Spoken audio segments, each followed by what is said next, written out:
I'm an Olympian, participated in 1988 Seoul Olympics in synchronous swimming. The athlete is in the middle of everything, which is related to athletes because the athletes are the heart of the sports movement.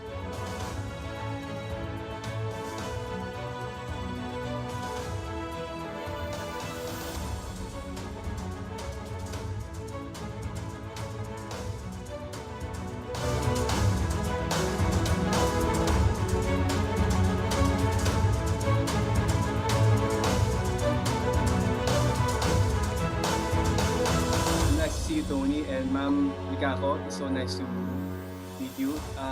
As mentioned on the phone, this is the first time we've ever met the OCA chair, especially as a group. So it's really an honor, and it's such a big opportunity and a big change for the whole approach of OCA that we as the whole members are getting to meet everyone, including yourself, so that at least we feel more empowered and we feel that we can contribute more as a community of all AC members, not only just in the Philippines, but the whole Asia. So thank you again for this opportunity.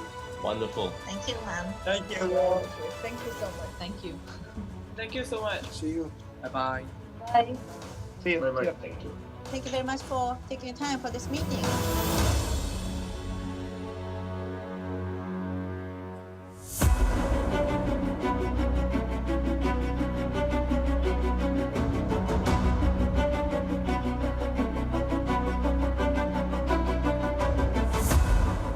Having an athlete commission is a clear demonstration of an organization's commitment to good governance, benefiting both athletes and the organization. And our slogan is, we place athletes at the heart of everything we do. Therefore, the OCT Athlete Committee decided to act and not react by working on a strategy for 2022 to 2024. And we started working hard to implement our strategy to reach our goals and objectives.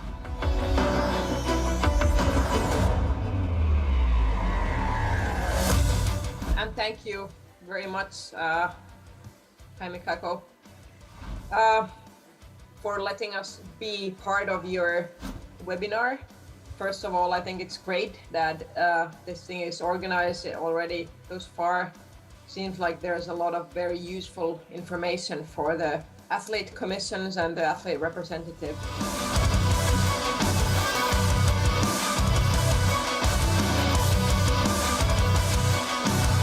Thank you, Chair Mikako.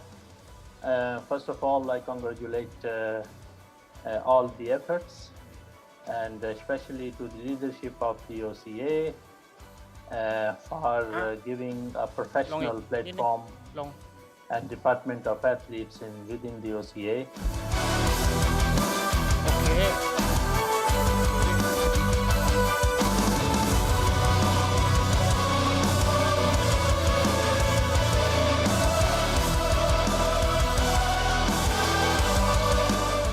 Muito obrigado, Lutino. Muito obrigado, amigo. Thank Gracias. you. Obrigado. And thank you again for Thank the you. preparation, and please hello to Captain Hussein. Please send him my regards for joining. Yeah, it was Very great. good operation and very Thank you, everyone. Have a nice day. Thanks, you for a Mark. nice Thanks, speaker. Jesse. Thank you. Thank you, Tony, and Wissam, and Anil, if he is still there. I think it was fantastic. This Thank program. you, Chair. Thank you for your Okay. guidance. It was a pleasure. See you soon. Ciao. Thank you. Bye bye.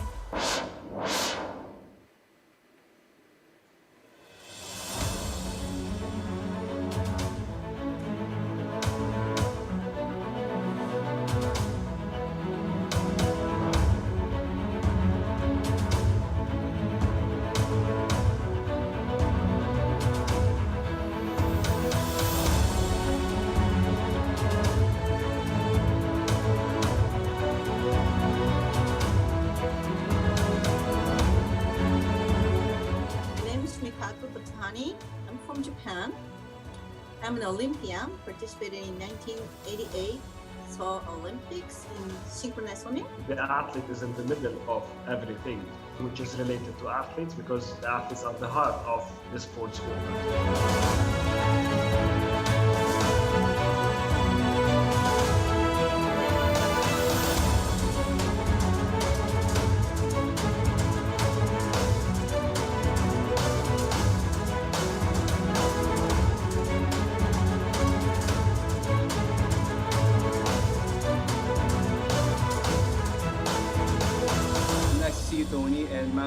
Mikako. It's so nice to meet you. As mentioned on the phone, this is the first time we've ever met the OCA chair, especially as a group. So it's really an honor and it's such a big opportunity and a big change for the whole approach of OCA that we as the whole members are getting to meet everyone, including yourself, so that at least we feel more empowered and we feel that we can contribute more as a community of all AC members, not only just in the Philippines, but the whole Asia. So thank you again for this opportunity. Wonderful. Thank you, ma'am. Thank you. Thank you so much. Thank you. Thank you so much. See you. Bye-bye. Bye. See you. Bye-bye. Thank you. Thank you very much for taking time for this meeting.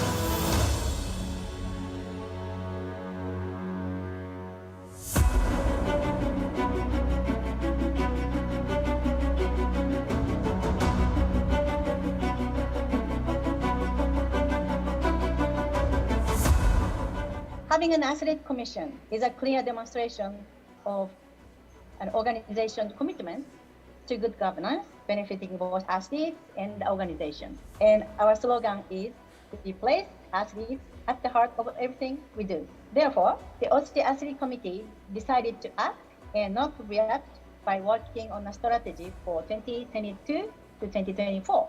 And we started working hard to implement our strategy to reach our goals and objectives.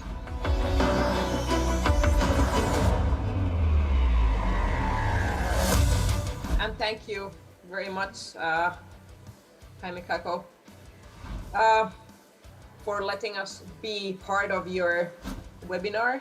First of all, I think it's great that this thing is organized. It already goes far. Seems like there's a lot of very useful information for the athlete commissions and the athlete representative.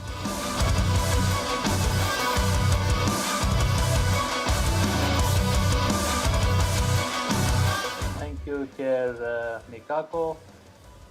First of all, I congratulate all the efforts and especially to the leadership of the OCA for giving a professional platform and Department of Athletes within the OCA.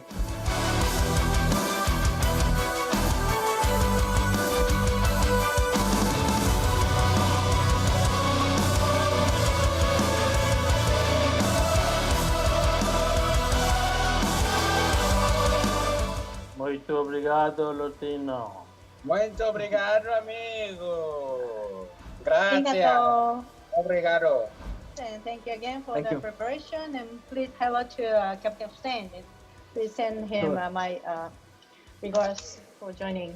Yeah, it was Very great. good operation and very, Thank you, everyone. Have a nice day. Thanks, You for a Mark. nice Thanks, speaker. Jesse. Thank you. Thank you, Tony. And Wisam. And Anil, if he is still there. I think it was fantastic. This Thank webinar. you, Chair. Thank you for your Okay. guidance. It was a pleasure. See you soon. Ciao. Thank you. Bye-bye.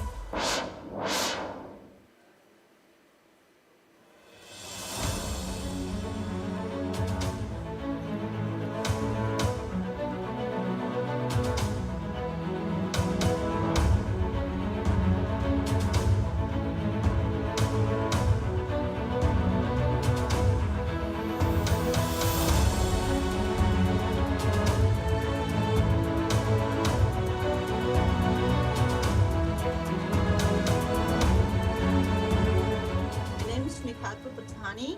I'm from Japan. I'm an Olympian, participated in 1988 Seoul Olympics in synchronized swimming. The athlete is in the middle of everything which is related to athletes because the athletes are the heart of the sports movement.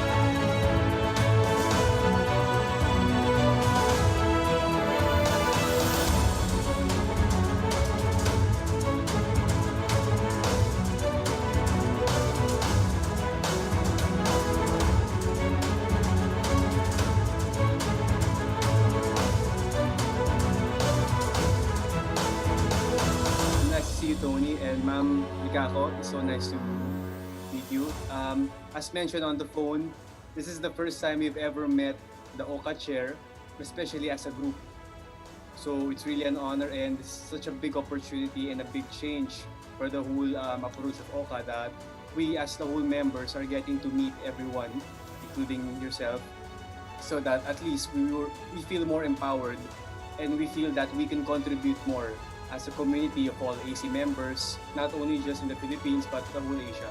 So thank you again for this opportunity. Wonderful. Thank you, ma'am. Thank you. Thank you so much. Thank you. Thank you so much. See you. Bye-bye. Bye. See you. Bye-bye. Thank you. Thank you very much for taking your time for this meeting.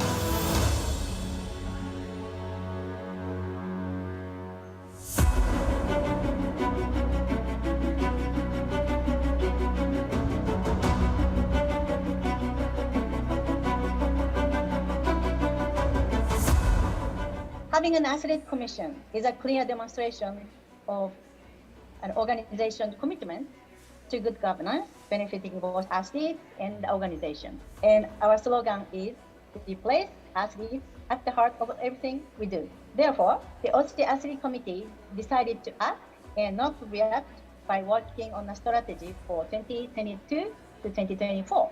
And we started working hard to implement our strategy to reach our goals and objectives.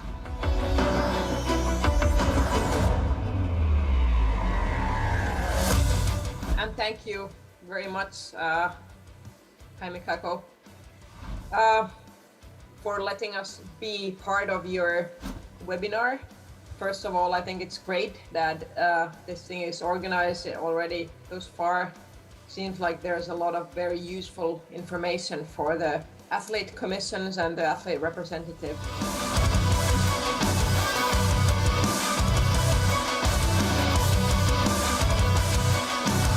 Thank you, Chair Mikako.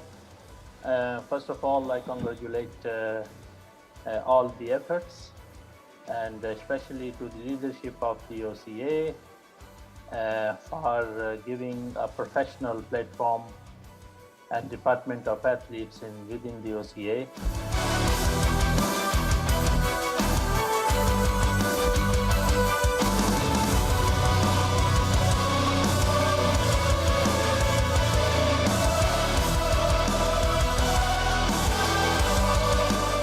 Muito obrigado, Lotino.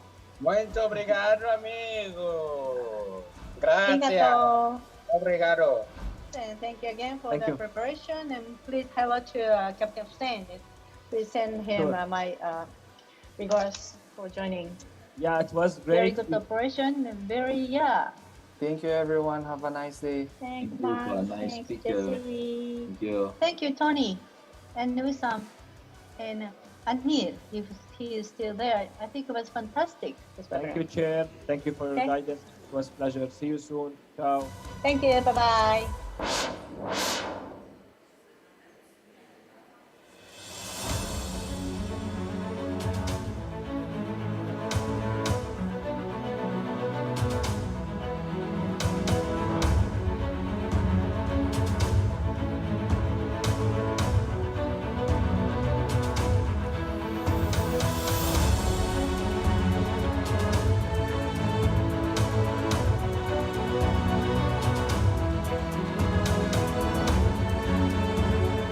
My name is Mikako Batani.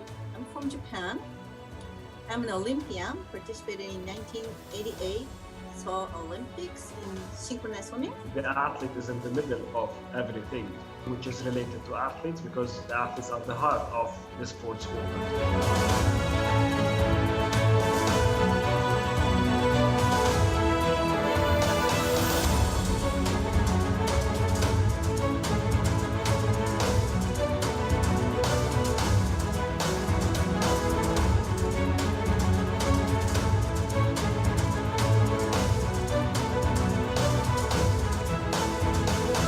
Nice to see you, Tony, and Ma'am Mikako. It's so nice to meet you.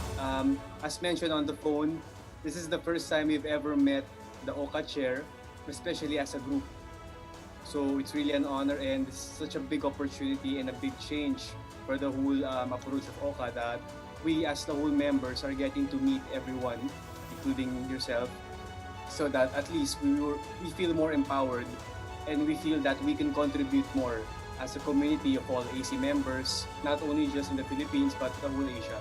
So thank you again for this opportunity. Wonderful. Thank you, ma'am. Thank you. Thank you so much. Thank you. Thank you so much. See you. Bye-bye. Bye. See you. Bye-bye. See you. Thank you. Thank you very much for taking your time for this meeting.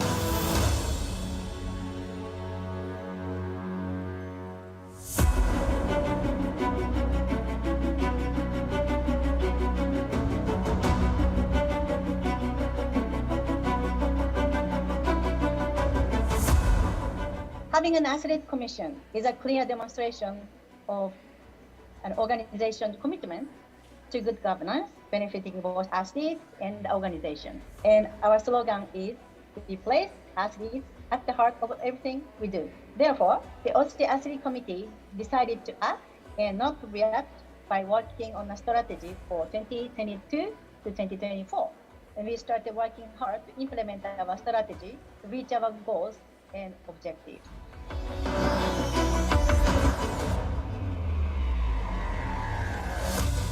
And thank you very much, Jaime Kako, for letting us be part of your webinar. First of all, I think it's great that this thing is organized. It already goes far. Seems like there's a lot of very useful information for the athlete commissions and the athlete representative.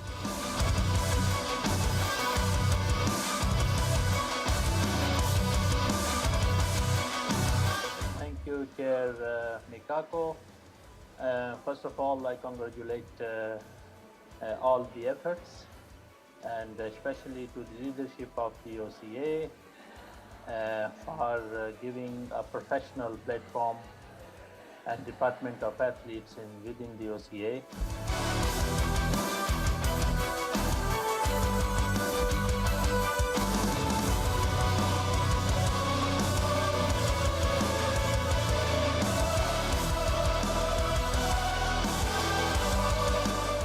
Muito obrigado, Lutino.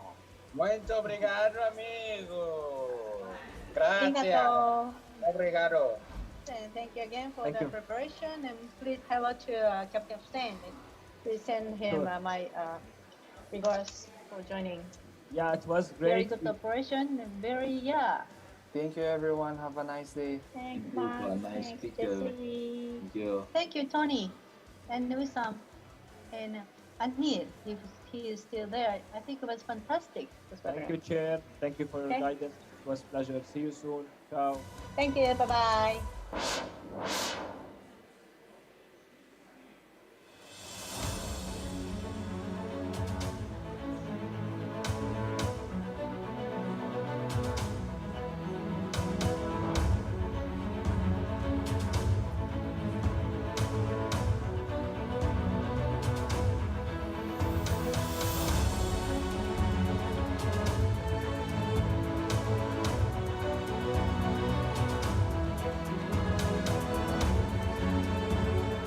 My name is Mikako Batani. I'm from Japan. I'm an Olympian, participated in 1988 Seoul Olympics in synchronized swimming. The athlete is in the middle of everything which is related to athletes, because the athletes are the heart of the sports movement.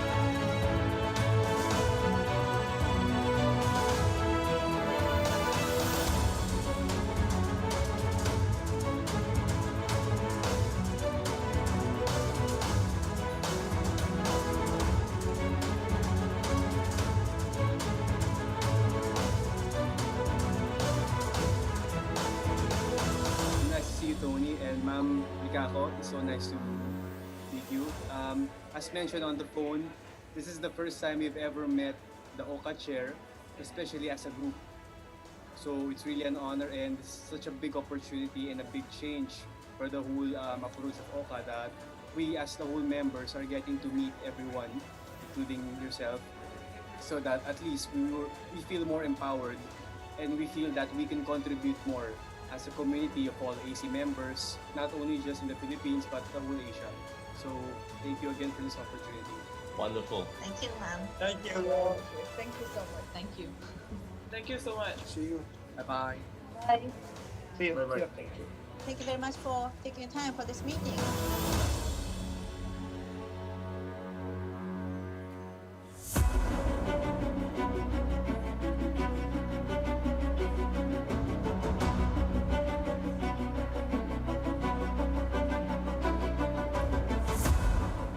Having an athlete commission is a clear demonstration of an organization commitment to good governance, benefiting both athletes and the organization. And our slogan is, we place athletes at the heart of everything we do. Therefore, the OC Athlete Committee decided to act and not react by working on a strategy for 2022 to 2024. And we started working hard to implement our strategy to reach our goals and objectives.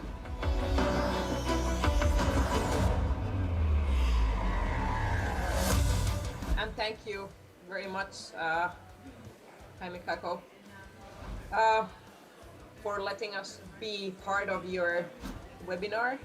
First of all, I think it's great that this thing is organized already thus far. Seems like there's a lot of very useful information for the athlete commissions and the athlete representative.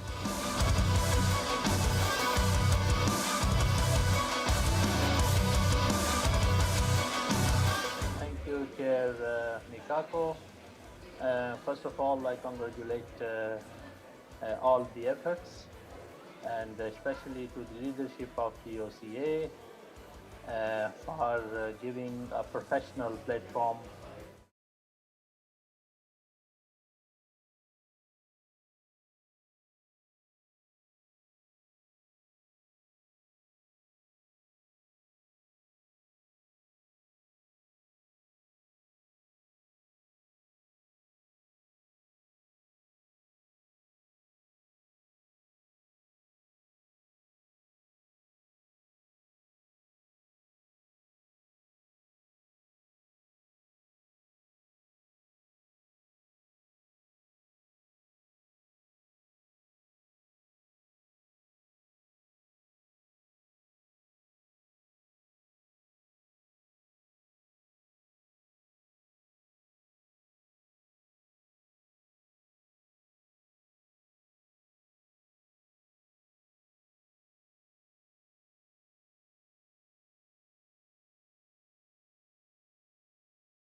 Good morning.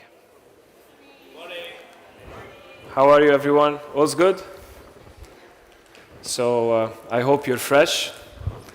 To start with the second day, day number 2, we will be covering 3 different topics: the manipulation of competition, fight against doping.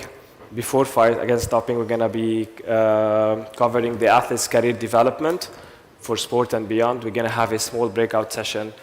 We will have our recommendations. So, but first, I hope all is good. I hope you enjoyed yesterday, and we will start with topic number 1 with myself. I hope you are ready for an hour and a half discussion. So we will start with today's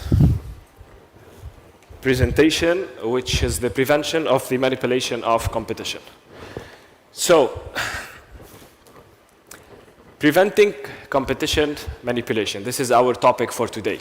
First, I would like to ask everyone in this room, do you know what is the prevention of the manipulation of competition? If yes, stand up. If no, just... So, okay. That's good. That's good. Well, that's good. Olivier, you don't know what is manipulation? That's great. Great. So our topic for today is the prevention of the competition of manipulation. We will understand what is manipulation, what is the prevention of competition of manipulation, why, who, how things will happen, and how the Olympic movement is protecting the athletes when it comes to the prevention of the competition of manipulation.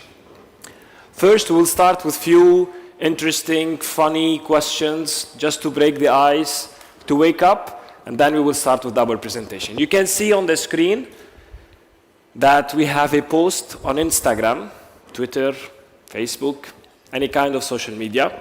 Hey fans, I'm looking forward to the game tomorrow. I'm not feeling great, but have started treatment. Wish me luck. Is it okay to share something like that on social media? What do you think? Mariana? No? Anyone thinks that it's okay to share something like that on social media? So we agree that it's not okay to share something like that on social media. That's great. So, another question. Are you allowed to bet on your sport? 1, yes, if I'm not competing in an event, I can bet on that event. 2, I never allowed to bet on my own sports. 3, yes, if the event is another continent. Do you think you can bet on your sport? Yes or no? Which question do you choose? Yes, yes or no? Which answer you think is the correct answer? Ahmad. 2 is correct, which is no. Yes, no.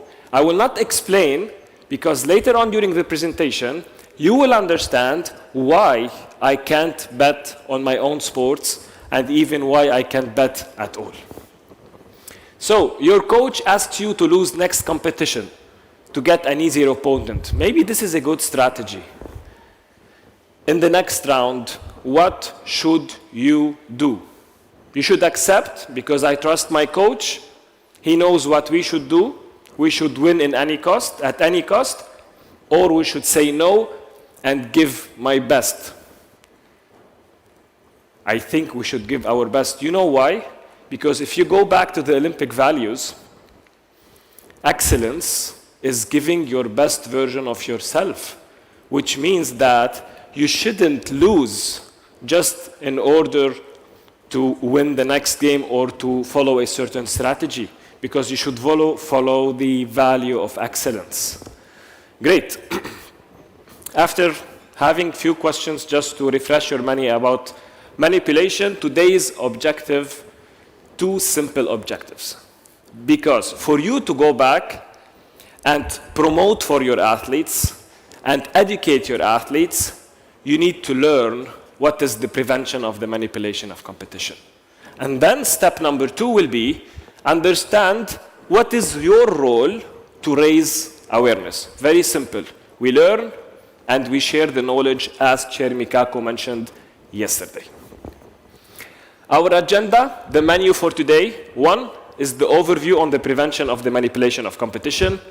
2, we focus on Asia, because we come from Asia. 3, a Q&A discussion after learning about manipulation. 4, how to raise awareness, what the Olympic movement is doing to raise awareness, and the Olympic Council of Asia. We have group breakouts. You will have your own case study to read, to understand, and to find solutions. And finally, the takeaways. Again, what is competition manipulation? I will answer the question this time. Competition manipulation is not only about athletes betting. One is athlete. When an athlete cheats by losing on purpose or by not doing their best in any competition. But competition manipulation, it is also when officials or coaches deliberately make wrong decisions affecting the competition and its outcomes. So it's not only about athletes when it comes to the competition of manipulation. You, coaches and officials and athlete committee members, it's also about you not betting and not manipulating the competition. Amazing. Why do we manipulate? For fun? I don't think so. We manipulate because, 1, there's the money, there is the financial advantage. So 1, we bet in order to win money. Correct? 2, the sports advantage, the tactic or the strategy we talked about at the beginning, which is an athlete or a coach may not perform at their best or not play to win in order to face an easier opponent or competition in the next round, and be aware and attentive that this is another kind of competition manipulation. What is manipulation? It's clear. Who can manipulate? We talked about athletes and we talked about officials. But we will divide both into 2 groups. 1, the internal, and 2, the external people. When we are talking about the internal people, when it comes to the competition of manipulation, we are talking about athletes, we are talking about coaches, we are talking about judges, we are talking about referees, we are talking about only the 4, which is athletes, coaches, judges, and referees. When it comes to the external people, we are talking about agents, managers, friends, families, retired athletes, club owners. So, again, it's not only about athletes. It's a combination of athletes and officials. It's the internal people and the external people. So we can, all of us, be involved in competition manipulation. This is why it's very important to know more about competition manipulation. Why? Because later on you will understand that you can face competition manipulation or any kind of betting without even knowing that this is competition manipulation. And this will lead you to a sanction. And again, we will talk more about what kind of sanctions when it comes to the manipulation. Okay, so, great.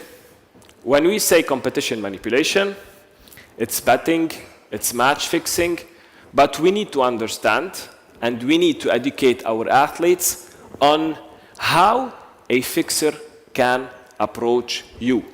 Why? Because a fixer will not go to Arthur and say, look, can we bet on this game? No, he will not do this. He's very smart or she's very smart. There's a strategy. And this is why an athlete can reach a place where he will become in a vicious circle without even knowing, and then he can't return or she can't return back. This is why you need to educate your athletes. This is your role. So, how a fixer can approach you. First, I will tell you the steps, and then we will have an example. Okay? So, create a feeling of obligation, which is direct approach. I can give Nadine a gift. I can give her money. Sexual favors. Indirect approach, family, friend, team, and they always play in a way that they know that the athletes don't know what is really manipulation. So they think that it's normal, okay, it's good, it's happening. Then they become friends. They create bonds. I will become a good friend with Arthur. We talk every day. How was the game? Amazing, you played very good. Nice, yes, do your best. Oh, you know? So, and identify the weaknesses, and we will see later the vulnerabilities. So there will be a weakness. And one of the weaknesses is what? Like we discussed yesterday when it comes to how to be effective. Awareness. If you are not aware about the topic, this is where everything will start. This is a big weakness. So, after creating a feeling of obligation, you will have your first attempt of manipulation. I will explain using an example. And then the threat, when the target wants to quit, there is no way to return back. For example, where is Abbas? Abbas. Okay. So Abbas, he's a football player, okay? And he joined one of the biggest teams in Europe. He was playing in Kuwait before, and he made his dream come true. But unfortunately, Abbas, he don't know about manipulation. That's great. So I'm a match fixer, okay? So I approached Abbas.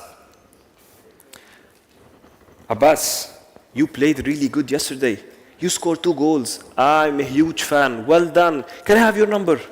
Abbas will be like, oh, I'm having spectators here in Europe. I'm becoming famous.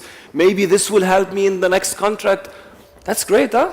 This is how you will have spectators. You will increase your followers on Instagram and social media. Abbas will give me his number, and then I will leave. That's it, done. Then the second day, he played the game. Hat-trick. 3 goals for Abbas. That's great. And then I will text him, where are you? Oh, I'm training in the pitch. I will go to Abbas. Abbas, can we go have coffee? Let me know more about football because my kid is very interested in football and maybe you can give me some tips. And Abbas will be, oh, that's good. I invited him for coffee. Latte for Abbas. We talk about football. He gave me a few tips. This is good. And suddenly, I will tell Abbas, you know, don't score tomorrow. Prove yourself that if you're not there, the team will lose. Don't score. And then Abbas will be like, yeah, maybe this is a good idea. He's my friend. Now we created a bond. The second day, Abbas didn't score a goal. And his team lost the game. Great. Then, another day, I came and I told Abbas, look, I'm very impressed. And if you can accept a $1,000 from my side, because I feel you're playing good and I would like to support you, to buy you new shoes, to have extra money. And Abbas will say, that's good because I need the money. And if I will keep on performing this way, I can make more money and more extra money. And I think this is good. And then, this is the trap. He got the money. After 3-4 days, I will approach Abbas again and will tell him that I will give you $10,000, okay? Try to get a red card at the beginning of the game in the first 3 minutes. And then Abbas will say, stop. No, this is not correct. I will not do it. And then I will tell him, look, if you will not do it, I will tell your team that you didn't score on purpose. And I have evidence. And I will show him a picture for his family, and I will threaten him. I will tell him, if you don't do it, I can do something bad for your family. And now Abbas is caught in a very vicious circle. Why? He can't go back. He took the money already. He had the coffee. And now I can threaten him to do more and more and manipulate. And this is when manipulation can start, because Abbas, he don't know what is manipulation. He don't have the needed awareness. He's not provided by the. So sometimes you can start manipulating without even knowing, just because you're not aware. So the process can be very easy. Again, a small video that basically explained what I explained for you now with Abbas, which is easier for you to understand. Then I talked before about the vulnerabilities. So there is a lot of reasons why we approach and why we can apply manipulation with athletes. One is lack of awareness and education. Two is younger athletes, because they don't know. As simple as that. This is why we need to start teaching them young. They should understand what is manipulation. Two, athletes close to retirement. Why? Because they think that I can make extra money and then I will retire and finish. I have more money, I relax, I enjoy my life. You know? Financial difficulties, this is very common. I'm playing with one team and I'm not making a lot of money. So I think if I can bet and get more money, this will help me, correct? History of gambling and betting. Someone who's too much into gambling and betting already, so it's very easy to make him manipulate or bet or match or fix some matches. Competition has less impact. You know that manipulation can happen also like in the 4th division in a football league. Not only we are talking about the 1st division, or any kind of national tennis match on a local level in Thailand and Lebanon and Bahrain and anywhere. So, after talking about basically what is manipulation, the vulnerabilities, and we gave an example with our football player Abbas, when we talked to him, approached him, and fixed few games. Now we will be talking about the sanctions. Why? Because if I will tell you that I will quote someone that is manipulating, he will say, okay, what will happen? You will punish me in what way? You will be surprised to know that sanctions can go so far. So when you're talking about sanctions, one, you have the ban up to life. So your career is over. And you will be paying a fine. Now, focus that the sanction can be a jail and a fine. It's not only about banning you for life, not to compete anymore, but you can also go to jail. Why? Because competition manipulation is considered a criminal offense in a growing number of countries. It is dangerous, correct? You will lose credibility for your whole life and career. There is no point to go back. That's it. If you will bet and you will be caught, that's it. So, when we say betting, okay, the first thing we think about what? And this is why I gave the football example for Abbas. Betting is in football. I'm playing tennis or kabaddi or, I don't know, squash. Who will bet? No, you will be surprised. Thus, betting is not only in sports like football or tennis. And we can give you a few examples for figure skating, for boxing in the Olympic Games, for sailing. Betting can happen everywhere.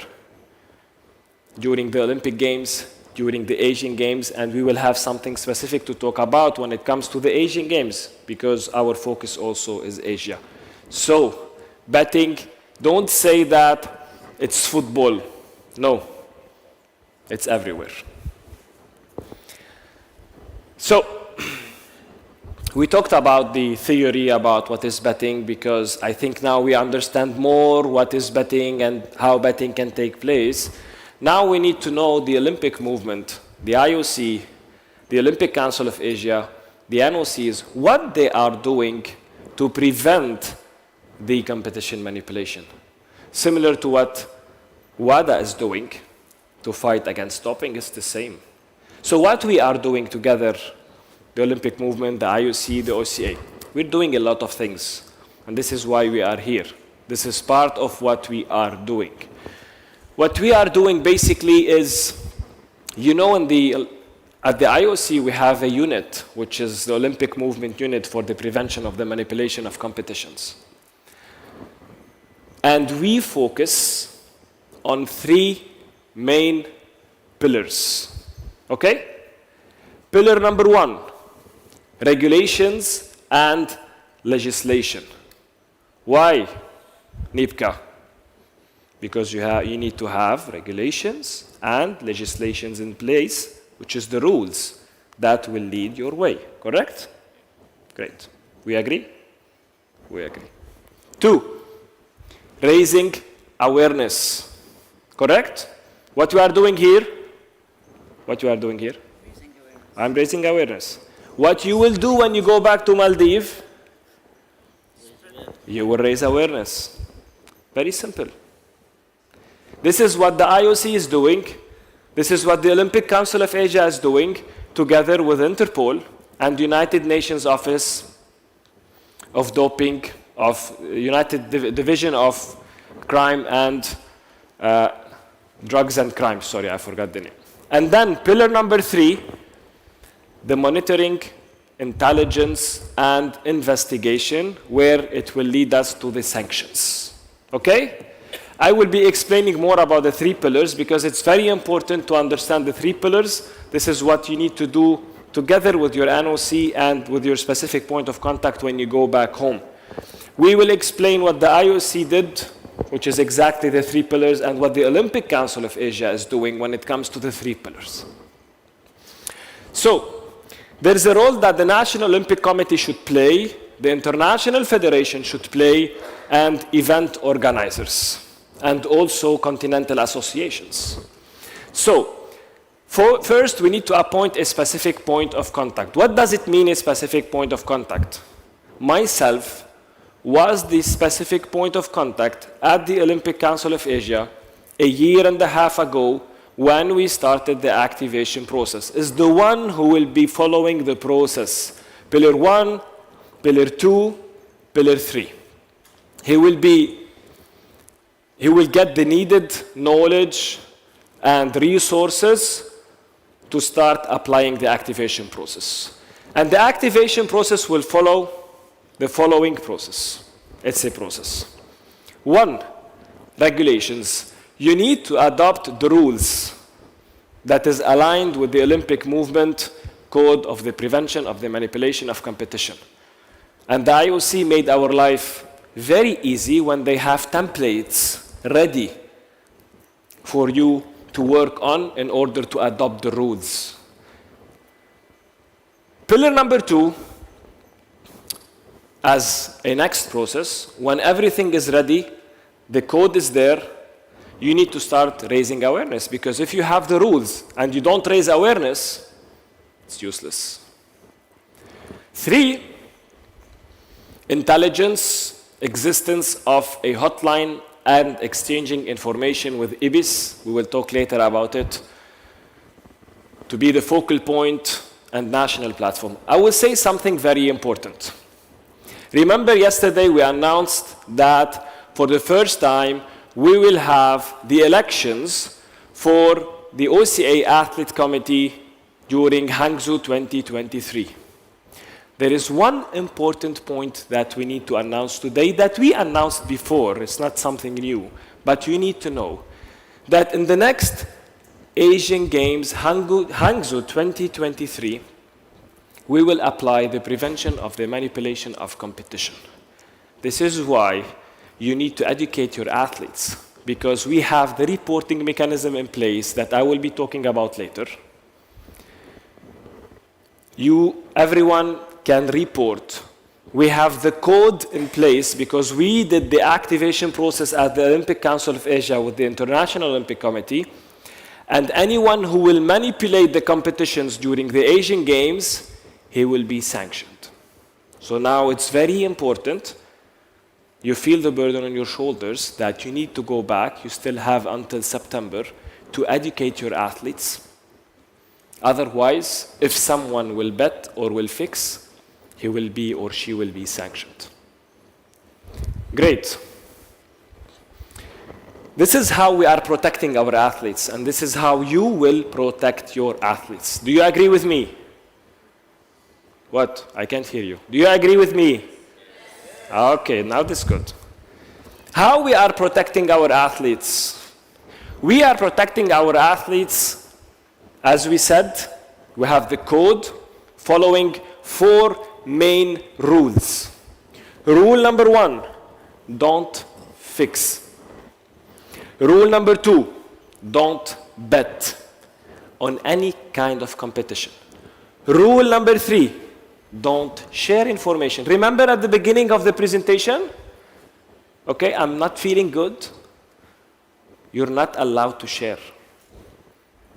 Rule number 4, speak up. It's not enough to say no. You should speak up. And this is very important. Otherwise, you will be sanctioned. Don't fix. What does it mean, don't fix? Which is rule number 1. Maria and the team have been training hard ahead of her first Olympic Games as coach. Right, team. Tomorrow's our first match and we're going to take it easy and conserve our energy. If we lose tomorrow's match, we avoid facing the hardest opponent of the tournament. This doesn't feel right. What happened to always do your best? We just need to lose this round so we get an easier opponent next round. But aren't you asking us to lose on purpose? I can't imagine playing like this. This is the Olympics. We must do whatever it takes to get to the podium. Later that day, still unsure, Amber goes on Athlete 365 to look for more information. Rule 1. Don't fix the competition and always do your best. Rule 2. Don't bet on your own sport or any event at the Olympic Games. Rule 3. Don't share information about health issues and sport tactics. Rule 4. Speak up. If you witness or suspect competition manipulation, you must report it. The next day of training, Amber talks to the team and coach. We shouldn't throw the match. We need to do our best in all games. Losing on purpose goes against the rules. Competitions are monitored and we risk heavy sanctions. Sanctions can include a fine, damage to your reputation, a sports ban, and criminal proceedings. Maria didn't know this was against the rules, and they all agreed to do their best in all games. Speak up. If you witness or suspect competition manipulation, you must report it at ioc.integrityline.org. For more information, please visit athlete365.org/make the right decision. Okay? Clear? Rule number 2, don't bet. Later on, we will be talking about what kind of betting. If I'm participating in the Olympic Games, if I'm playing badminton and I will bet on football, if I'm part of the Asian Games, if I'm an official in the Asian Games, what is the difference? Can I bet or not? We will be discussing this later on. So, prohibition on sport betting. Betting on your own sport. So you're not allowed, if I'm a badminton player, I'm not allowed to bet on badminton on a national level, on an international level, even in any event all over the place, all over the world. You are not allowed. Point. 2, don't bet on any event at the Olympic Games. What does it mean? So, I'm an athlete, or even a coach, an official. I have the accreditation during the Asian Games. Remember, because in September we are going to the Asian Games. Okay, I got my accreditation. I'm in the athletes' village or in the hotel, or in the Olympic Games, both. And I say, okay, I'm a tennis player. I can bet on football. Why not? Because I have nothing to do with this. No, you're not allowed. Okay, I'm an official, I'm a referee, and I'm refereeing the finals of the tennis game during the Olympics or the Asian Games. Done, we finished. I go back to the hotel. My departure is late night, and I was sitting down watching some games. I was like, oh, let's bet. Do you think I am allowed, as a referee, as a tennis referee, to bet on, I don't know, karate in Asian Games? Or what do you think? Are we allowed? No, we're not allowed. We are not allowed to bet on any event at any multi-sport event. There's no way to bet. Clean sports, Gobi, clean sports, and clean sports, correct?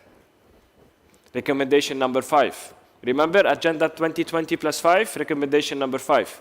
Safe environment and clean sports. Manipulation is part of recommendation number 5. One more video and one more example.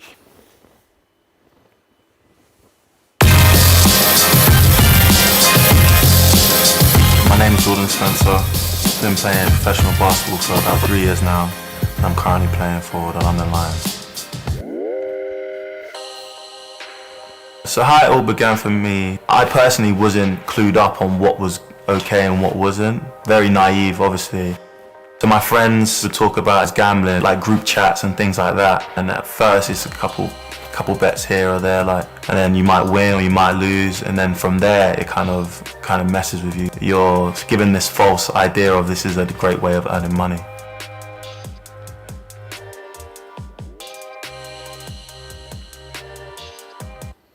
You see, he didn't have any clue. This is how things started. He didn't do it because he wanted to bet. He didn't know. Now you understand more what is your role, Mariana, when you go back, what you should do with Ahmad, correct? We should raise awareness. It's similar to Abbas, similar to Nipka, to Mariam, and to everyone. This is what you need to do when you go back on Sunday or Monday. We talked about sharing. We can share stuff when it comes to having fun or the opening ceremony or something, but we are not allowed to share anything related to the competition. We are not allowed to share, let's go team, like coach said, let's defend. Nothing related to strategies or tactics or something like that. Rule number 4, always report. It's not enough to say no, but it's very important to report back. Why? There is a reason behind this rule number 4, don't report or always report. So first of all, you should report for your National Olympic Committee, and if you are in the Asian Games or Olympic Games, your chef de mission, okay? International Federation. In a lot of international federations, the prevention of the manipulation of competition is already activated, so they have the hotline or the reporting mechanism. OCA Integrity Hotline. As we discussed before, that during the Asian Games, Hangzhou 2023, we will have our own reporting mechanism, which means we will be sanctioning athletes that will fix or bet. And this is the reporting mechanism where you can report directly to the Olympic Council of Asia or to the IOC Integrity Hotline during the Olympic Games. And we are working together. This is something very important to know and understand. IOC, OCA, Interpol, we are working together to fight against the prevention of the manipulation of competition. So, this is the IOC Integrity Hotline, available for anyone who would like to report suspicious activities related to the manipulation. And you should always remember, it is secured and it is a confidential platform. So no need to worry about yourself if you are reporting any kind of manipulation. It's operating 24/7. Anytime you want, you can report any kind of manipulation. Easy and straightforward. As mentioned, rule number 4 is you should report, you should speak out. So refusing alone is not enough. You know why?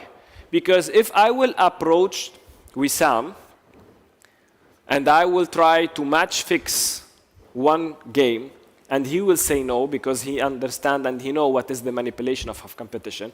If he will not report back that Tony approached him, Tony is still free to approach Abhinav, to approach anyone and try to fix some games. So I'm still free to do whatever I want. So this is why it's important to report. Correct, Anara? We should report. That's great. This is how you will be part of the solution. This is how you will help us fight against the manipulation of competition.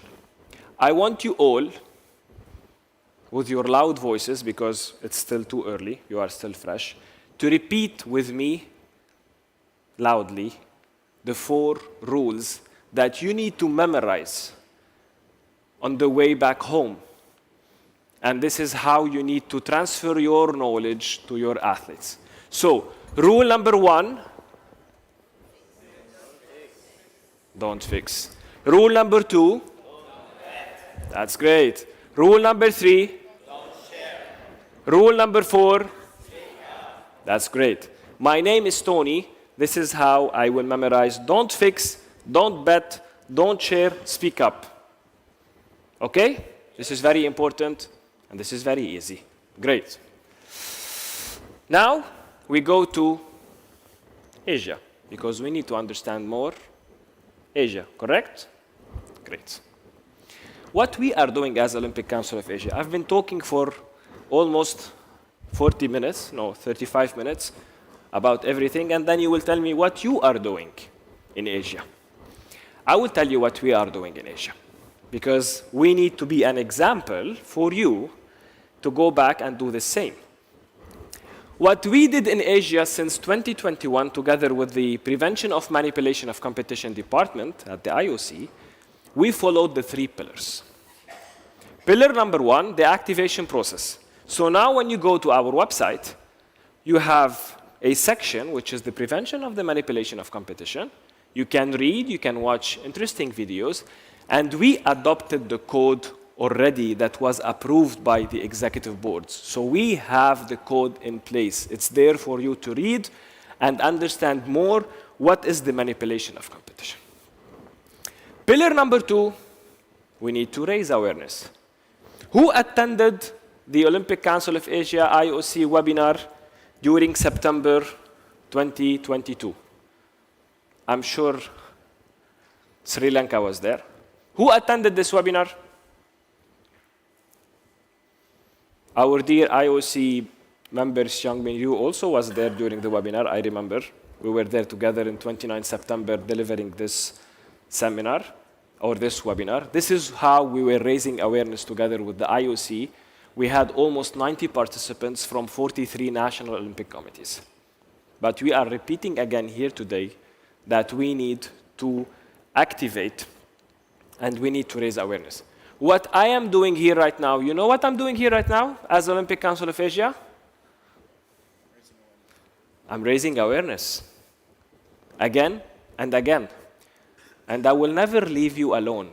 I will keep on chasing you and raise awareness one more time and another time until we will activate all together and we will educate our athletes and protect our athletes. This is my job. Pillar number 3, as I said, we have our own reporting mechanism. That's great. This is how we will be fighting manipulation in the Asian Games. This is amazing. Also indoor martial art games. So this is what you need to do. Anything you want when it comes to information, how we need to follow this process, I will tell you later on how you do it. We have a lot of cases in Asia, unfortunately.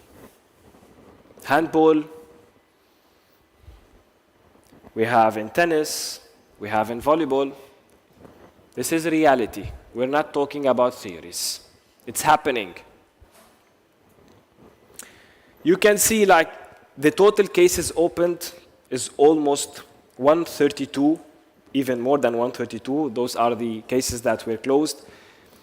Please focus on the chart where we can see the sports. It's not only football. It's cricket, baseball, esports, tennis, badminton, basketball, judo, volleyball. It's everywhere. And this is more or less how manipulation is spread all over Asia. So this is not very good. We need to act together, correct? Shouldn't we act? Yes, we should act. So, I'm a bit tired. Do you have any questions? Any questions? Remember, if you don't ask any question, it means that now you know everything. So when you go back home, if I will ask you, are you working with your specific point of contact? You don't have a chance to say, I don't know how we need to do it, huh? Just be careful. One question. You know, there are several countries where sports betting is also legal. I'd like to understand what are the sanctions for an athlete if he or she decides to bet on, say, another event in the Olympic Games or anything like that. This is a very important question because what Abhinav mentioned that betting is legal. In some places you have specific platforms where betting is legal. What we are talking about here, it depends on your position as an athlete, as an official, or as a referee. So if you have a duty, if you are an athlete, during this part, you're not allowed to bet. Betting is not allowed. So betting in some places is legal. This is how we talked about it at the beginning, that when you are on a duty during the whole career, not only when you are as an athlete, as a coach, an official, you're not allowed to bet. It doesn't mean it's not legal, but you're not allowed to bet because you are on a duty and you are affecting the competition. Because if someone's sitting down in Lebanon and he has nothing to do with sports and he's watching football and he's betting, this is legal. If betting is allowed in Lebanon using legal platforms, you know what I mean. But for us, being part of this movement and we have duties as athletes, as coaches, as officials, we have a job. We're not allowed to bet at all, even if betting is legal. I hope I was able to answer your question. Sanctions. Sanction. What can you repeat again about the sanction? I mean, if an athlete bets, I mean, what are the sanctions? What are the sanctions? As mentioned before, it depends on the country. In some countries, manipulation is not activated as NOC or something. So there's not any kind, you can't place any sanction if you don't have the code in place and if you don't have the sanctions you are following. And this is why it's important. The sanctions can be either a fine or you can be banned for life. You will not be able to compete or to coach or to referee again or to be an official.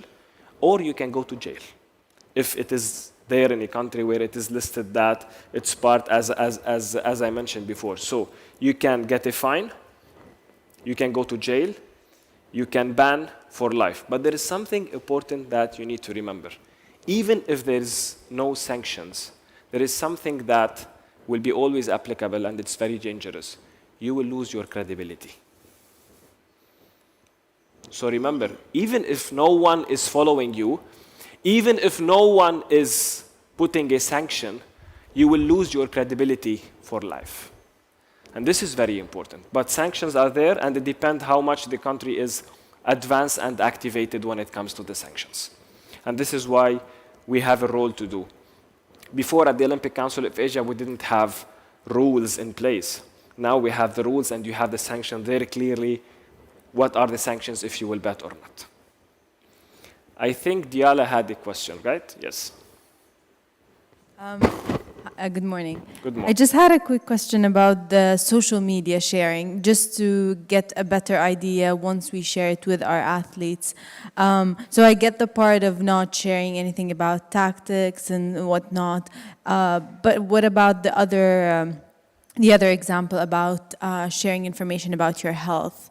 How can that be used against an athlete or in the context of betting and fixing? If you're sharing, that's a good question. If you're sharing an example of your health, it means you're giving advantage for someone else. So you're saying something as if you're giving an advantage. So this is part of the game, correct? If you are injured. So as if you're giving an advantage. So this is why it's not allowed to share, because injuries are part of the game, correct? We can post a picture during the Olympic Games together, having a selfie, that's fine, amazing.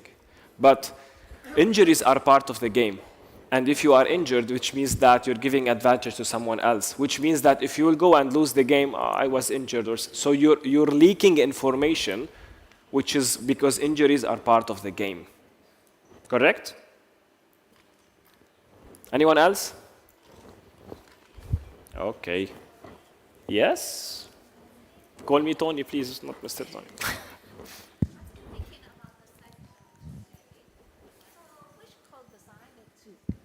Which code decide to be that athlete or officer to be in jail if against the manipulation rules? Sorry, can you repeat again? In the section for the manipulation, it could be jail, right? That's right. So which court decide to be in the jail? Which court should decide that he should be in the jail? It's something very specific that I can't exactly mention. I can't give you the answer right now, to be very honest. But if I go back to my presentation, I will show you something very important.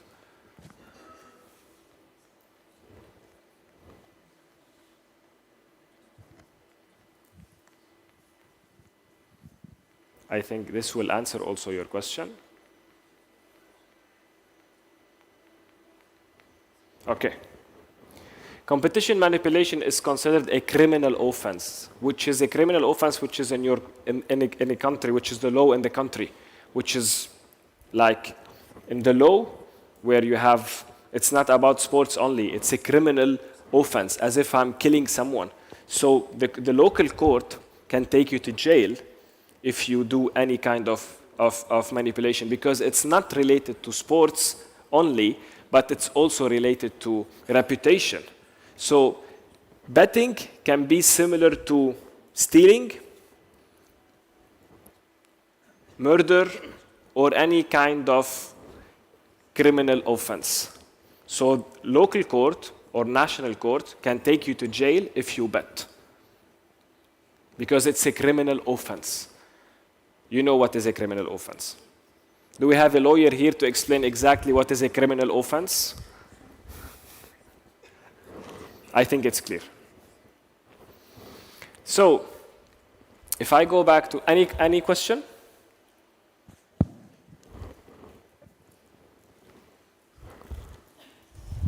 Hi, Tony. Hello. When we say coaches and officials, but the team is much bigger than that. You have all the team assistants, admins, physiotherapists, etc., etc.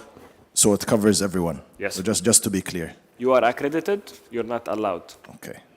That's good. Thanks. No chance. Yes.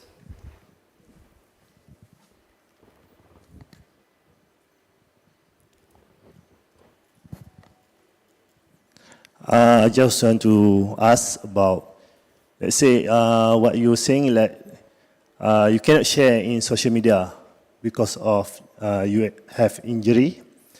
What about if your family, newspaper, or your friend post it in the social media about your injury?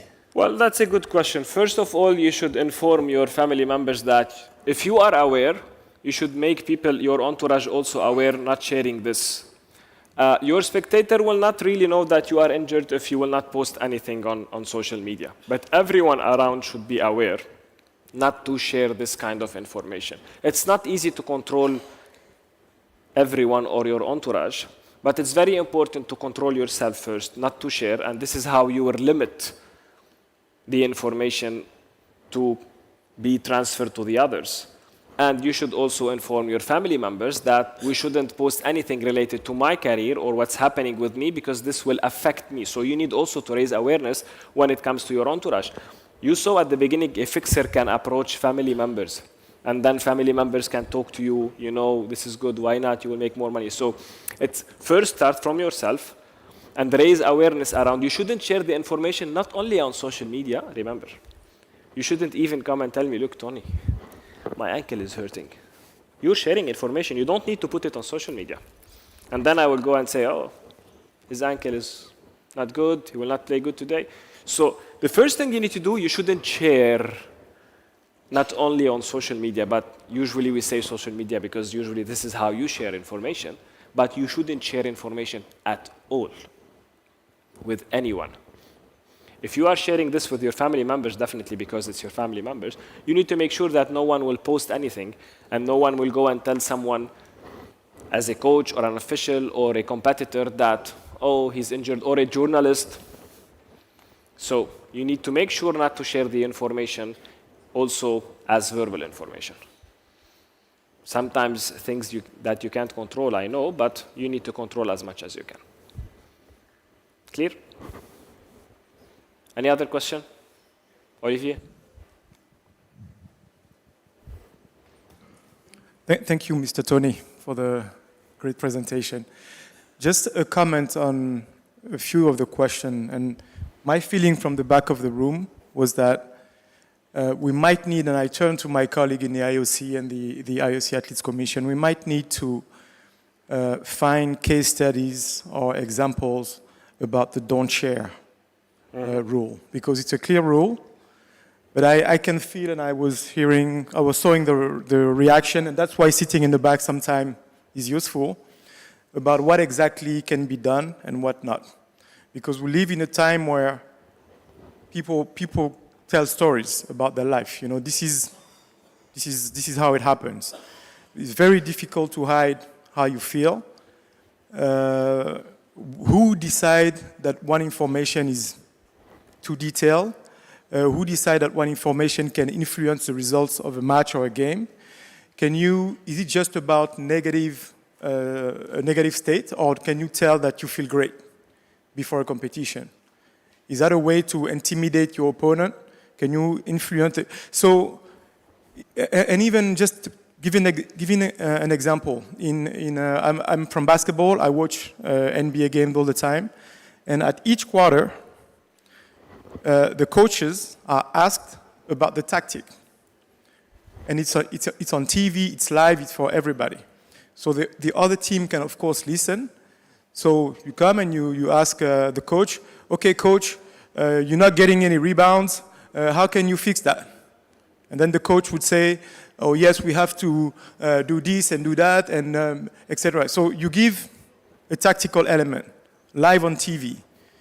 Is this match fixing? So I think the sharing information deserve probably more explanation for everyone to be clear. Because I'm sure that when people go home, they want to share because it's all about being aware.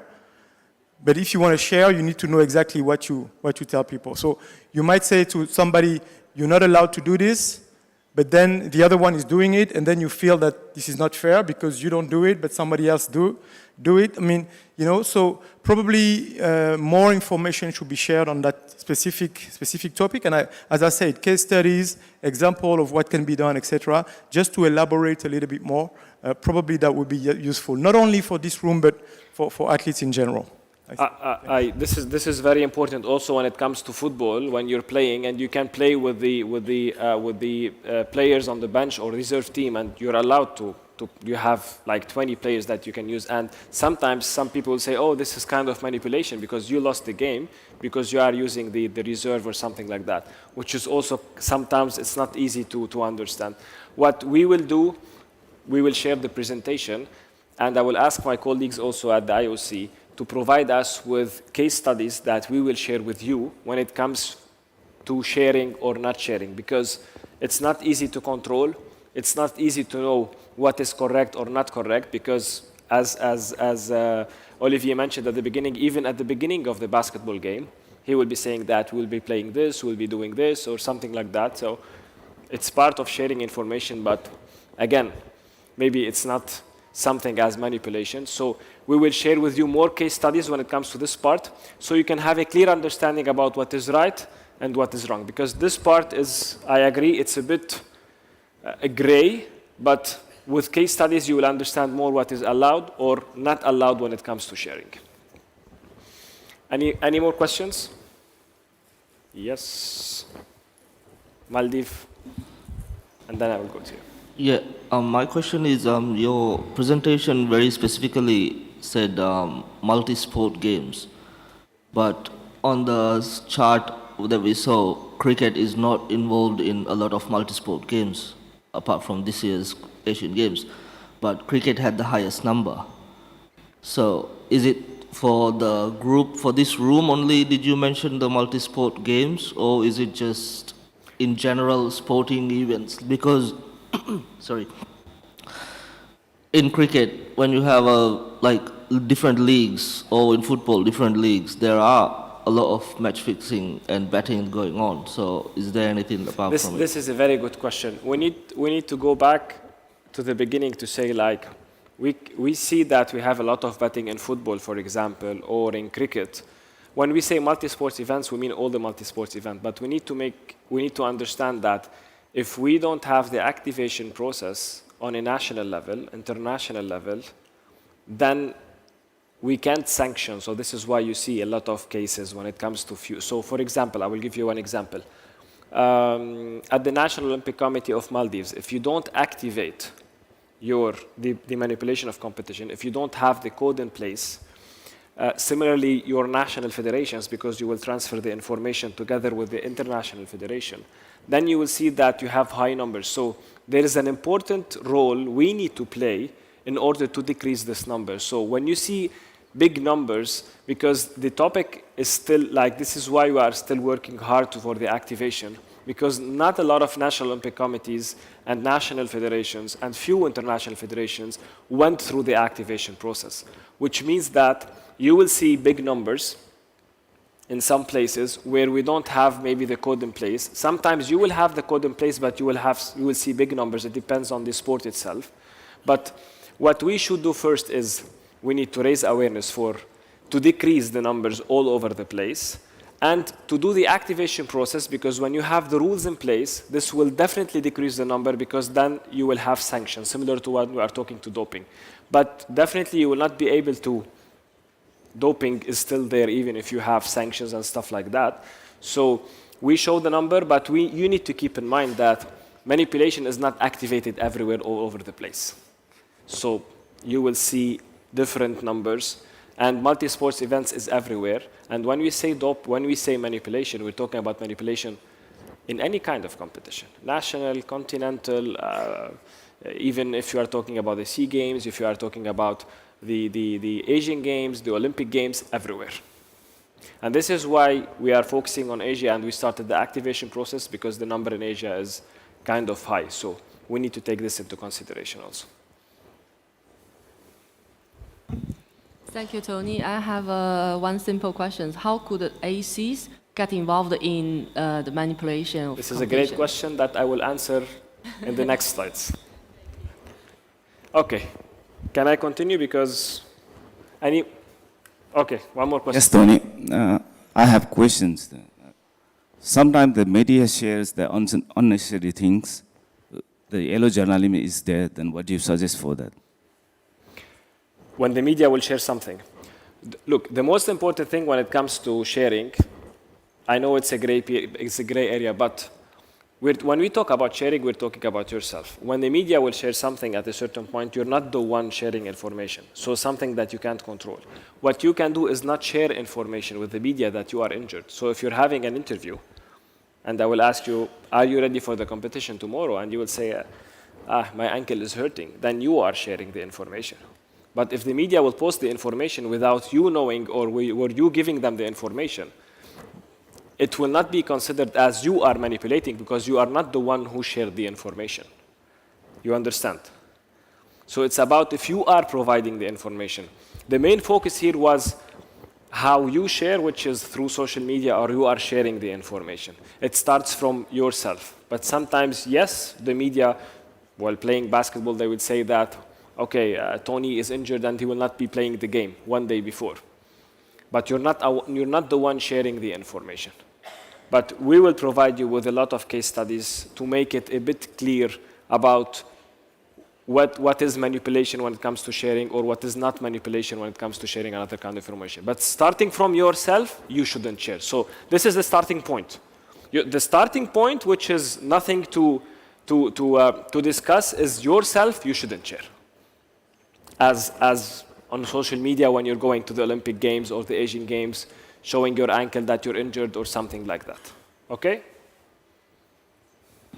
A follow-up question to that question. Yeah. Does the media get punished for it then? No, we're talking about officials and athletes and people that are competing, and they are part of the game. No, we can't report the media then. Yeah.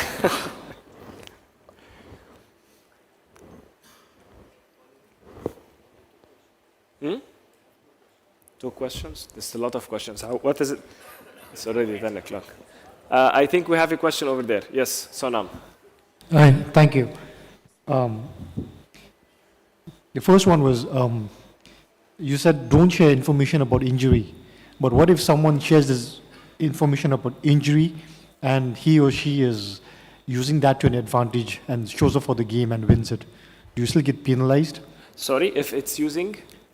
That you're injured, but you still didn't come to the game and it's at your advantage. You go to the game and it's still an advantage? Yes, you say you're injured, so the other side plans a strategy, but whereas you show up and then you win that game, will you still be... You win the game, so you're not manipulating, you didn't lose. Usually when you share something about your injury and you lose the game, which means you're manipulating. Okay. You know, but if you're winning the game, you're not manipulating. You didn't fix any game, you won the game. Right, right. Yeah. The second thing is, just a quick thing. There's some countries have allowed betting. Like say, especially you come from Bhutan. We don't have bettings online, but you see bettings online in other countries. And as an athlete, I don't have any repercussions to the winning or losing of that game. If I bet, will I still face the consequences? You shouldn't bet on any kind of sport. Even if you are an athlete in Taekwondo, you shouldn't bet on football. In any other countries either? Yes. And last question. Yes. Does the betting, any form of betting, whether it's financial or if it can be a meal, it can be, I don't know, is still a bet, or is it like categorically financial gains? If you're getting something in return, you mean?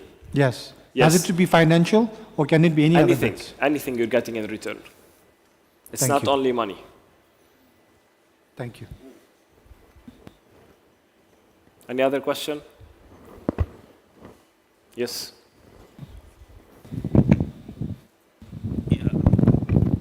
Thank you, Tony. Professional athletes or professional sports may be aware that they are target on betting. That's right. But on the other hand, the Olympic sports, like amateur sport, is they have less understanding, and then that they are object of betting. On top of that, athletes are not entitled to any right to, despite of the being the subject of betting, because the professional sport, they got money from the sponsorship, like a BWin or Sport Leader or something like this. But Olympic sports or athletes, they are targeted on the betting, but they got nothing to the right to the financial support or any kind of sponsorship. So what do you think for future will change or something? Or I understand the protective for the athletes, but this is the also important things, because financials, Yeah, this is a big question when it comes to, yes, sometimes you have sponsors, which is, for example, any kind of betting platform, which is you're generating money as a sponsor. But we said something very important, which is Abhinav's question, which is betting is legal. or in general, and some betting platforms is something legal. So the most important thing where you need to understand about betting, it's not against betting when betting is legal, but it's against when you're using betting, okay, to change anything related to the sport. This is why we say athletes, officials, judges, coaches, because you are part of the game. You are part of the game, so you are affecting the game in a way or another. But as I mentioned before, if someone is outside, he's not affecting the game. This is why betting is legal. I know in some places betting platforms are sponsors. This is a long story. This is a long story. But the most important thing is you are protecting a very healthy competition. And this is the most important thing. How it will be, how we will deal with it on a later stage, this is something else. But I totally understand, and this is when it comes to sharing, and this is when it comes to betting in general, because betting is legal. But when you are part of the sport, then for you, betting is not legal. You know what I mean? In football, yes, we see a lot of betting platforms sponsoring the teams, that's right. It is allowed, but you're not allowed to bet. And now US is banning Yeah. Like doping, for example. Gobi can tell us more about doping. You are allowed to take this substance, but you're not allowed to exceed this amount. So you are still allowed to take this substance, but you are not allowed to exceed the amount, otherwise you will be sanctioned. So, you know, it's not easy to understand manipulation, I know, and this is why we are here. And I'm glad you're asking a lot of questions, which means that you are interested. And the most important thing, we will send you back the presentations, more case studies, not only about sharing, but about all the rules. And we will be working together with the manipulation department at the IOC also for the activation process. It's not easy, but the most important thing is to understand the concept and work on the rules where it will be very clear what is betting and what is not betting. Yes?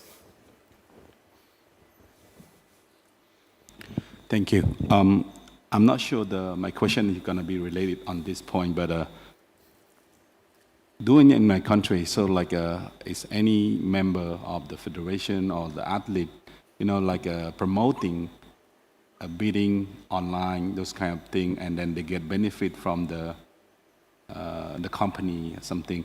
So is a fact that when we've been talking through about this case? You mean promoting?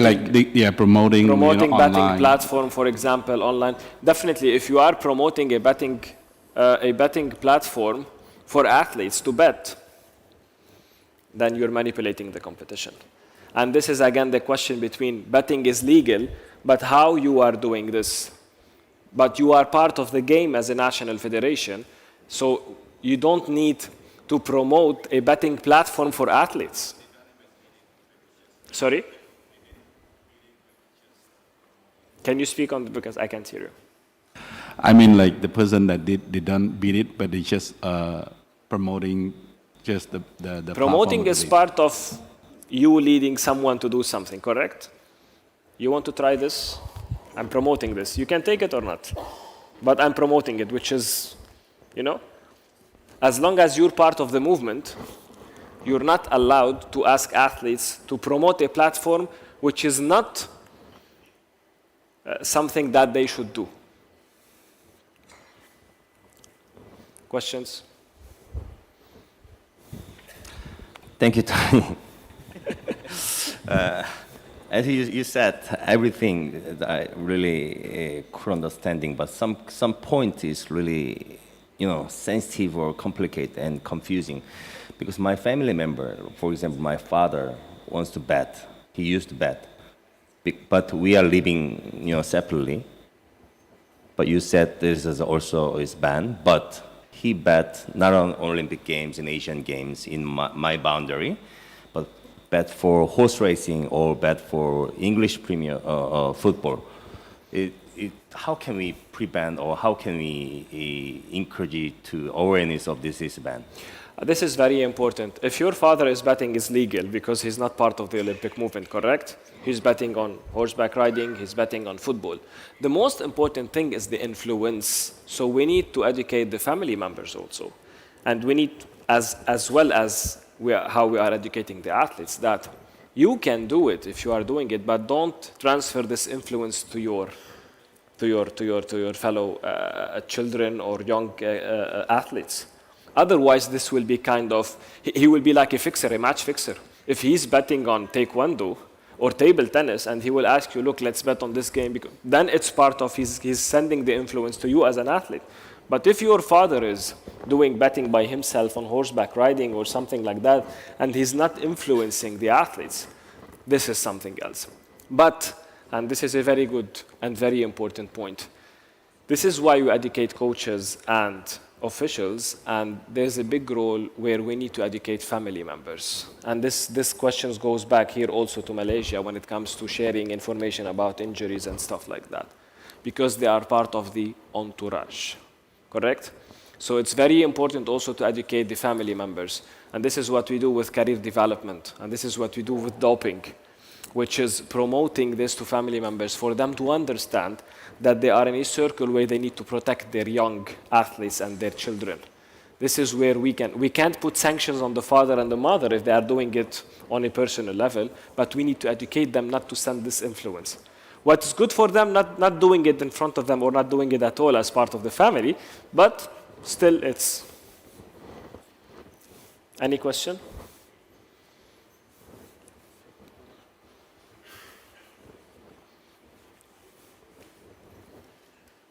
Okay, thank you for keeping me the last. There is two questions. Olivier mentioned that about don't share information. So the coach of basketball, sometimes when he share the tactical plan before the game. So for me, when I'm watching, it's like a kind of the plan. So I don't think that... And answering your questions and going back to Olivier, it's a case by case. So you can think and I can think in a different way. But if someone will go and report this, we need to study. There will be a study about how things are going on. There are specific people that they study and say if this is manipulation or it's not manipulation, based on different things. So this is something that they usually do case by case when it comes to strategies. For you, you say it's normal. For the others, they say, oh, he's sharing this strategy for the other team to play in a different way. So it's a case by case. If someone will report that this guy, he announced that or he shared this kind of information, and someone will report this, they will study this as a case by case. And also, as a coach, if I ask Mark that, or if I announce that Mark will not play tomorrow in the game, and suddenly tomorrow Mark is playing, also it's part of the game. Yes. And we watch this in the NBA many times. And it's a case by case. Thank you. You're welcome. Anything else? Well, it's good that you're asking a lot of questions. It means that you're very interested. So, the education toolbox, where you can find more information when it comes to manipulation. And I think everyone will go now and look at the education toolbox to learn more about manipulation. You can find this on Athlete 365, again, toolbox, where you have the 4 rules where they will give you more information about how not to share, how not to fix, and stuff like that. You have manipulation courses for athletes and for coaches. And what I give you as an advice for every one of you here, especially people asking questions, is to go and take the course where you will be learning more information in details, and this will help you also answer some questions. And definitely the questions and answers.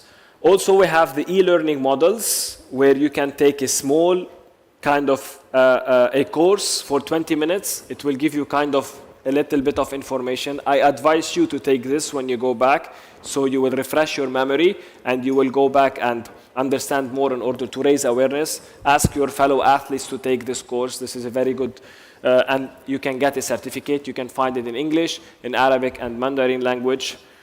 And pre-games, games times, life education. And this is what we will be doing, hopefully, at the Asian Games. We will have a booth, hopefully, together with the prevention of manipulation of competition, to give you more information about manipulation.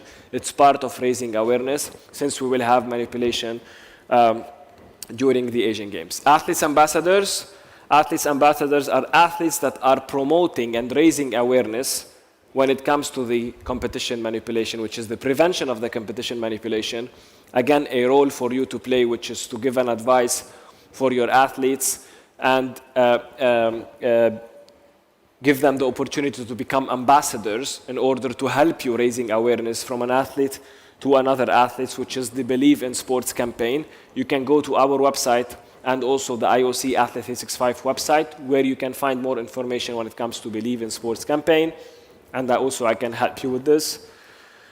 I will answer your question, Hong, after we finish, which is, Hong Zhang, what is their role? This is at the end, which is what is their role and how they can move forward. Okay? Now, after talking a lot, I hope I didn't talk a lot, I will move to small best practices, 3 best practices from our colleagues from Jordan, Sri Lanka, and China. So first, I would like to invite on stage Jordan, National Olympic Committee of Jordan, for a small presentation, best practice presentation when it comes to the prevention of the manipulation of competitions. Jordan.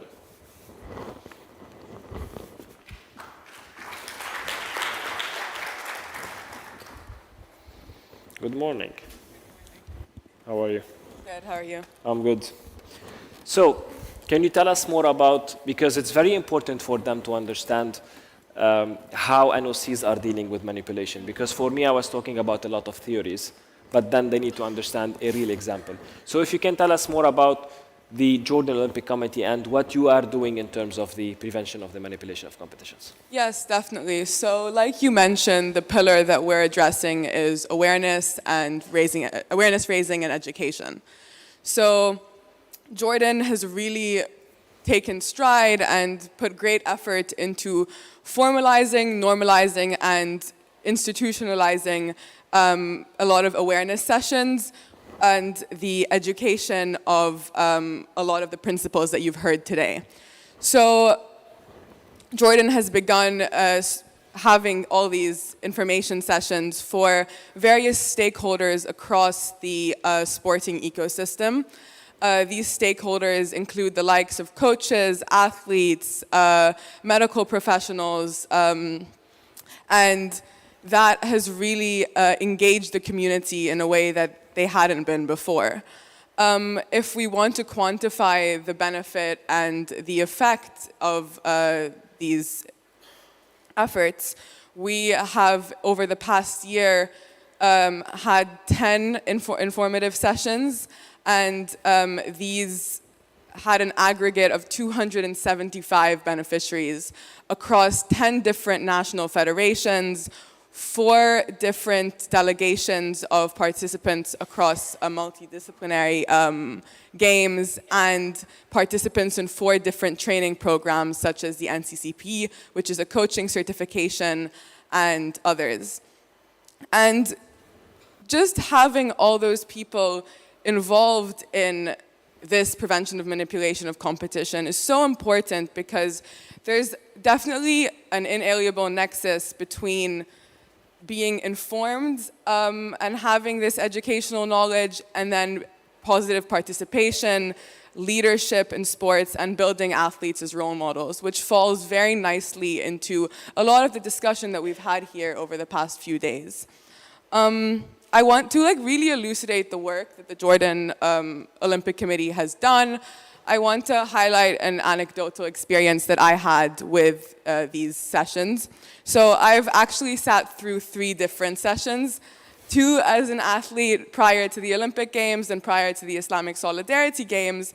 But then, more importantly, I think, and the point I'm trying to deliver, was when I was working with the Olympic Committee, specifically the education department, over the latter half of 2022.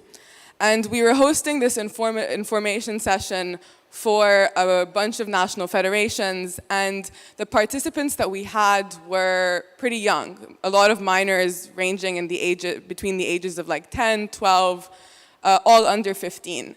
And prior to this session, we were discussing, myself and the different facilitators, one of which is Nadine, who is here with us today, that we were a little bit concerned about the transferability of this type of content. But we were taken aback by the excitement and enthusiasm and engagement that we had from everybody else that was participating, and from these children who were asking so many questions, which really goes to show, first of all, the caliber of the educators that we have, which I'll get to in a second. But more than that, the fact that when we provide all these athletes with the tools, even at a young age, they're so excited to do everything the right way. So building that foundation, if any athlete commissions or NOCs are looking to start young, is something that I really would recommend for sure. And then another point I want to bring up about what the Jordan Olympic Committee has been doing is we have 3 different Believe in Sports ambassadors who are experts in the PMC and are able to run the informative sessions. They're able to answer any questions, be point of contact, and develop the curricula that would best suit whoever they are talking to. And really having this knowledge on hand has benefited a lot of people in the athletic community in Jordan. And specifically, they have worked in-house to translate, we mentioned translating yesterday, to translate the slides from the Athlete 365 presentation from English to Arabic to kind of bridge this language barrier and provide the resource to all the athletes. The final thing that the Jordanian NOC has been doing is we follow up with different sports if there ever is an instance of manipulation or any problems, because it's our duty to support the different national federations if they struggle. There were 2 cases last year, and we just followed up. It is in the case that the National Federation wouldn't pursue this endeavor, then we could help in the reporting, but we also have followed up diligently. So that kind of summarizes what we've been doing. Thank you very much. I think you're doing a lot, and Believe in Sports campaign is something very important, because when an athlete is speaking to another athlete, sometimes it's easier to transfer the message, and a lot of awareness before the games. This is very important, and this is what you should be doing before the Asian Games and before Paris 2024. So thank you very much for everything. And I would like to welcome on stage now National Olympic Committee of Sri Lanka, our dear friend Rashika.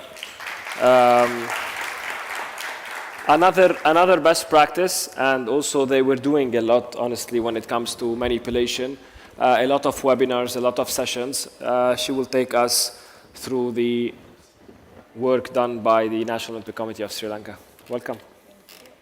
Thanks, Tony. Honestly, very privileged to be here and talk about this topic. It's myself and Sigo, Rita, we've all put a lot of effort last year learning this topic in the first place for all of us, and activating Believe in Sport campaign locally as well. So I myself is a Believe in Sport ambassador in Sri Lanka, apart from another colleague of mine. And we do have a SPOC working with the IOC, Rita's team, to work on activating this locally as well. So if I just run through the process of what we have done, we established the SPOC first, and then we're working with the IOC PMC team, Interpol, and the national federations and the international federations.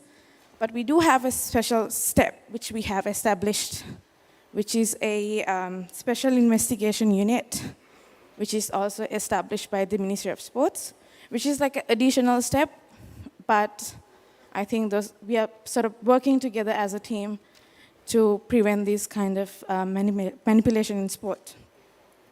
And like you mentioned earlier, we are also following the 3 pillars, awareness and rules and awareness and intelligence. So under rules, following the IOC template or the draft which you have provided us, we have implemented the code of conduct in Sri Lanka as well, and we have also adopted that in the constitution, in the NOC. And I'm happy to say 20 national federations out of 33 have adopted the rules within their national federations, which is a big achievement within 1 year's time for us. And there's a lot of work to do still, but this is one of the biggest achievements we had last year. And under the awareness, we had quite a lot of work happening last year as well. We included this in our website so everyone have access to this information. This prevention of sports manipulation is, the conduct of code is also available on the website for everyone to access. If you want to just have a look at it, you could basically go to our website and have a look. And social media activation happened for athletes, for coaches, for officials. This has been done last year. And we also had a separate kickoff workshop. This included national federations, athletes, media, and also Ministry of Sports coming in. We had Interpol joining us for a webinar, and also the IOC coming in and doing the session for us. And then we also had a briefing session before Commonwealth Games last year. We had a session for coaches and managers separately, and we also had another session for athletes, only because the way you present these content to officials and athletes are a little different. For athletes, I think it should be easy to digest. As we know, we ourselves are finding it difficult to understand this topic. So I think when you're delivering these sessions, a best practice would be making this content easy to digest and easy to understand. We also have an athlete agreement implemented. So athletes know what is good, what is not, and what they have really agreed to do. And then this PMC course, which is available on Athlete 365, is also implemented for sports administrator course. It's a mandatory course that anyone who's taking part in sports administrators course should take to obtain the certificate. So that's like a mandatory step we have adapted. On the integrity hotline, we have the website implemented. We can do the reporting through our website. Yeah, that's pretty much That's that. more than enough, Yeah. I think. That's great. Thank you. I think they're doing a lot of job, and as you mentioned, 3 pillars. 1, which is the rules, 2, raising awareness, and 3, the intelligence. And using the ambassadors, this is a great idea, and well done, because you need to also to transfer the knowledge to the national federations. Finally, when it comes to best practices, I would like to welcome on stage from the National Olympic Committee of China, our dear friend Lu Ting, also to talk about the best practices in their own NOCs. Welcome. Thank you. So, tell us more about what you're doing when it comes to the manipulation of competitions. Actually, during the year 2020 and the year 2022, I was luckily working as the SPOC of the Chinese Olympic Committee. So our work actually started from 2020, and we nominated our Believe in Sport ambassador in that year. It is Miss Yang Yang. She's the short track speed skater, and she used to be the IOC Athlete Commission member and Athlete Ethic Commission member. And she also represents ISU for prevention of competition manipulation. So in addition to education, we make efforts and succeeded in incorporating the prevention of competition manipulation into our China's most updated sports law, which I think is very important for the work because the law is binding for each and everyone in the country. And in terms of awareness raising, we work with our ambassador to have many training sessions. Specifically, before the Tokyo Olympic Games, we had the first one that we cooperated with IOC as well as 5 or 6 international federations to have the first training session for our teams, delegations for the Olympic Games. Since it was the first time, so we had very little experience, but of course it was a success, and we got very positive responses from the athletes that they said instead of the usual way of doing it, that we have some materials in written form, we had discussion, and the discussion was very similar with what we had today, that this problem is very tricky and it's new for many of our athletes. And after the session, we had videos of the training session for each and every one of our Olympic delegation members. It's around like 700 athletes and coaches and delegation members. So after the success of the first training session, we had more. And most recently is before the Beijing Olympic Winter Games. This time we had a better one that we incorporate more localized content. That maybe for the Chinese athletes, the case studies of our own athletes may be more easy to digest and more relevant, more easy to understand. And we also shoot videos and distribute it to the delegation as we did before. And it was also well responded from the athletes and delegation members. And the toolkit content from the IOC has already been very nice, that it has a lot of languages, and our athletes whose English are not that good could also understand it very well. And with the ambassador, we could have a very good discussion for them to understand the content much better. Amazing. Thank you very much. Thank you. Well done also, following the 3 main pillars. This was our last best practice. I know we should finish by 10:30, but we couldn't stop answering all the questions. So as long as you are engaging, this is something that we need to do. We have a small working group, and then we will conclude. It's over. But this is very important, just for 10 minutes. First of all, I will explain exactly. So the OCA Athletes Forum is over, done. You're going home on Monday, and you come back inspired, and you are ready to act. And I think you are already inspired. I will answer your question at the end. It's still there. You want to propose to your fellow athlete committee members to run awareness-raising activities for the athletes of your NOC who will be competing at the Asian Games. Okay? What do you do?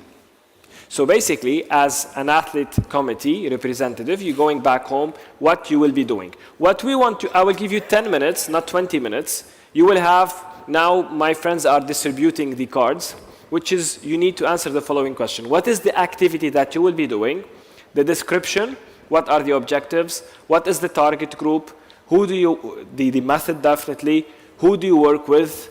When do you run this activity? And what resources do you need? Just few points.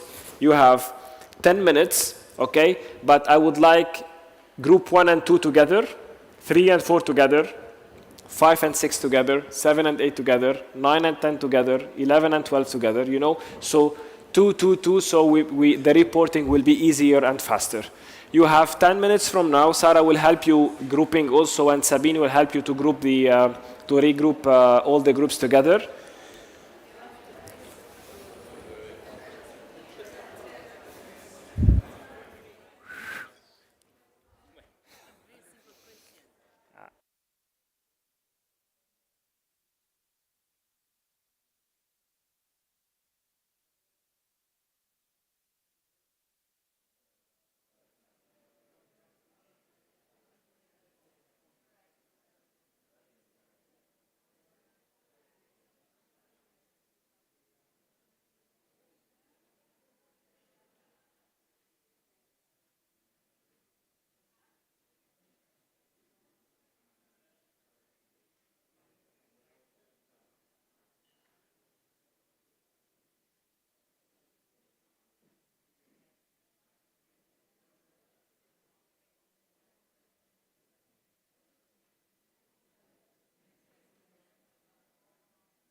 Done?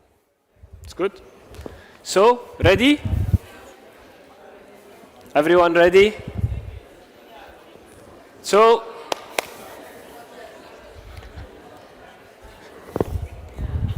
can you start again with group 1 and 2? Everyone, can you have your attention, please? Sarah, can you check if there's anyone outside, please? It's okay, it's okay.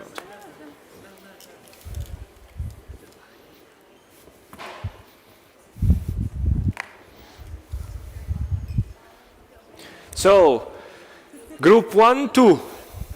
So, who will be presenting?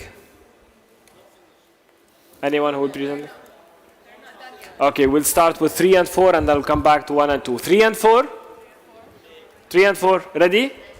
Okay. 2 more minutes. 5 is too much.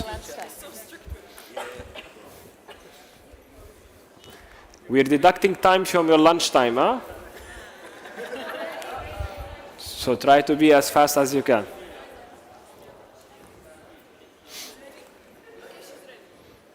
Okay, group 3 and 4, ready?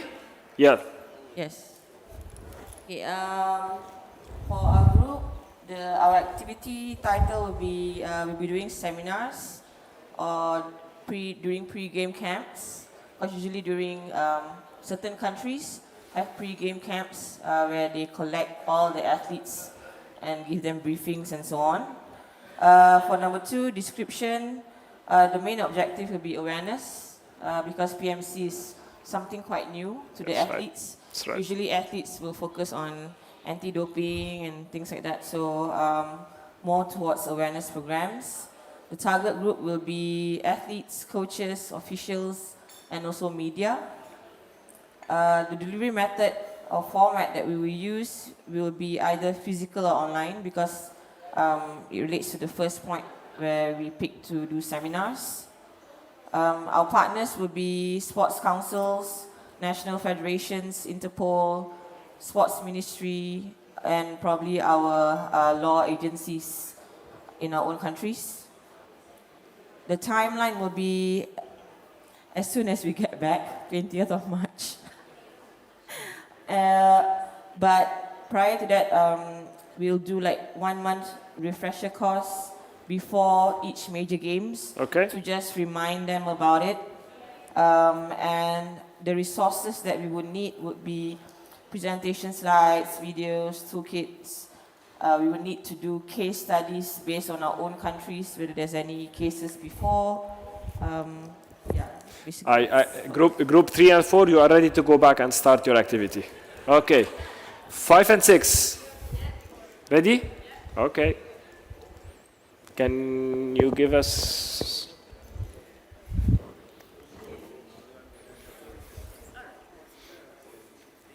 Yes, use your mics on the table, please.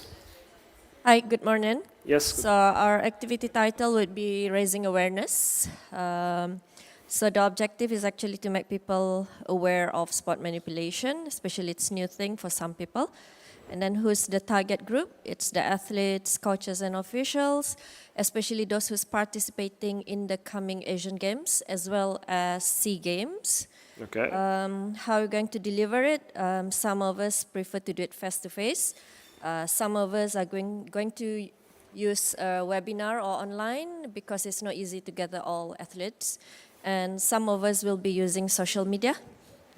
Our partners are our NOCs, Mr. Tony, and fellow ACs. When are we going to do this?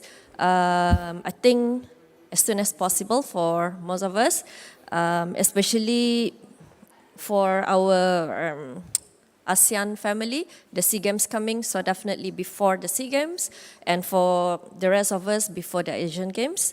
And then what resources? So Mr. Tony is also here, and then we need the subject matter expert and the Olympics 365, the toolbox. The plan is ready and we are ready. That's great. Next.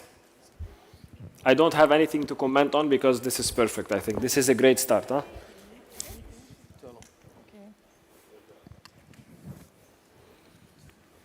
Good morning, everyone. I'm Asma Akram from Pakistan. So the topic is prevention of the manipulation of competition. The first one is the description. What activity do you envision? And we will conduct awareness program, educational program, sharing information, and doing research. That what type of manipulation is going on and where is the located in the country or in any federation. Okay. So we will find with the research. And target group, of course, the athletes, those who are selected for the Asian Games.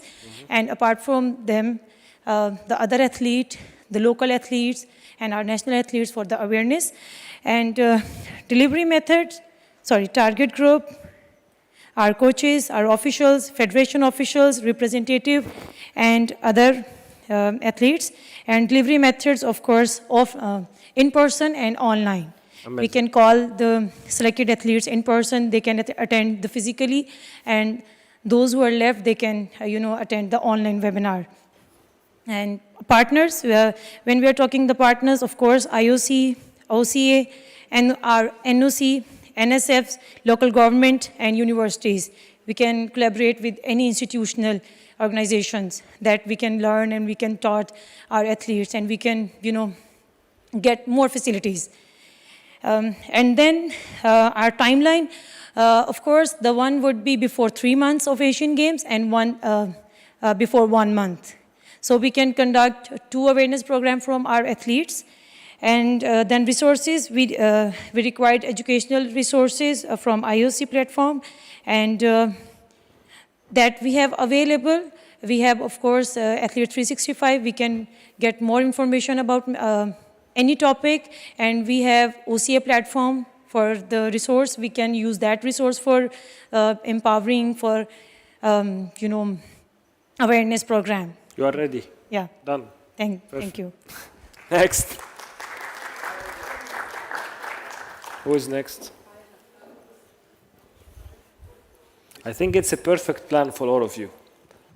Okay, so for our activity, we decided to focus specifically on prevention of manipulation in competition and presenting adequate and informed social media profile. So we'd call it the athlete profile, potentially.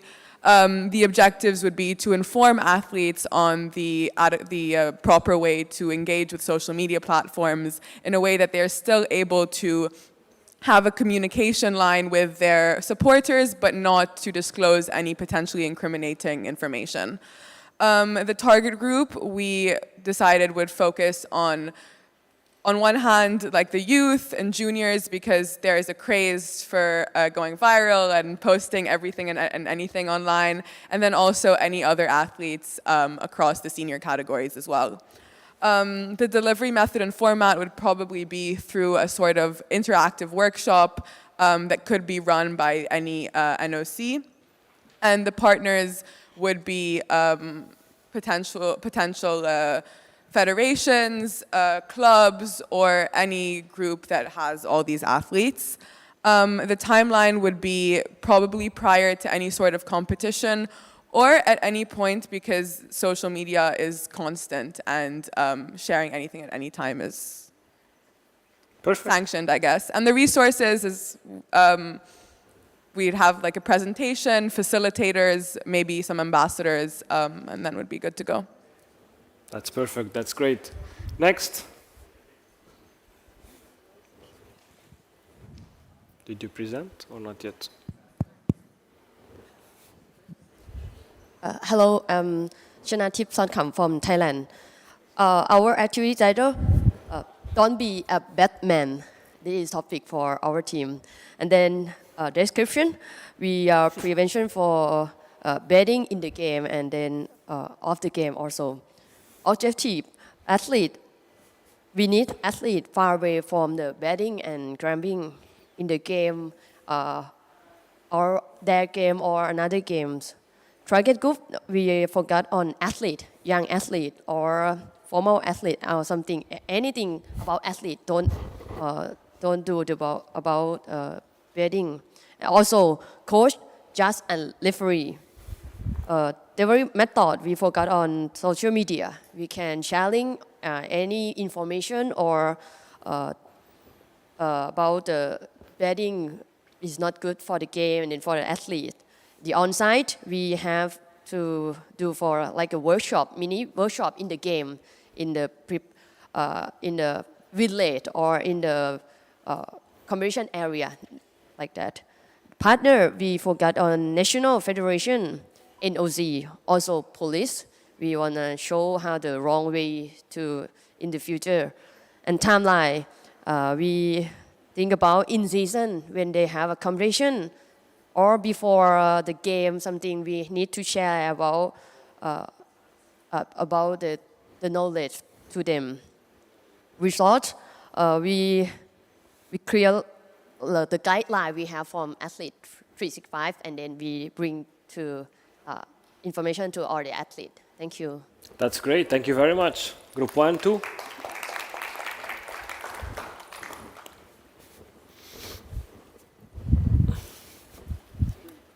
So we thought about what the most effective delivery method of information is, generally speaking. And we concluded that it is basically, it has to be interactive, it has to be personal, it has to be primary. So when you compare lectures or sort of primary experiences, interactive workshops are a much more effective way. More specifically, when you use the sort of examples, so obviously you explained it in theory and then you used some examples, the examples really stuck with us, and that's what got us questioning and talking.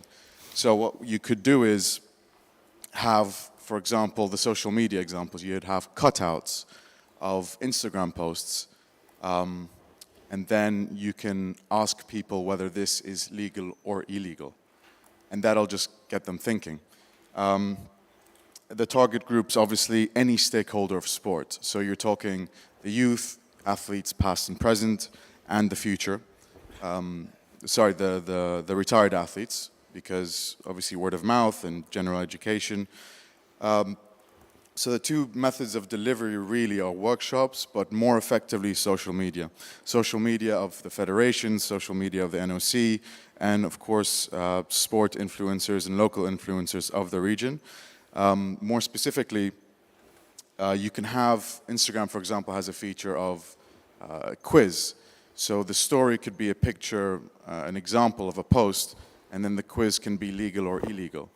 I think this definitely has the most reach, and it's more fun, it costs nothing, and it's definitely the most effective way to, for people to learn. In terms of timeline, I think for NOCs and federations, this should be delivered before competition, but also you can implement this in schools and universities. So you can include this in the curriculum of schools, so they can educate the athletes and just everyone pre-competition or just generally. Yeah, for schools and universities to be included in curriculum would go a very, very long way. Thank you very much. That's great. Last group, 1, 2. Hi everyone. We focus on the athlete who will be competed at Asian Games. So the title will be Awareness for Risks of Manipulations. Many of athletes didn't know what you can do or what you shouldn't. So description will be make sure the athlete know what you should do or what you shouldn't do before sending the Asian Games. And objectives is implement awareness for the sports society. And so target group will be potential athletes for Asian Games. And the delivery method will be seminar. We don't have much time, so the seminar will be good. And partners are SC, NOCs. So the athlete here will be the ambassador. And we can use IOC videos, But the language problems, we need to translate, but it takes a long time. So the ambassador will explain what the video says. So that's the conclusion. Thank you very much. Amazing. I think we already have what you need to do next. This is great. Just keep in mind before the final takeaways, this is a very tricky topic. It's a new topic. It's great to see the engagement, which means that you are interested. Now it's time for you to go back and what you should do as an athlete commission members. First, you should discuss the topic with your athlete committees and your NOCs about awareness raising activities that you discussed today. 2, connect with your NOC specific point of contact. We will help you. We will send you the list of specific point of contacts for each NOC. We are making your life easier so you can connect with this specific point of contact who have all the needed information so she or he will help you and guide you, be role models, and help spreading prevention of the manipulation of competition. Always keep in mind, if the specific point of contact will not reply back, I'm at your disposal. The Prevention of Manipulation of Competition Department and the IOC, always at your disposal to provide you with anything you want. Don't hesitate. I can see that we have a plan for what's coming next. So we are ready to start supporting and educating our athletes. Educate the athletes. So resources, the PMC, the Athlete 365, the OCA website information, the e-learning courses we mentioned before, Athlete 365. Don't fix, don't bet, don't share, and speak up. Thank you very much. We will have a small coffee break for 10 minutes, and we will come back for our session, the Athletes Career Development for Sports and Beyond. And sorry for keeping you waiting for 2 hours.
Welcome back. Can we take our seats, please?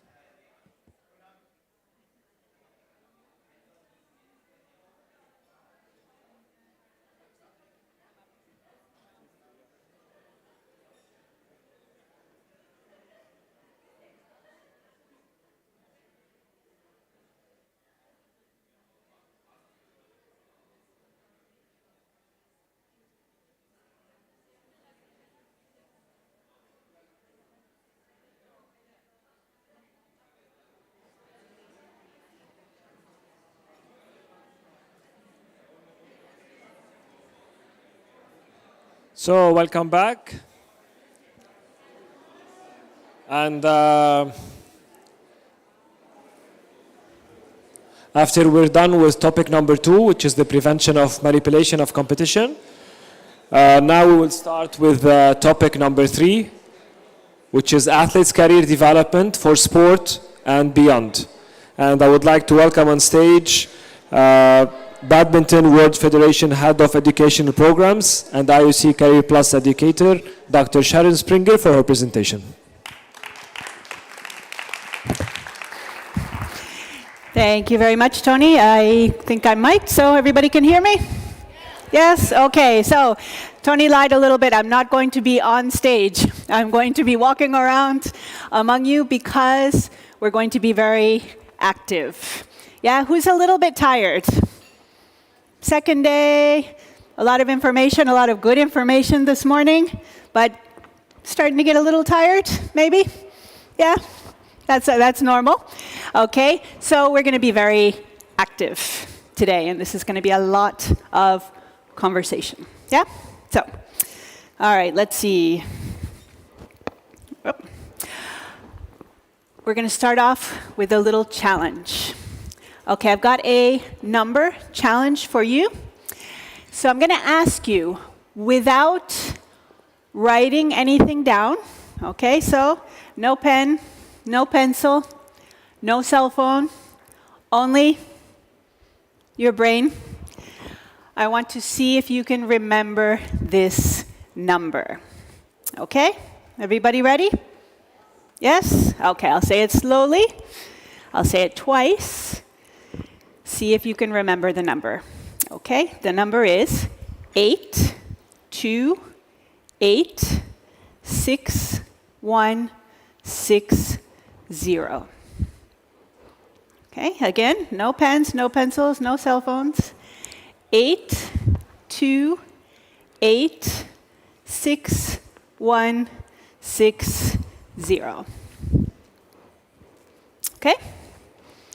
All right. We're going to come back to that. Okay, so as I said, you're going to be very active in this session. Okay, and why is that important? Yeah? You can sit here and listen to what I have to say, what Tony has to say, what Nareen had to say yesterday, and you can have all the best intentions in the world that you're going to go home and apply it, and I'm sure you do. But when you get home, what happens? What's waiting for you at home? Life. Yeah, that's a good summary, right? Life. So your family, your job, your kids, your dog, your friends, right? You've got a lot of things to do when you get home. And all of this, no matter how great you think it is when you're listening, goes out the window. So if we're not actively involved, and if we don't really get into the details, it's going to be a lovely session, I hope, that we spend together, but it will be forgotten shortly thereafter. Okay, so that's one of the reasons why we need to be active. Yes? Okay, competition for space in your brain. So, your brain, how much information have you taken on today?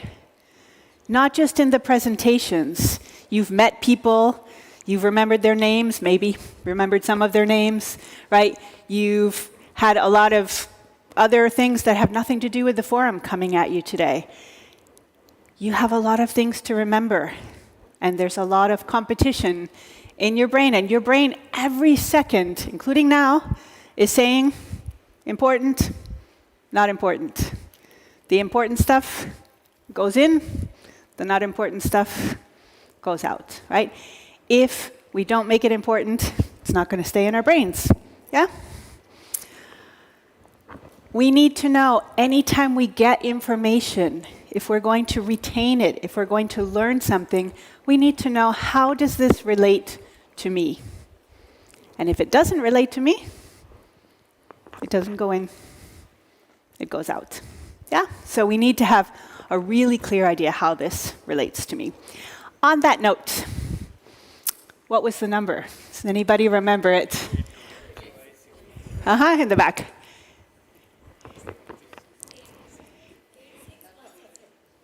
Okay, good. Okay, yes. How many people, honestly, honor code, how many people remembered it? Okay, good. That's way more than I expected. Okay, now, question. 2 questions. We know the what, because some of you said the number. How and why? Okay, let's go with the how. Can anybody share how you remembered it? In the back here?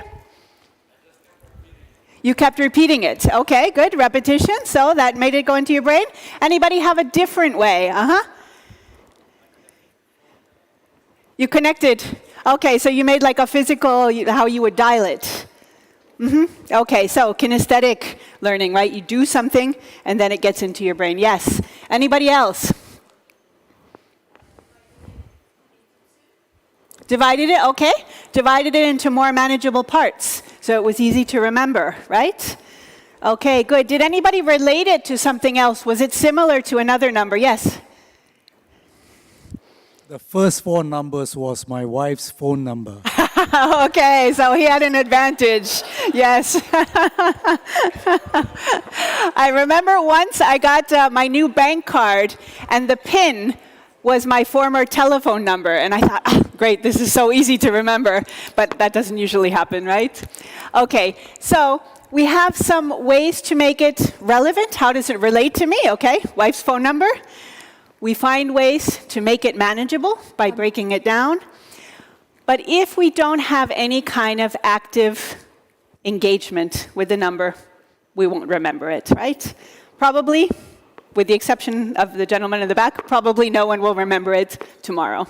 Okay, and that goes back to, it's not relevant to you. It was a fun challenge right now, but it's not relevant for tomorrow.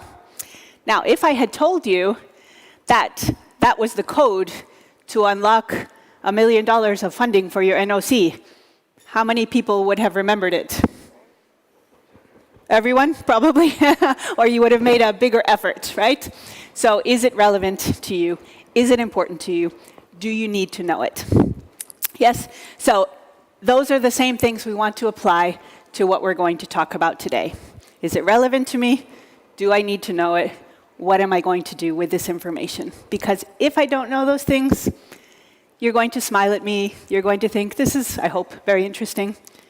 And tomorrow, it's going to be gone. Yeah, so we're going to try to avoid that. Yes? Okay. Now, I want to know a little bit about you. And before I do that, I want to say I am so thrilled, and I've mentioned this to Tony as well, that we have such great gender balance in the room. And I know we've got 2 representatives from a lot of athlete commissions, and there's an excellent gender split, and I think that is absolutely, I guess I'm trying to find the right word, it's inspiring, and it's great to see that it's not just words, but it's actually action. So when I look around, I don't think that I have ever presented to such a balanced group, and I'm absolutely beyond thrilled about that. So I do know one very important thing about you, that we've got equal participation here. I do want to know a little bit more about you, and part of that reason is so that we can do those things we just talked about, right? I want to know a little bit about you because this is a conversation. And if I don't need to know anything about you, I could have just recorded this presentation and they could put on a video and it would achieve the same purpose, right? But I want to know a little bit about you because we're having a conversation. So I'm going to ask you to do a little activity, right? So first part, raise your hand if, because we've got an athlete commission chair and another person from the athlete commission in most cases, yes? So raise your hand if you are the chair of your athletes commission. Raise your hand. Okay, and if you are the other participant, the non-chair, okay, raise your hand. Okay, all right, a little who's who. Okay, next question. Okay, the previous forum was on the roles and responsibilities of the Athletes Commission. So, I would like you to raise your hand if you participated. Raise your hand and leave it up if you participated in that forum. Mm-hmm. Mm-hmm. Mm-hmm. Oh, not too many. Okay, nobody else participated in the forum on roles and responsibilities? Yeah, the webinar, sorry. So not face-to-face, yes, webinar. Yeah, does that help? No, not a lot. Yeah, last year or 2 years ago. Yes? Okay. All right, a few people. Okay, raise your hands high. Raise your hands high. All right, there we go. A little better. Okay, so I thought that would be a little better balance. So if you did not, then I would like you to find someone who did. So those who did, raise your hands quite high. Okay, and maybe I'm going to have to distribute you guys a little bit. So if there's a table with no hand raised, can you guys go to one of those tables? Yes? So keep your hands raised if you were there. Okay, keep them up, keep them up. Yeah, stretch, stretch, stretch. Okay, so those of you who did go, can you find a table with no hand raised?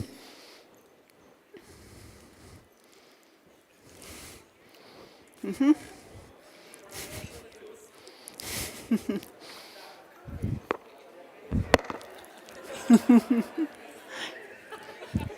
Don't be shy, don't be shy.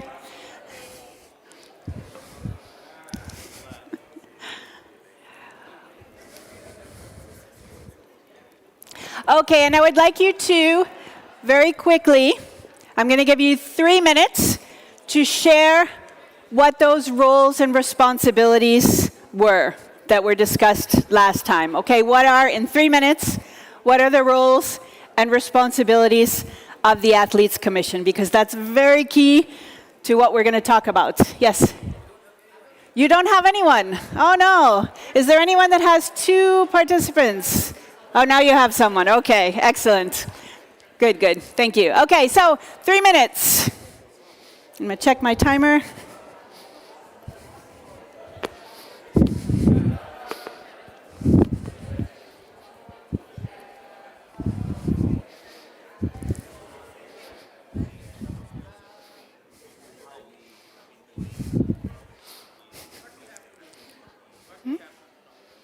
So who was there last time? You were, okay. So give them a quick summary of what are the roles and responsibilities of the Athletes Commission based on what you talked about. Mm-hmm.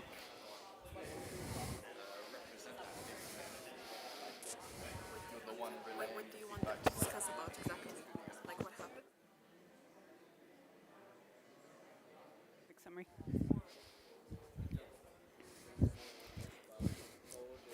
Okay, everybody, so it's a quick 3-minute summary of what the roles and responsibilities are of the Athletes Commission.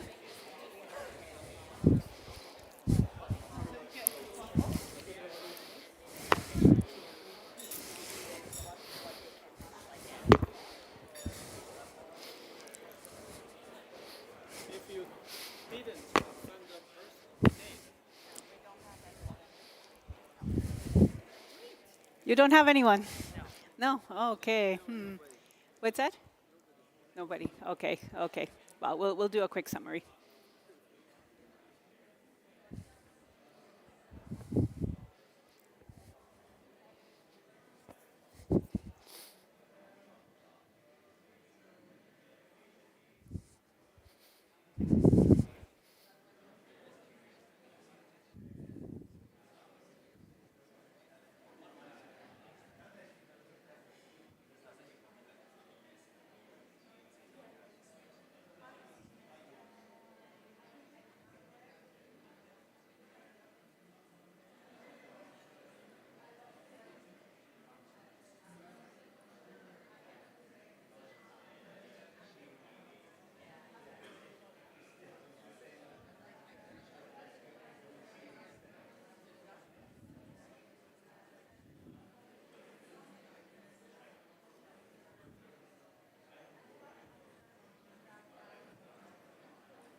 Perfect, everybody. So that's our 3 minutes. Now, what I'd like to do is, everybody, okay, there's a lot of discussion going on, which is great. You need more time. Okay, this is a very quick recap. What we're going to do is an exercise to further recap. Okay, so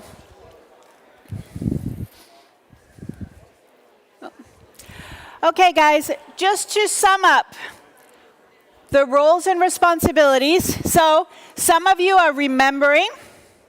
Some of you are maybe hearing it for the first time. Some of you have some doubts. So how many of you have used Menti before? How many have used Menti before? Okay, so a fair amount who have not. Okay, we're going to do a little interactive exercise with Menti.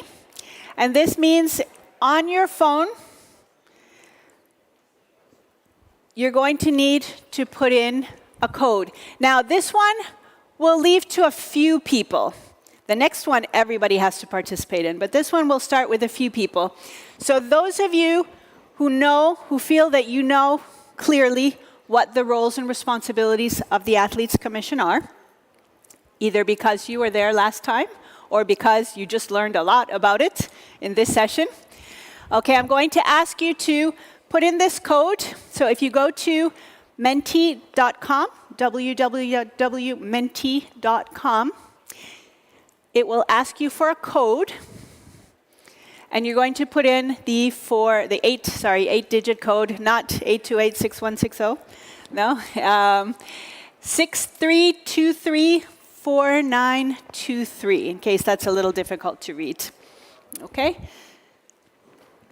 All right, so we'll have a little visual summary of what the roles and responsibilities are. Okay, so this one, if you're not sure, if you were just learning about it, you don't have to put anything in. Next time, you do have to put something in.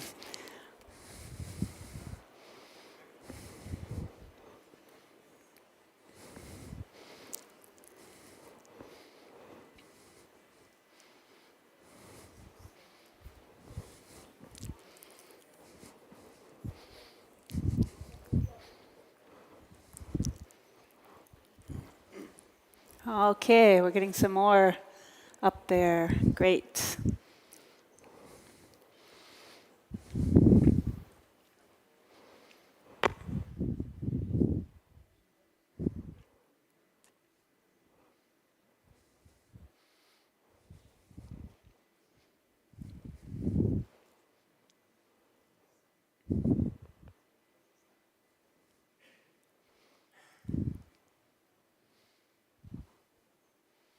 Okay, great. So we've got quite a nice summary. The ones in the middle, for those of you who aren't so familiar with Menti, the ones that are in the middle and that are bigger means that more people have said those. Those are kind of the most common or the most popular answers, right? So if we look at the big ones in the middle, we can start with engage, support, represent, awareness, raising awareness, sharing information, communication. We've got voice in different forms to be the voice of the athletes, yes? Okay, a lot of share information, empower, advocate, be active. Okay, so we've got a lot of tasks, a lot of responsibilities, a lot of roles. Now, why are we doing this? Okay, as I said, you need to know how things relate to you. So, how are what we're going to talk about now, how does that relate to your roles and responsibilities? Well, if we're not clear about the roles and responsibilities, it's going to be very hard to relate what comes next. So first, we want to be very clear what are the roles and responsibilities, because that helps us see how this connects to what you already know. Yes? Okay, so excellent participation, good. We're going to move on to that one, but we'll have some more activities, so keep your phones handy. Okay, now, this is a question for everybody. And the question is, why did you choose to join the Athletes Commission? And this one is not going to be the obvious answer of help athletes, support athletes, okay? Try to be more specific than that, okay? Everybody, of course, we know you want to help athletes, we know you want to support athletes, but can you be more specific? Why specifically did you choose to join the Athletes Commission? Okay, and I'm hoping we'll get a lot of answers, so everybody try to put in your reasons, your ideas.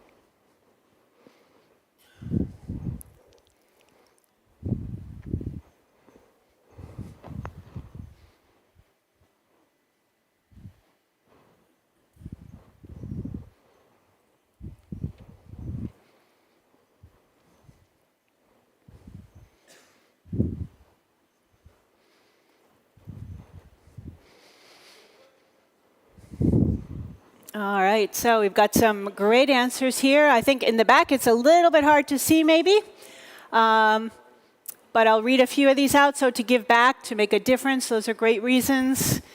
Help and support the next generation. We've got a lot of empowering, speak, to give a voice, contributions to my country, and give an impact, that's great. One very specifically to support them medically. Make our athletes role models. That's an interesting one. Yeah? I like the one that's highlighted there in the middle. Give athletes the support I didn't get. And that's actually going to be an interesting question later on, is how can you use your experience to make the experience better for those that are following in your footsteps? Yeah? That's actually a really important one. Okay, and simply, love sports. That's a great one as well. All right, good. Okay, and again, we're thinking about these questions because we want to know, what is it? We want to be very clear, I know you know, but we want to be clear and have it in our minds. What is it that you do as Athlete Commission members? And why is it that you're doing that? And then we'll get into a little bit of the how can we do some of that. Yes? All right, great. So thank you for your answers. We're going to move on. Now, we're talking about keeping sport safe for athletes, right? And that's one of the big topics of this forum, right? So what have we talked about already in terms of keeping athletes safe? What did we talk about yesterday? Safeguarding, yes. Okay, good. What did we just talk about just now? Okay, yes, preventing manipulation. So that's keeping athletes safe. Good, there's one more that's coming later that's going to help to keep athletes safe. What is that?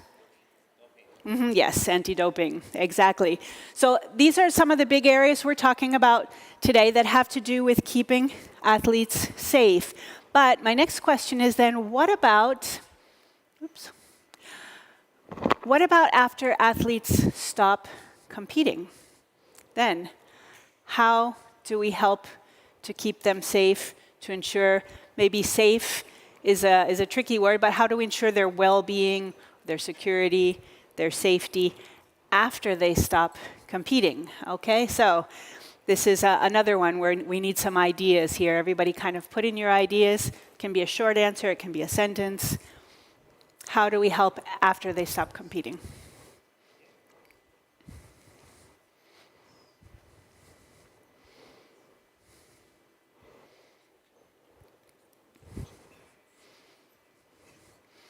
Okay, good. So, career, education, life after sports. Yes, mental health, that they're still important. I love this one, challenging knowledge to junior athletes. So it's not only about what you can give them, but what they can give back as well, yes? Allies, really important one. How can we be allies? Yeah? Helping them for life after sport, transition, that's a big word, support, yeah? Okay, to be a coach, teacher, NOC, yeah? Second chapter, I like that one, providing them with tools for the second chapter, right? No less important than the first chapter, maybe related, definitely different, yeah? Career transition them to help the next generation. I like that sums it up all together. It's about them making their transition, but also about them helping the next generation. And I think that one really wraps everything up nicely. Empowering new skills, and I'm sorry I can't read the one in Arabic, but I'm sure it's very interesting. You would be surprised if I could read it, wouldn't you? Okay, excellent. A safe place to turn to, I like that one. And the challenge continues. Ooh, yeah, that sounds exciting. Doesn't that sound exciting? Rather than preparing, transition, the challenge continues. That makes you want to dive headlong into it, yeah? Okay, so this is a little bit of preparation for the why. As I said, we need to know kind of what we're doing, but we need to know why we're doing it. So what are the roles and responsibilities? Why did you choose to get involved? And what are some of the things that we can do to help? So with that, let's look at your situation a little bit. Yes, and I wrote some notes because I knew I would forget what I wanted to say. So your context, I'm going to ask you some questions. And as I said, I want to know a little bit more about your situation. But the main point is, can I tell you what you need to do in your situation, in your context? Do I know, personally, what you need to do in your country? Not really. I wish I did. So if I don't know exactly what you need to do, why am I up here talking to you? Now you're thinking maybe I should leave the room and go for a coffee break. No. Okay. My aim today is to give you some tools, to give you some information, to get you thinking about how they relate to your context so that you can take those back and apply them to your context in the way that you know how to do that, right? So I don't know exactly what you need, but you do. The idea is to have a little bit of a conversation to see how the tools that we can offer will serve you in going back and making the effort and the impact that you want to make. Yeah? So I can share the tools, but you need to know why you want to apply them, and we'll also talk about how you want to apply them. Yes? Okay, so I'm going to ask you a series of questions, and we want to just get a sense of where everybody is. So, first question. Okay, in your Menti, are you still competing? Yes or no? Simple one to start out.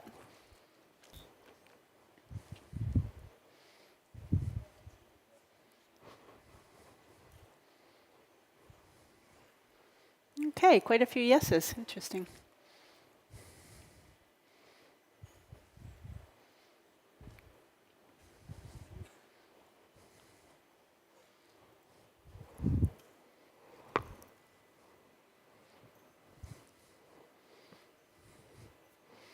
All right, let's see. We've got 54. 50, okay. Good. 54 answers. Okay. It's more than half. Okay, see if we get a few more.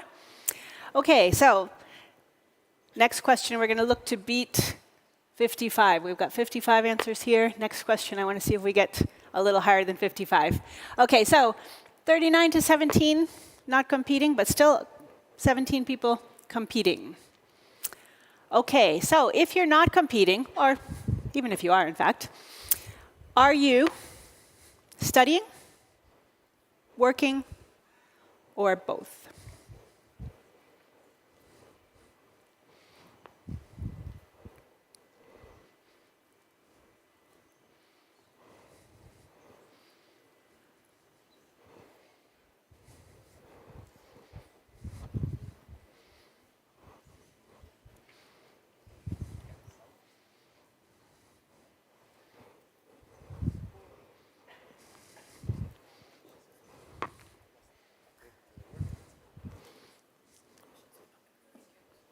Sorry?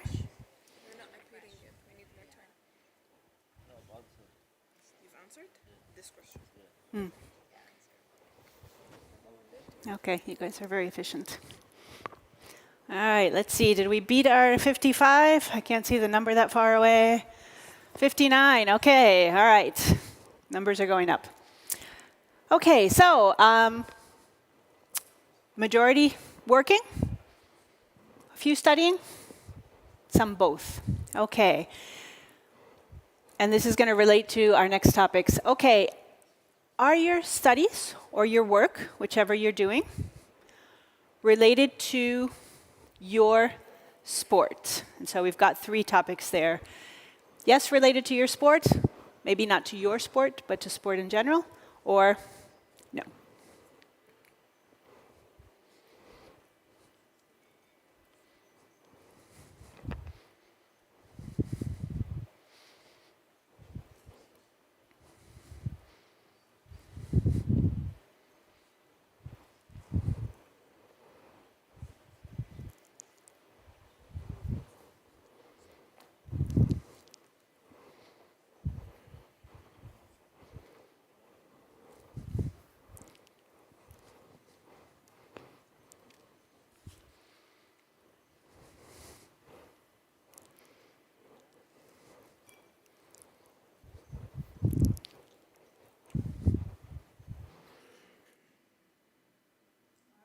See, did we get more responses this time?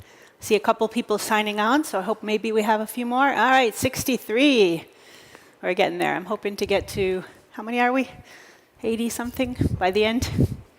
Okay, so we've got 15 related to your sport specifically, 31 related to sport in general, and an interesting 17 not related to sport at all. I'd like maybe one person from each of those areas to share a little bit of your, just a quick kind of, how did you end up where you are, whether somebody related to my sport, somebody who said related to my sport. Could you give us just a quick summary of what you're doing? Are you volunteering somebody else? He's volunteering. Okay, or? Yeah. Mm-hmm. Okay, you're coaching your own team. Mm-hmm. Okay, yeah, so that's absolutely related. Yeah? Yes? I studied business, actually, business administration, and then I worked with my father. He's a businessman. And that was for like 3-4 years. And then I got bored, actually. And I followed my heart, and then I took the Career Plus with Athlete 365. So I went back to my passion, which is swimming, and I opened my own swim academy in Jordan. So yeah, this is it, and everything's picking up. Okay, interesting. And I love those paths that are not linear, right? That you don't, it's very easy when you make a decision and it works out and you decide to do that and everything goes in a straight line. It's wonderful when that happens. Doesn't usually happen, right?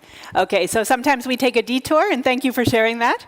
We take a detour, and I love how you described getting back.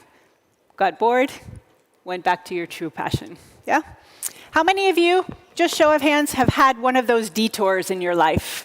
Whether it's about sport, or about work, or about family, or relationship, or where you live, anything? Who's had a detour in their life?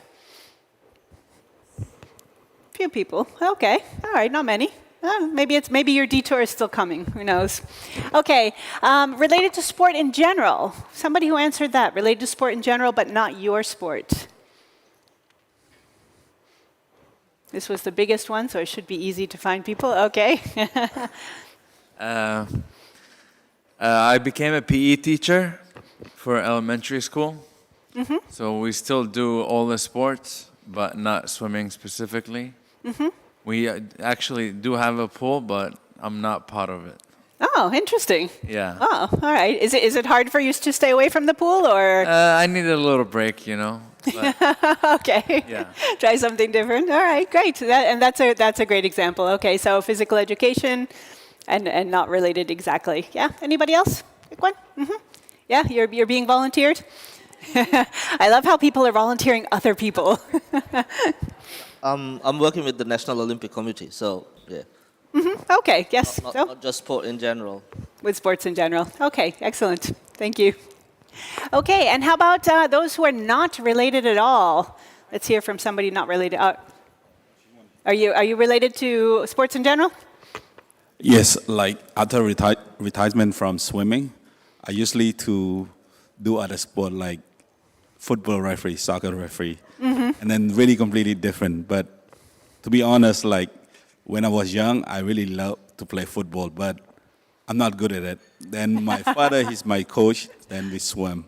And after that, so I go back and helping something that I want to be doing something like I love it. Okay, perfect, good.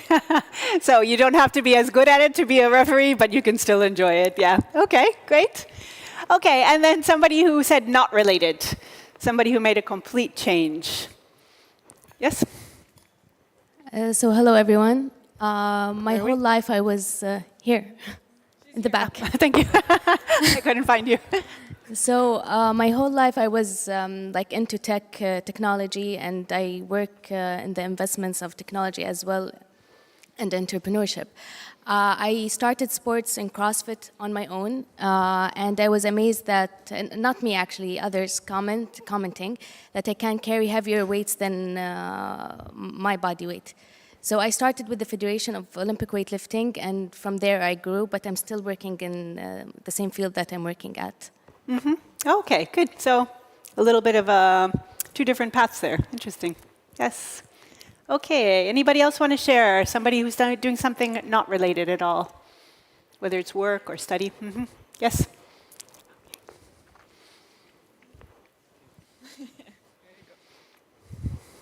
Hello. I was for 11 years on national team, but I did something else, which I have big passion with telecommunication and electrical circuits. Okay, so quite different. I was an engineer, so yeah, big different. Yeah, very different. Okay, good. So, and those things are going to become interesting when we talk about some of the tools for that transition, because some of your athletes will transition into something similar, some will transition into something completely different, and so we want to have those perspectives on how to help them do that, but also how their sporting career does prepare them for those transitions. And sometimes it's all there, but we need to help them see it, and that can be a very interesting role of the Athletes Commission. Okay, excellent.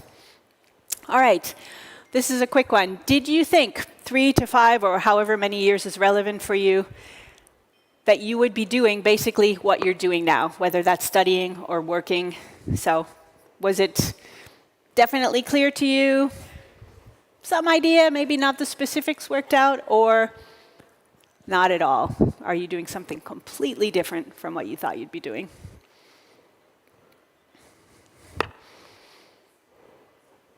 If I look back, I'll say more than 5 years, but if I look back 10 years, I would say, I did not expect to be doing this at all. I'll tell you while you're answering a little bit of my background. I was not an athlete. I hated sports when I was little. So, as my husband says, my PE teachers would be shocked to see me here. They would say, "Who is doing what?" I did not have a good early experience with sports. I'm an educator. I am an English teacher. And for a long time, as an adult, badminton became my hobby. And then eventually it became my job. And here I am today. But I would never have expected this, nor would anybody who knew me when I was little. So it's those detours that make things interesting sometimes. All right, let's see, how are we doing? 60, a few more? Last time we left off at 63, I think. Let's see, can we get to 65? 62. 63, good. Come on, two more.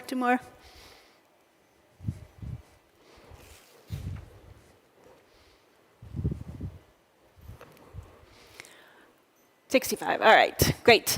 Okay, so interesting mix. Definitely is 30, that's the clear winner. But then there's up to 20, not at all. Okay, and then the ones in the middle, that's an interesting one. So some of you are doing something completely different and completely unexpected, like me. Some of you were very clear what you wanted to do, and those perspectives will be important for you to be able to help your athletes, because some of them will be very clear, and then you just need to help them along their path. But some of them won't really be clear, and they'll need more help in discovering what they're doing, and we're going to talk about some of the tools to help them do that. Okay, and this is another quick one. Did you have a plan while you were competing for your future? So, while you were competing, while you were still at the height of your career, did you have a plan for your future, or did you only start to figure that out after you stopped competing?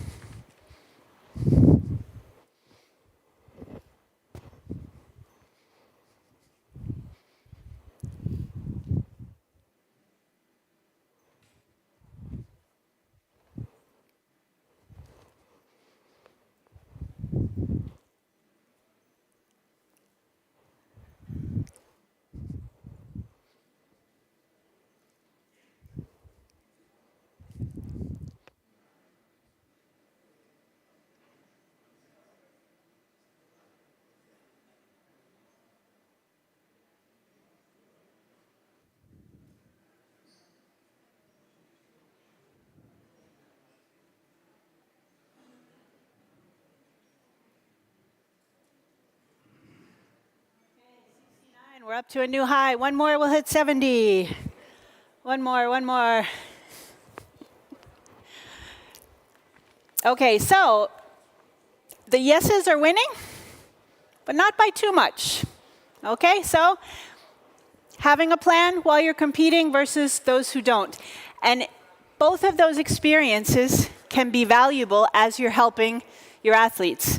Those of you who did have a plan can talk about the importance of that plan and your experience in that plan. But those of you who didn't are also very clear why it's important to help athletes have a plan. Right? So both of those experiences can be helpful in preparing the next generation.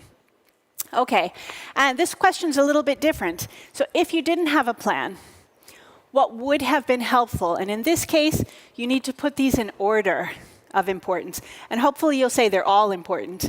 But if you had to put them in order, which is the most important, which is the second most important, third most, and last most, yeah? So out of career orientation, which is the what you want to do, career planning, which is the how are you going to get there, CV and interviewing support, so that's going to be important in the employment process, and experience of former athletes, which is another resource sometimes we forget about.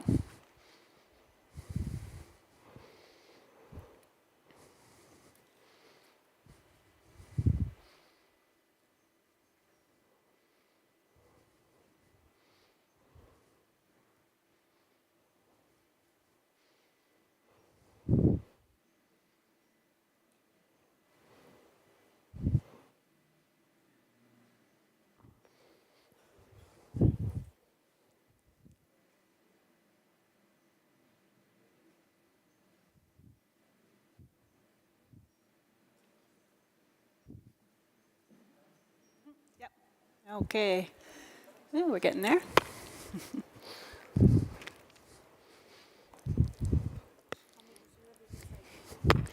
This question's a little bit harder than the other ones, I think.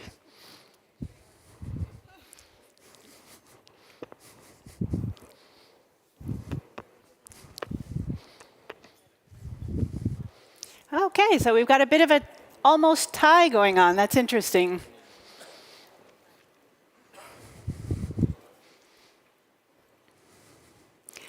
All right, so far we've got 3 strong contenders: experience of former athletes, career planning, career orientation. With the experience of former athletes, I think has been number 1 throughout. That's an interesting one. Okay, and the CV and interviewing support down on the bottom. That's kind of the driest, the least exciting of all of them, right? Not the least important, but definitely the least fun, let's say. Okay, but the interesting thing is, if we don't get the other three in place, we don't have much point to the fourth one yet, right? Okay, so I think that's actually very good in terms of your ranking. Yeah. Yes, absolutely. Yeah. Yeah. I just want to share our experience in Oman. We've run a workshop this year. We targeted the best athletes we have who are going to participate in Asian Games. And the workshop was oriented on teaching them the skills of writing the CV, planning for their career, how to set up the goals for career in the sport, and also out of sport in working or studying. So they have to have that plan. And they like it a lot because it's a way of planning for the future and how should I continue with my sport career. And one of the important aspects came the balancing between studying, working, and being an athlete. And that's a big challenge that we are facing in most of the country where the sport's still in amateur status. So the experiences, when the athlete talking about their experiences and how they succeed to achieve good result, were really important for the other athletes who are upcoming youth, because it was a combination between experienced athletes and the ones who are just starting. Yeah, and that contact is really important, and that can be one of the really key roles of the Athletes Commission, is putting those people in contact, putting your experienced athletes in contact with your up-and-coming athletes, helping them realize that planning is not as awful as it sounds sometimes. Once you get into it, it can be enjoyable. And we're going to talk a little bit about also helping them realize that a lot of what they're doing in sport, sometimes we see competition between sport and study or sport and work. But one of the things that we want to emphasize is the fact that what you're doing in sport can help you with what you're doing in other areas, and we'll talk about those areas. So if you see it as two separate things, it makes it very hard to reconcile and to take advantage of that. But if you look at some of the underlying skills and abilities and strengths that you learn from sport and how they help the rest of your life, it makes it much easier to put those things together. All right, so yeah, we're still experience of former athletes. This is going to be something important. How do you incorporate that into your efforts? Because your older athletes either have a voice of how they've done it, or sometimes they have a warning of, don't do it the way I did, do it better. And both of those are really important, right? Okay, the career planning, career orientation, we're going to talk a little bit about NCV. Less exciting, but like I said, once you get those first three sorted, that's when the CV and interviewing part becomes really important. Okay, so then athlete career development. Okay, a few questions. Oops, sorry. Where's my question? Where's my question? Okay, sorry. Who needs to do it? So this isn't a Menti question. This is just anybody shout out an answer. Who needs to plan for their career? Everybody, yes. Thank you. Okay, whose responsibility is it? Your own, yes. Okay, but we can help. But it's the responsibility of each person. Yes? Okay, when should it start? Yesterday, yes, exactly, as soon as possible. At the time you're thinking about it, usually it's already too late, right? But better to start today than not start at all, yeah? Okay, and what tools are available to athletes and athletes commissions? So, another quick question here. This is a brainstorm. Anything that you think of, put it in there. What tools do you have at your disposal to help athletes do any of those things that we talked about? Career orientation, career planning, any of those things. Think of what are the tools that you have available to you.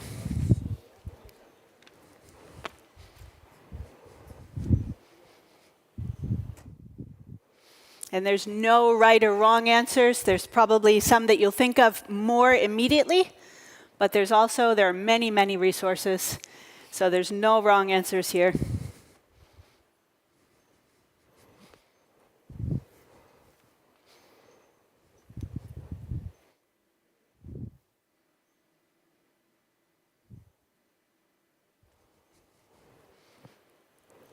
Sorry.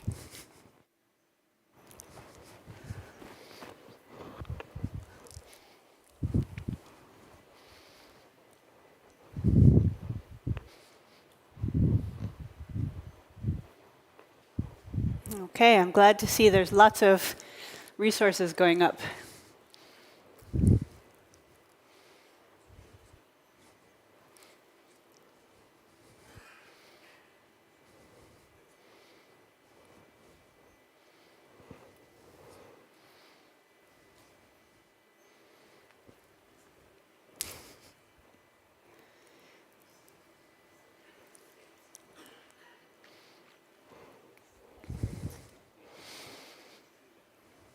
All right, so interesting.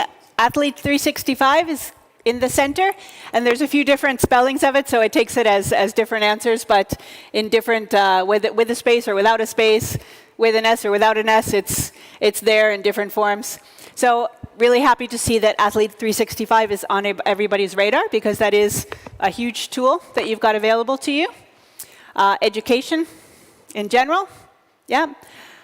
Government support, that's a key one.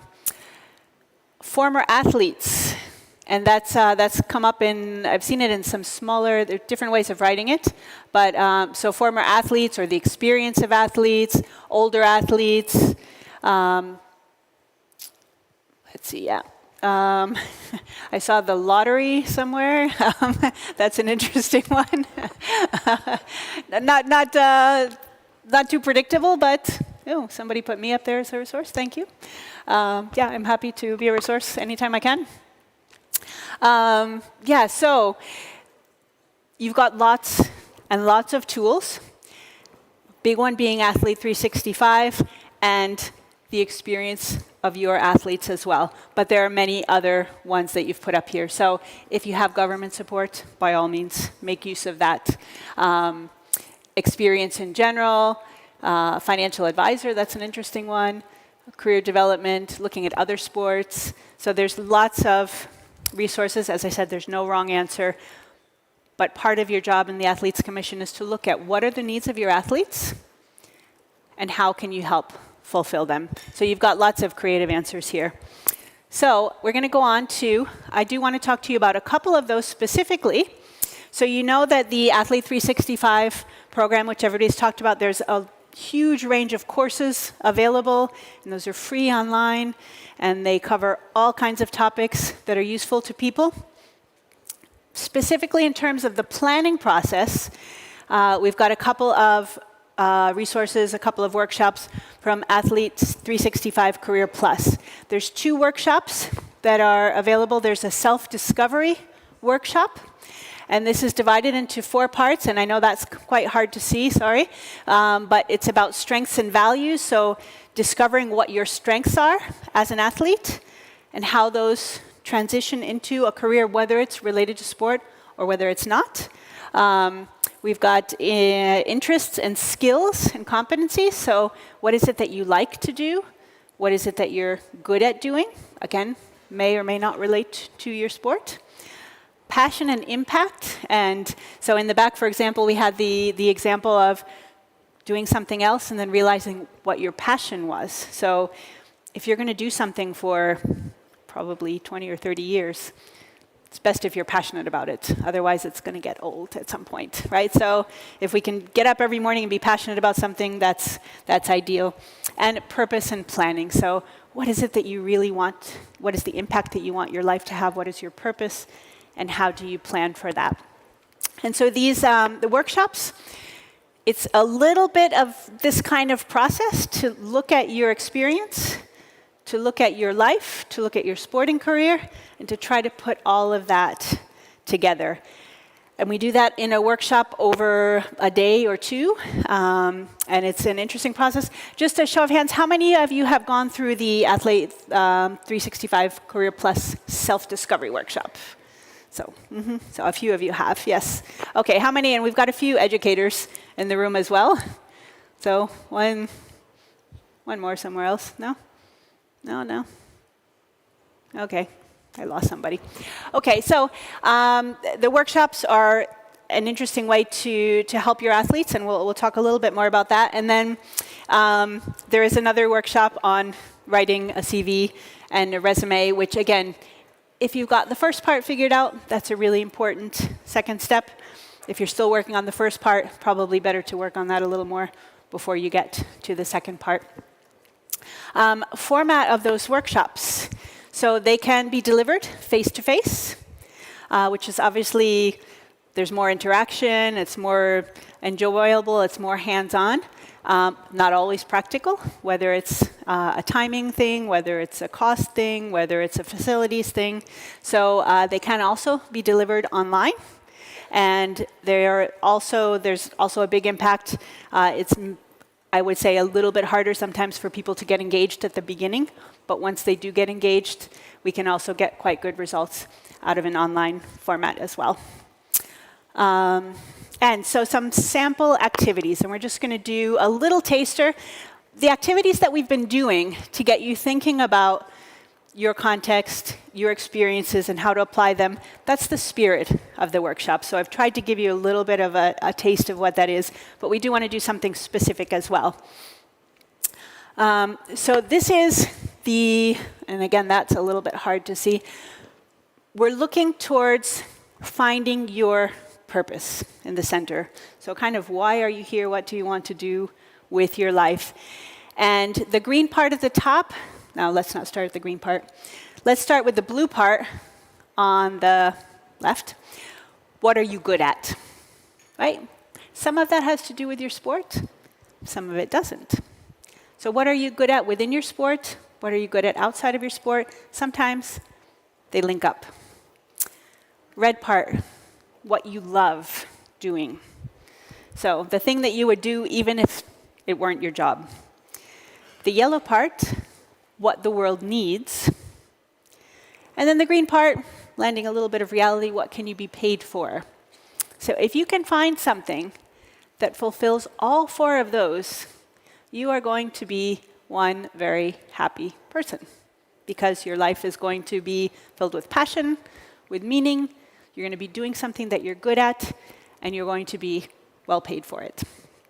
So the idea is to focus on all of those different areas. And there's some exercises in each of the areas that we work through in the workshop in how to do that. And we're going to do one very quickly here together. So, quick quiz. And Nadine mentioned these yesterday. 3 Olympic values are respect, excellence, friendship. Okay, very good. All right, so we're going to take the value of excellence. Yes? And we're going to take 1 minute, and I want you with the person next to you. Tell the person next to you how you apply excellence in your sporting career, or how you applied if you're not competing anymore. How did you apply excellence in your sporting career? What did excellence mean to you when you were an athlete? Okay? And that's a very quick one. 1 minute for you to share. Excellence as an athlete, what does or what did that mean?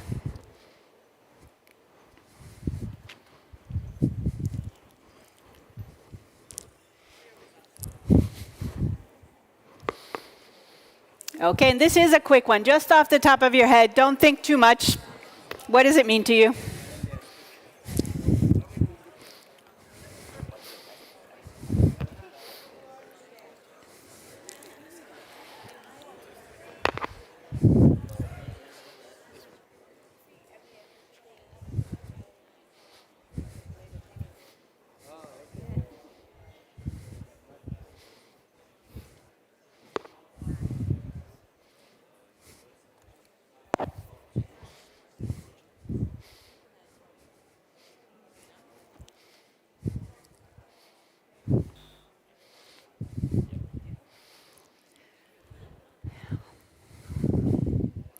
Okay, and second part to that question, in your work or in your studies, what does excellence mean to you? Subpart to that question, is there a relationship between what it meant to you as an athlete? Okay? So, what does excellence mean to you in your work or in your studies? And see if you find some common ground with what excellence meant to you as an athlete.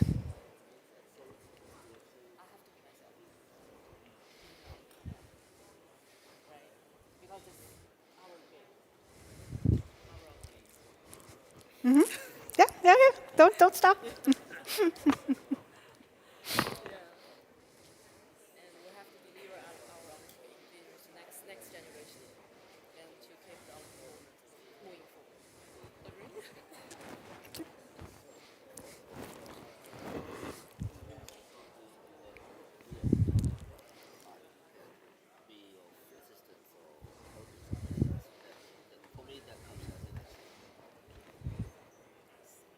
Mm-hmm.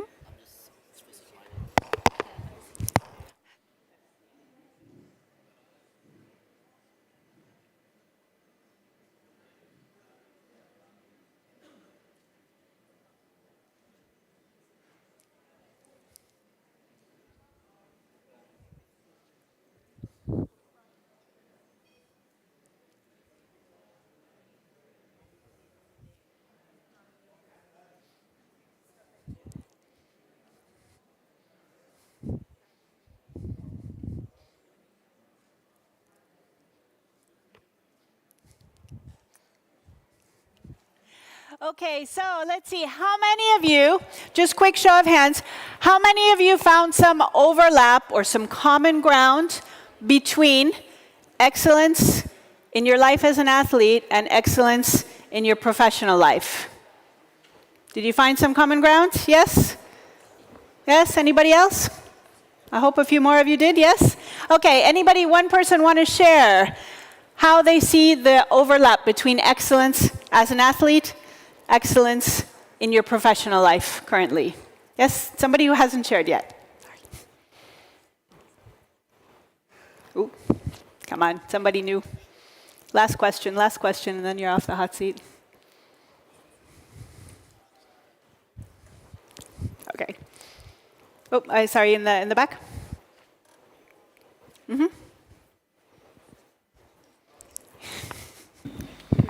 Well, like you wanted to be the top, like for me, myself, I wanted to be the top of swimmers in Jordan.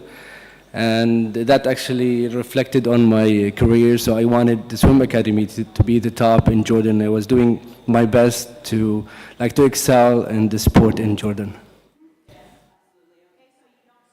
Striving for excellence or striving to be the best, if that's in you as an athlete, you're likely going to apply it to anything that you do. If you've tried to be the best at something, you don't settle for being mediocre, right? Yeah, in the back, did you want to add something? Same idea? Okay, perfect. Good. So we don't have time to go into too much more detail on that, but that's the kind of things that we explore in the workshop is, like I said, sometimes we tend to think that competing and being an athlete is sort of one universe, and then studies and work is a different universe. But there's actually a lot of overlap. And if we find the ways to harness or to apply what we've learned as athletes to the rest of our life, we find that we actually have learned a lot. We have a lot of skills. We have a lot of knowledge that we're not necessarily aware of. And probably you're aware of it because you've gone through that journey. So the idea is, how do you help those athletes that are coming up to realize that they do have a lot of experience, they do have a lot of knowledge, they do have a lot of skills, right? So sometimes they say, I've been competing all this time, I don't have any experience. Of course you have experience, right? You have time management skills, you have people skills, you know how to overcome challenges, you know how to set goals, but they don't always think of it like that. So the workshop is to help them reframe all of that experience they have in a way that helps them with their careers. Yes? So, very last part, if you're interested in having a workshop which is one of the possibilities. Again, this is one of the many tools that's available to you. And there is currently an application process that's going on. It's open until the 30th of March for this year. There will be a second round from June to August, but if you are interested in that, if it's something that would make sense in your context, then have a look at the March deadline. And there's a workshop request form that you can fill out, and then the IOC will work with you on the logistics of that. So that's my little commercial for one of those tools that's available to you. But as you saw, there are many, many tools. So what I would encourage you to do is, like we said at the beginning, based on your context, based on your experience, based on the realities of your context and your athletes, find the tools that are available to you and go back to those roles and responsibilities of the Athletes Commission to support, to give them a voice, to encourage them, and to educate them. So that's my thoughts for today. So thank you very much. I'm happy to answer any questions later on, comments, anything. Thank you for being a very interactive and very pleasant group. Thanks. Thank you very much, Sharon. I think this is one of my favorite topics, and I think it was delivered in the best way and a lot of interactions. So the participants now will understand that the approach was you learned about what athletes need when it comes to career transition, and now it's your turn with the tools that you will receive also later on is how to support athletes when it comes to career transition. So still with this topic, Sharon, we're going to have a small panel discussion to understand more how athletes themselves were able to plan for life after retirement, or athletes that are still competing, how they are balancing between education and their plan for, and sports career and the plan for what's coming next. So I would like first to welcome on stage our moderator, an Olympian also, an athlete, and now the president of the Swimming Federation in Singapore, OCA Athlete Committee member, our dear friend, Mr. Mark Shai, to moderate the session. Thank you, Mark. And also I would like to welcome on stage our two retired and active athletes. First, I would like to welcome Mrs. Masoma Alizada, IOC Athlete Commission member and a current athlete, cyclist. And I also would like to welcome on stage IOC Athlete Commission member, Mr. Abhinav Bindra, also a retired athlete. If you can just, and Sharon, please, if you can join, because Sharon at the end will be combining and concluding what she was explaining with what will be discussed during this panel. So I will give the floor to Mark. I will give you the mic. Thanks, Tony, and thanks, Sharon, for a wonderful talk and letting us know more about career transitions. Please give a warm welcome to our two inspiring athletes, Abhinav Bindra and Masoma Alizada.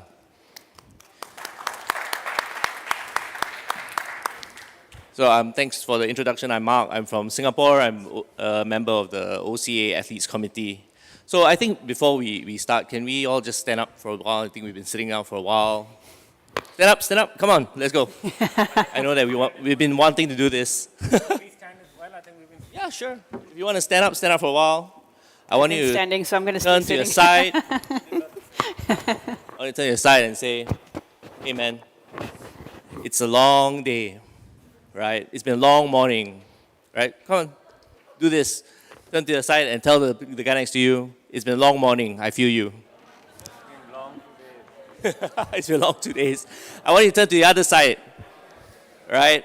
I want you to say, don't worry, we're going for lunch after this. All right, sit down. Let's get this started.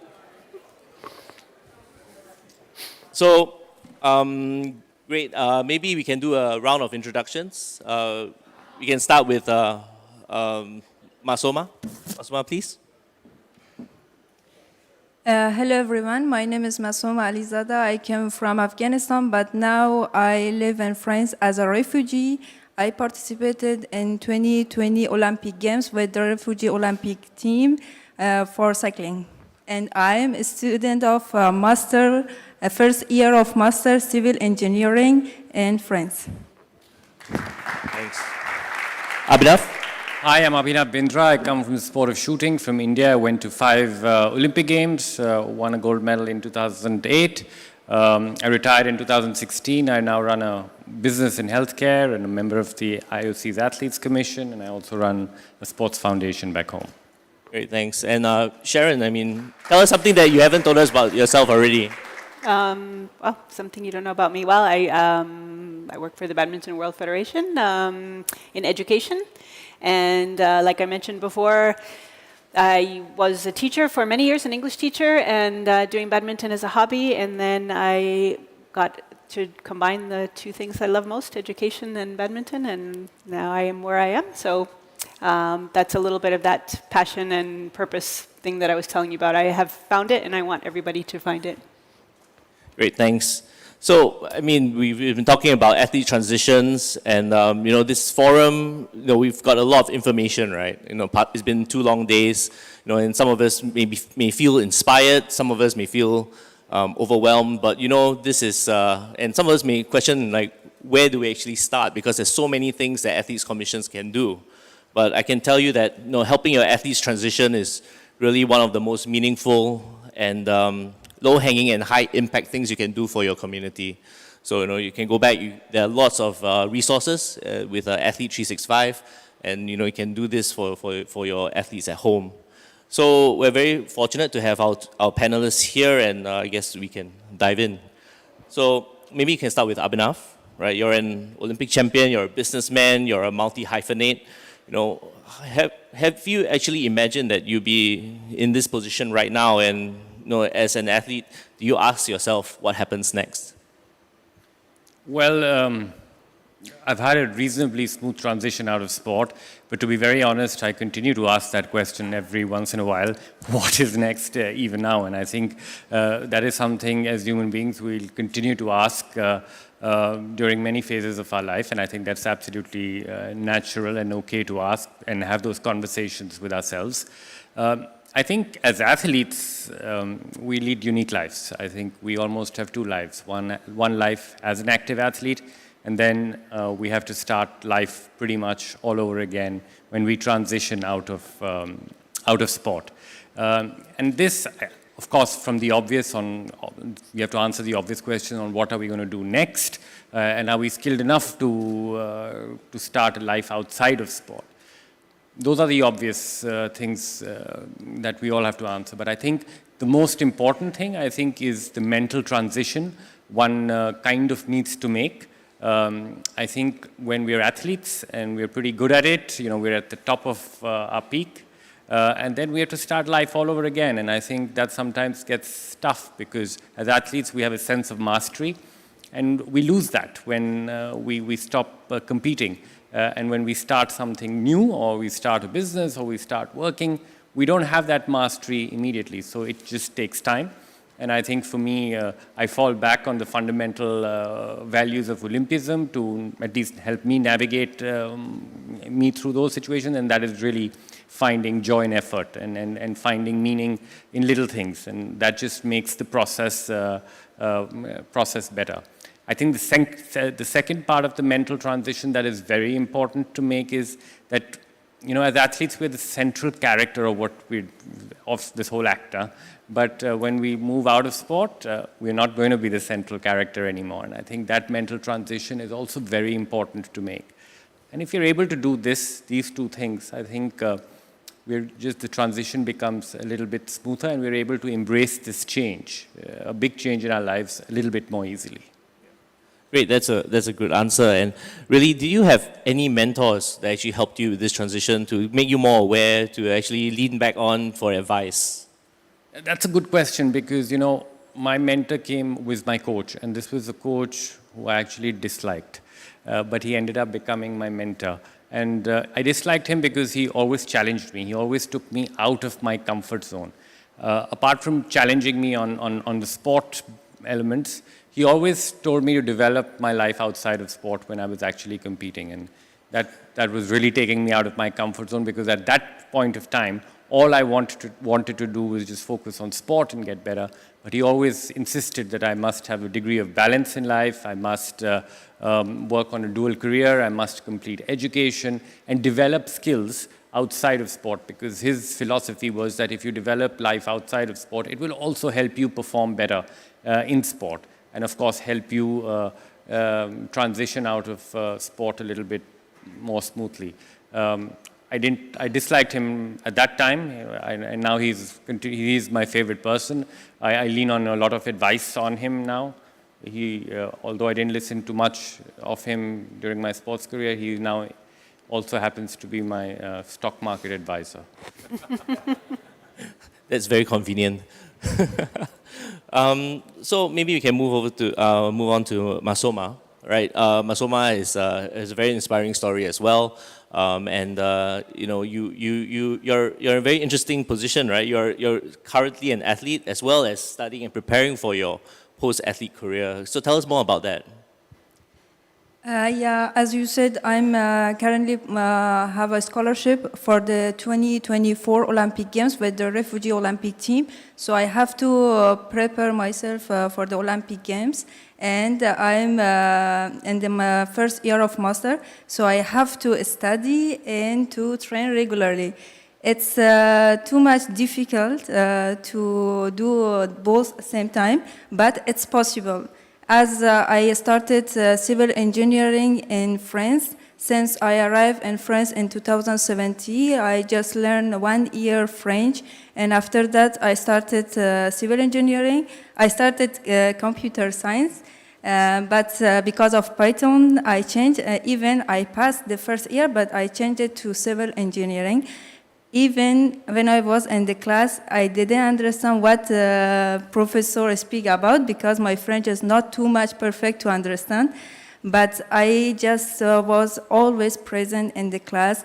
I follow all courses, noted all the things that prof said, and I continue my study on YouTube. So I passed the year of my university. But when I arrive in second year, I have to prepare for 2020 Olympic Games. So I did my year of university 1 year and 2 years. And when I was in Swiss, 1 month or 2 months before Olympic Games, and for preparing for the Olympic Games in the World Cycling Center, I waited for the exam, and even I did 2 years, 1 year and 2 years, I didn't pass the exam. So I was obliged to return to France to pass again the exam. So it was a lot of pressure, a lot of stress. Because I wasn't selected for the Olympic Games. I had just a scholarship, and I didn't know if I will be selected for the Olympic Games or not. Even I lost my year of university.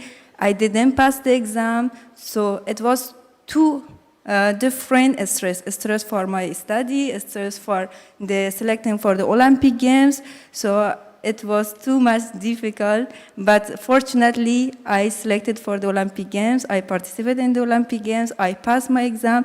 I passed for the third year of license. And today I finished my license in civil engineering and option of urban engineering. And this year I'm in the first year of master urban engineering. So this year my objective is to prepare for the Olympic Games and to do a year of my university in 1 year, not 2 years. So I have to manage myself, my time, and to have a planning to do training regularly. Because of Tokyo Olympic Games, learn me how to manage my time. Every weekend I have a big planning. I write which day I have to train, which day I have to participate in the courses, classes. So because of that, I can do both at the same time. Maybe sometimes I'm absent because of my competition, but I try to give the courses from my classmates. So I think it's possible. It's difficult, but it's possible. Just we have to work, we have to have a hope, we have to know how to control the stress, and have to manage the time. Great.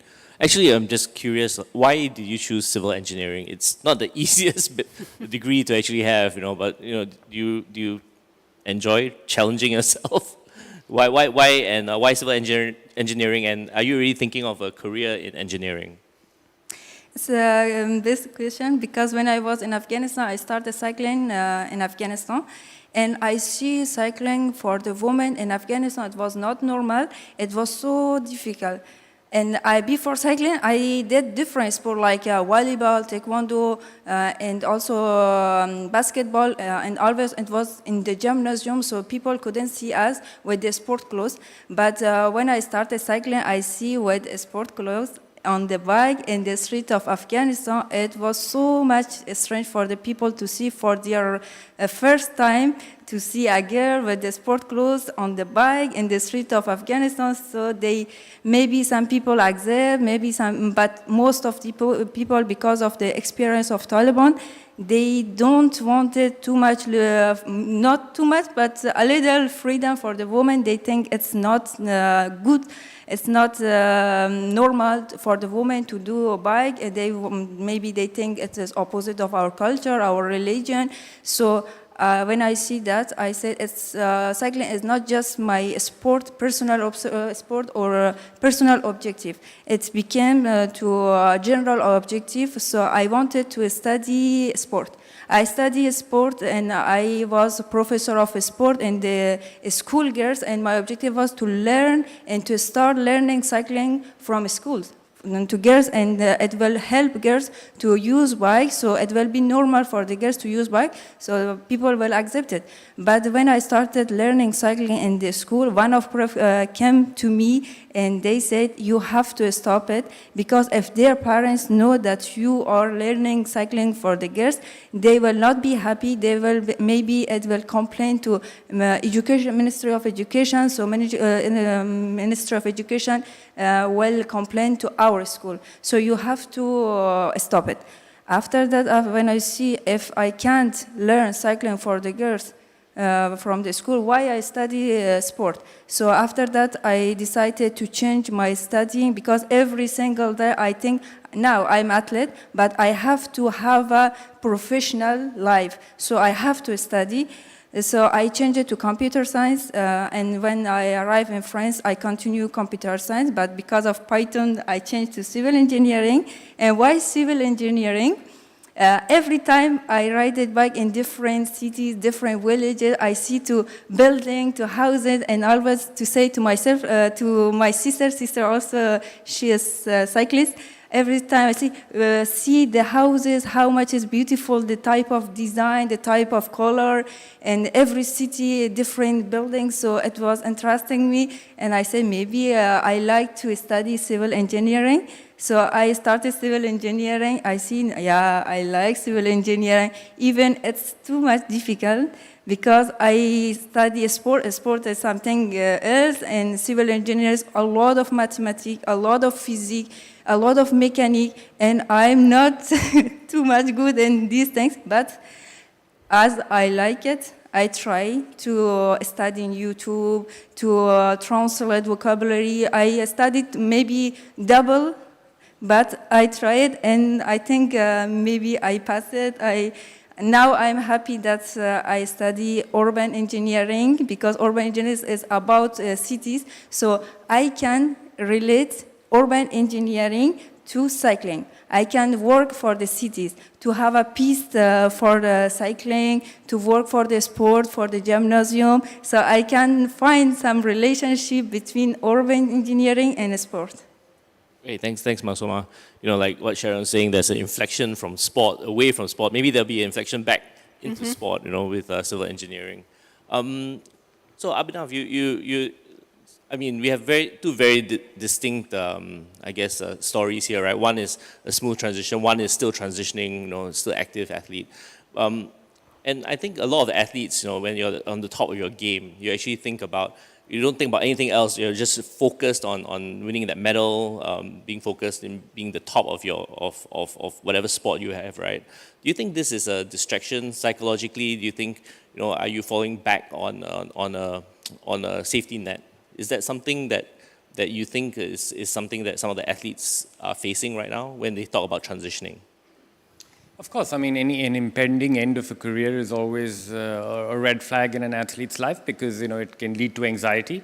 And that's where I think, we talked about a plan earlier on, and I think a plan is, an athlete's favorite four-letter word. And I think it is so very important for athletes to also plan for the future. And that's where I think it's very important also to sustain success on the field of play for athletes to have a degree of balance in their lives. And I think even if they spend a few hours a day in developing a new skill or in getting an education during their athletic careers, I think it will help them in both ways. It will help them, of course, transition out of sport more smoothly and be ready for life after sport.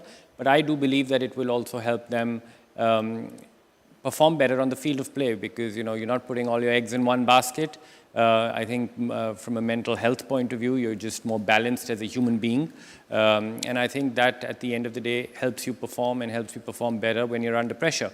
And when the going gets tough, you have things to fall back on. So I don't think, although, these are difficult times for an athlete, this period, but I think we need to just make sure that we continue to create more awareness right at the grassroots levels and promote this whole element of having balance, of having a dual career very young in an athlete's life so that they can actually make that as a way of life during their playing careers.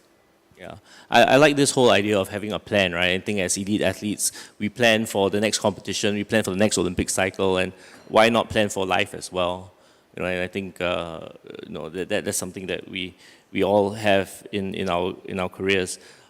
Just a thought about what you were saying about passion, about the values that you have, how that has helped you, right? I think Sharon was talking about excellence and how that you show excellence in sport and you also have excellence in your careers. Maybe both of you can elaborate a little bit about what are the different values, the different traits that you have in sports and how that has helped you transition into your academics as well as your careers. Well, for me, the Olympic values are almost ingrained in my DNA now. I mean, having been involved in the Olympic movement for a long time, I try and find excellence in all what I do. Try and find excellence in the process. That was while I was an athlete, I was a very process-driven individual. And it's exactly the same now in life outside of sport. It is about building processes, it's about doing the day-to-day well and finding excellence on a day-to-day level. So that is very important. Of course, respect, hugely important about respecting rules, about respecting others. But, sport also taught me how to find my own self-respect. And I think that is something very critical to be successful in anything that you do in life. And at the end of friendship, I think life is all about making meaningful relationships. And when you look back at your careers in sport, outside of sport, you will actually look back not at how successful you've been, but at the relationships that you've been able to build. And the values of sport that I could imbibe, I think, sport taught me a little bit about winning, but it also taught me how to lose. It gave me the resilience to stand up after every failure and try again. And that is something that what I continue to do every day. It's not that I'm successful every day, but it's about giving your best every day. Sport taught me a lot about adaptability, adapting to new situations, because in performing at the highest levels, you need that flexibility in mindset and adapt to different challenges that are thrown at you. And that is exactly the same principle that you apply, say, in business or in work life, because you may have planned for many verticals and many things, but something is thrown out at you and you need to have that nimbleness and agility and adaptability in mindset to overcome those challenges. So I think there are massive parallels from sport that can help you achieve great things outside of sport as well. Great. Masoma? And what kind of values do you have or traits that you have in your sport that you actually practice in your academics? Because it's not just cycling, or academics. There are some traits that actually form your success story as a human being, right, as a person. As a cyclist, when sometimes as the Olympic motto, we say stronger, higher, and faster. Sometimes in the exam, we just, in France especially, we have just 2 hours to pass the exam. So sometimes I know the responses, but I don't have enough time to respond. So I think it's like this. I have to be fast to write the responses, and I don't have enough time to think. So I have to be strong to know the response and to write it directly. So sport learned me a lot of things. And in the cycling, as a cycler, we train sometimes more than 3 or 4 hours. So we have to be passionate. And in the climb, when climb is difficult too, but I know every climb has down. So in my life, I always, sometimes it's an exam, sometimes it's challenging in my life. I say, no, it's just a climb, but after climb, it's a down. So I can, after climb, it will be free. I can breathe. So I use the challenge of a sport in my daily life, in my study, in my personal life, and so I think sport can learn a lot of things, a lot of personal to learn it and to use it in our life. It's great. Maybe we can have some closing remarks from Abhinav and yourself before we actually throw out to some questions to them, right? So do you have any words of advice, maybe some coach's advice? What words did he say to you about transitioning? I think most important is that I think you have to develop as a human being. We are athletes, but we are human beings first, and I think we have to keep balance. I think that is something very, very critical, and you have to develop really on the field of play, but you also have to develop outside of the field of play, and that is what is going to make you successful on the field of play and off the field of play. Thanks. Asuma? As I had experience to live in Afghanistan, I know most of the athletes, when they retire, they didn't know what they do as a work. And most of the athletes in Afghanistan, they was obliged because of sport, they didn't study. So they was obliged to do the work, whatever.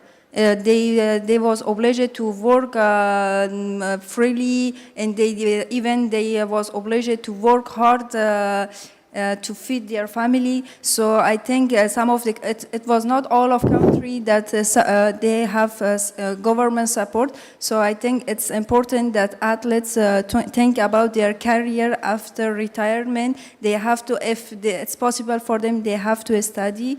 And because I know the experience of most of the athletes in Afghanistan, and I know it's some other countries like Afghanistan, they don't have, so they have to study and they have to think about their future after their retirement. Great. So does anyone have, maybe you can have some questions from the floor for Sharon, Abhinav, or Masoma? Does anyone have any questions? You can just raise your hands and use the mic. Anyone? No? Very no questions? quiet. Everyone's hungry, is it? Is that why? Yes, Kaveh. Thank you. It's not a question, it's more of a comment, actually. Here comes the short guy trying to talk to a microphone. When you made the comment about whether the fact that athletes are very competitive and if that was a source of distraction when they were trying to, or if someone is trying to have a life after sport. I see it slightly from a different angle. Coming to the point that Abhinav mentioned about how you can transition or transfer the skills that you learn from sports to the life after sport, I think that's also applicable in that case. I think athletes have the capacity to put that mindset into anything else that they are trying to do while they are doing their sport, not necessarily even after sport. What I mean by that is that if we can demonstrate to them that when they are doing the study or trying to look for a second career while they are competing, they should still approach it with the same mindset, then they will do their sport with the mindset of winning the gold, and they will do the education and work with the same mindset and see the benefit and the connection between the two.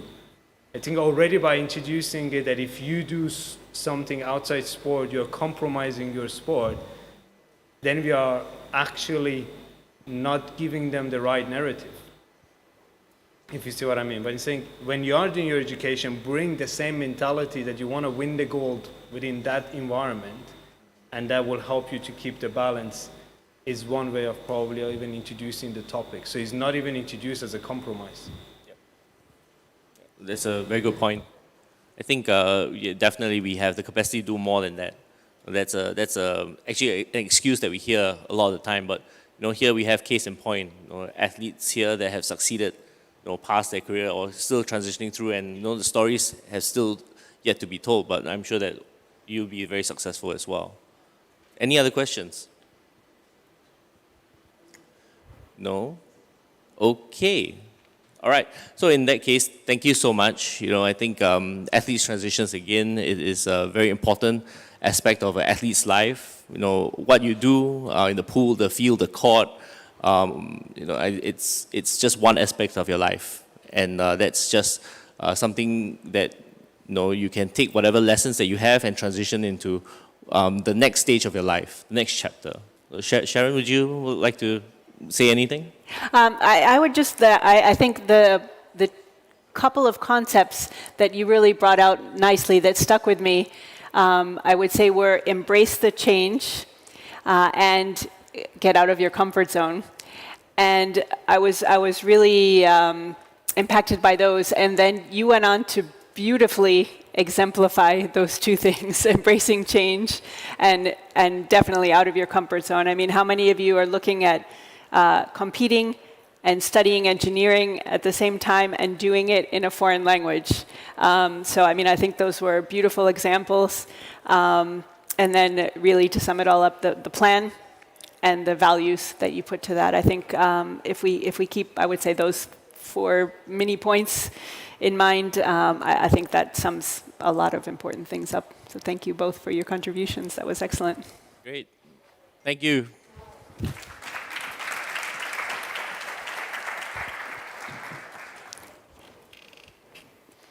Is Tony here?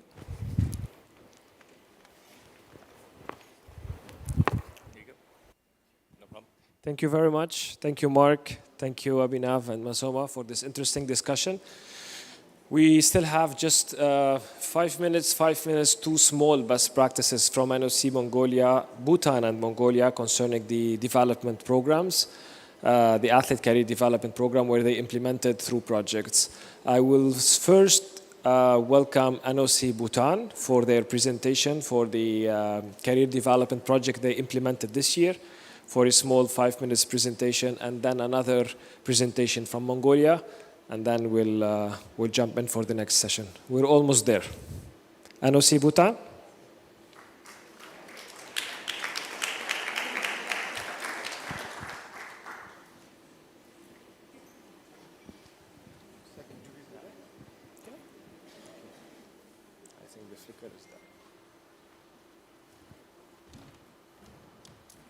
Is this the...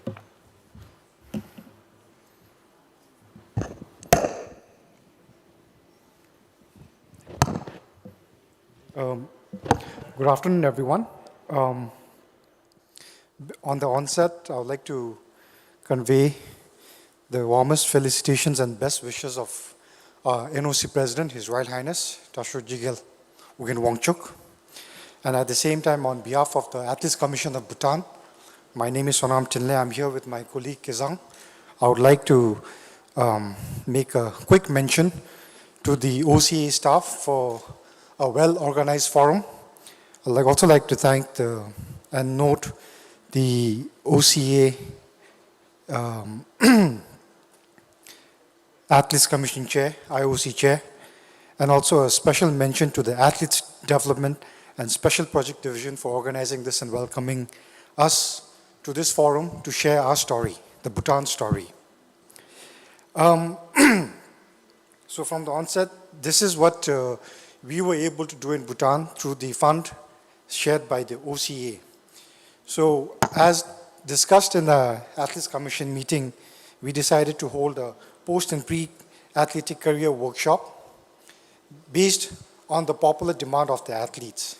So during the workshop, what we conducted was we wanted to help the athletes to skill them with the pre and post careers. Second was to help the athletes transition the careers after the athletic careers. And also, by and by, we also had a small opportunity to educate and also share information on safe sports policy, which we were able to implement with support of IOC grant of the $10,000. In addition, we also went on to have a small workshop to teach the athletes to develop their own brands through marketing and social media. Sorry, I forgot to press this, but this is the second slide, what we were trying to achieve through the OCA grants. The second one, this is a small picture depicting 10 federations. We had sent out invitations for a male and a female athletes to come. And here in the picture, we have the expert which we have hired, the lady in the red Tego, Ms. Namge. A small picture depicting what's happening in the workshop. This is Mr. Sonam Nobu. He is a Parker athlete. And beauty about this workshop was that we not only invited the national athletes, but we also invited other athletes, aspiring athletes, such as the one who's here, Parker. And also we have a lovely lady, her name is a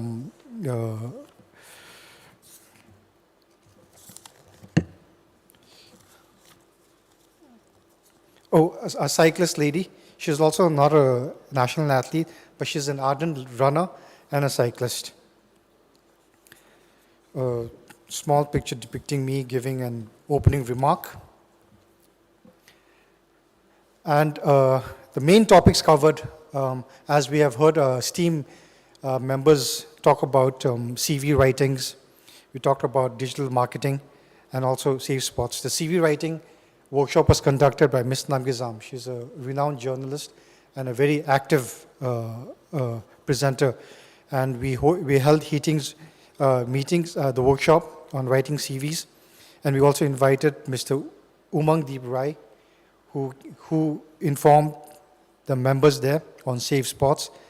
And the third topic which we covered was digital branding and marketing by a Filipino expert, Ms. Bia Trinidad. So for the first workshop on CV writing, what we displayed was all the athletes during the workshop, not many was aware or had a CV. So they were taught how to write a proper CV with formal English.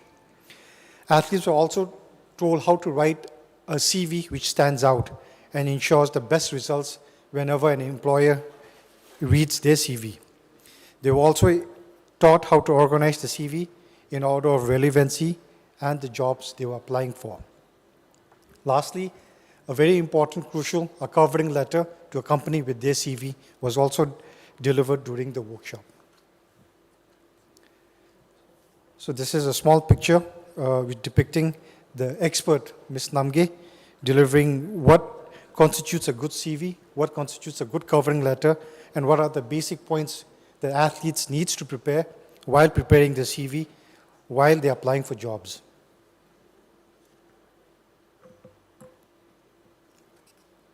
Another picture depicting the group work breakouts during the workshop. So another reason why we chose this, how the CV benefits. The CV, as we all know, it's the first document which we submit, especially when we're looking for employments or seeking jobs. So CV writing is important while seeking employments. A good CV can catch the attention of an employer and help get the job more easily. A good CV can boost one's self-esteem, and the one may not realize their full potential until they reflect their experiences. This was something which most of the athletes were not aware before the workshop, but post-workshop, these are some of the feedbacks which we received. The second one was on digital branding and marketing. The athletes, most of them, were not aware of both digital marketing and branding. The athletes were firstly taught on how to write their own brand story, and the experts conveyed that it must be concise to grab the reader's attention. The athletes were taught and also made to practice about the visuals, about running their own page, social media pages. The athletes were also taught how to manage their Facebook, Instagram, and to digitally tell stories and build a fan following. Furthermore, they were also taught how to market and promote themselves through social media platforms using Instagram, Facebook, Instagram Reels, TikTok, and other posts. As I shared, we were very fortunate to have Ms. Bia Trinidad, an expert from Philippines, in the country. So we were able to request her services free of cost through this workshop, where she delivered this course very smartly. A small glimpse of what transpired in the workshop. Benefits of digital marketing and branding. Through this workshop, which we conducted, now athletes can improve their reach with the community, be it passing on messages, being inspiring, being advocating. They are able to reach the community and increase their engagement. The second positive point, sharing athlete stories can positively impact on the popularity of the sports. So this has been self-evident. And digital marketing is cost efficient and easy to learn. The fourth one, with improved reach and growing followers, athletes can financially benefit from the social media, which I will present later. For example, Sonam from Parker and this lovely lady, she has also started digital marketing whereby she has created an online shoe sale. So while conducting this, we had also an opportunity to meet the athletes and also seek their feedbacks. I mean, should we venture out to IOC? Should we venture out to OCA? What kind of forums they need? What kind of inputs the ACB can give them? So these are some of the suggestions which they had had requested us. They said the workshop which we conducted through the OCA's fund was very beneficial, and if such more advanced courses were being able to be conducted to help them in terms of social media marketing. Other workshops, also workshops in nutrition, physiotherapy, and also some information on anti-doping could be conducted, which we agreed. And a panel discussion where athletes can communicate the problems where they're facing. So besides of the obvious 3 pointers which I've already mentioned, such opportunities through OCA, it has created a platform for all the athletes to come together. It's an opportunity for them to show support to each other, to create awareness, and also it's a platform where they welcome discussions, they welcome debates, they welcome issues, and also they also have a chance to discuss on the ambidextrous solutions, whereby we have an opportunity to report to NOCs on the best way forward for our athletes.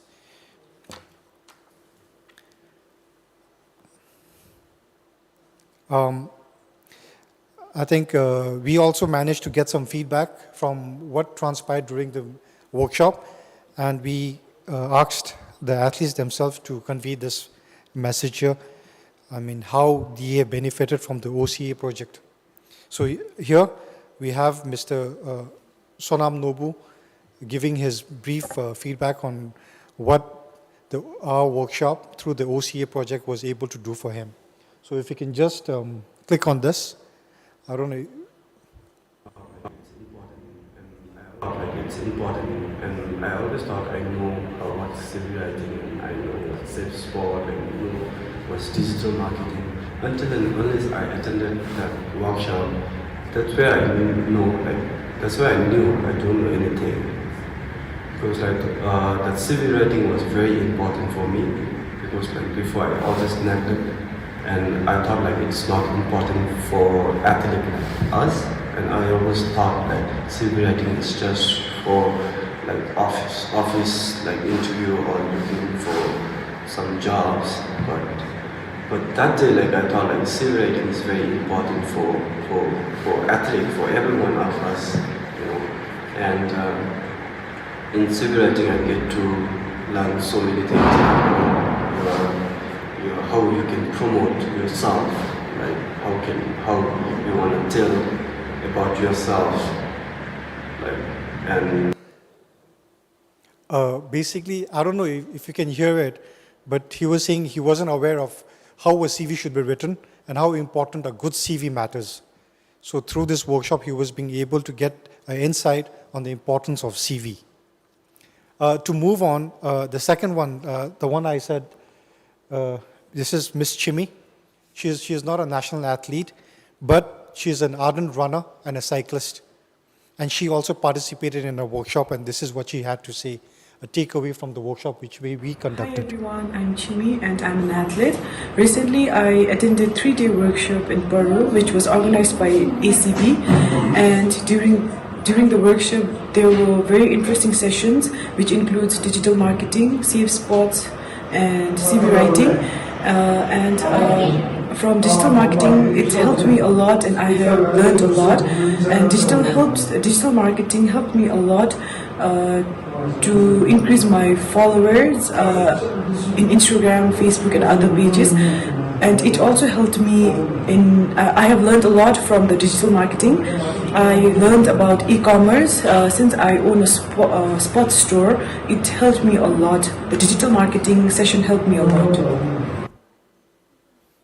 So with this, as you can see, like I said, it not only helped our athletes come together, create awareness, and also share ideas, but the support of these OCA grants is enormous, not only in terms of economic, social, but it gives a platform for all athletes to take a break from whatever they're doing, come together, bounce off ideas, learn, and again, go back to what they're doing, but to do it better.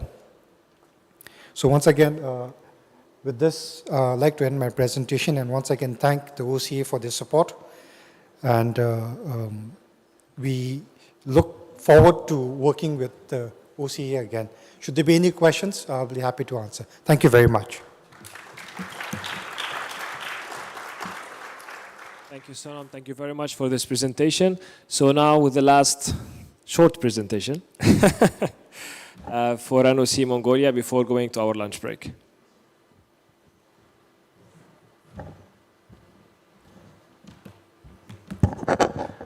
Hello, everyone. There's a two-time breakfast, two lunch, 2 days happen together, but it's still nice to see you all.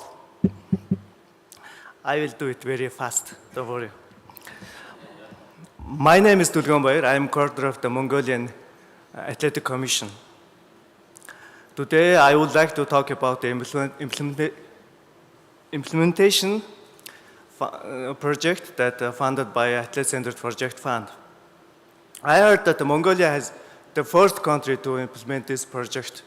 I'm happy with that, and very thank you for the Department of the Athlete Development and the Special Project to give us opportunity to implement this project.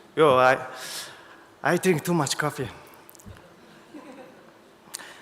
The project lasted 2 days. On the first day, there was an information session about the role of the AC,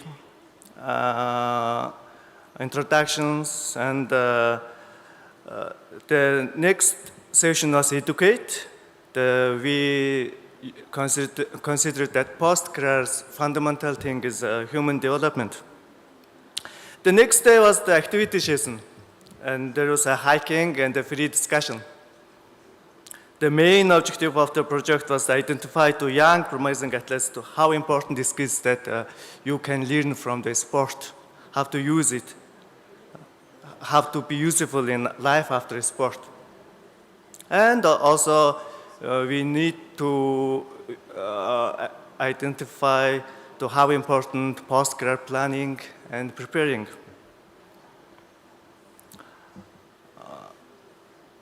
This one, right? Oh.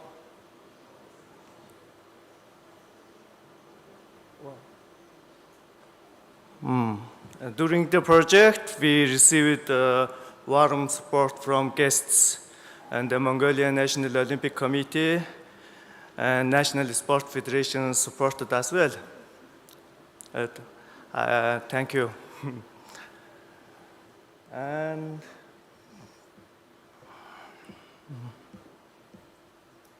first day, the participants were very young, promising athletes, but every athletes have to face the reality that one day the career will ending, the sporting career will end. But right, what skills should be accurate, and that how to use that skills you have learned from sport. The moment there comes ending of your sports career, the answers to those questions we discussed this day. The earlier you prepare, the earlier you plan, you will be strong enough to handle the situation. We try to make them understand all this through this session. Athletes had a great time playing fun games, visiting museum that day, and also we try to include all Olympic sports and equal numbers of men and women this day. The Mongolian Human Development of Research and Training Center, AFACDEM, nutritionists, traditional physiotherapists working with us that day. The next day's program was a hiking trip. The main goal is athletes spend time with mentors efficiently while out on the mountain. We all know the situation we were in last year. The coronavirus, COVID-19, has caused the cancellation of every sport evening, resulting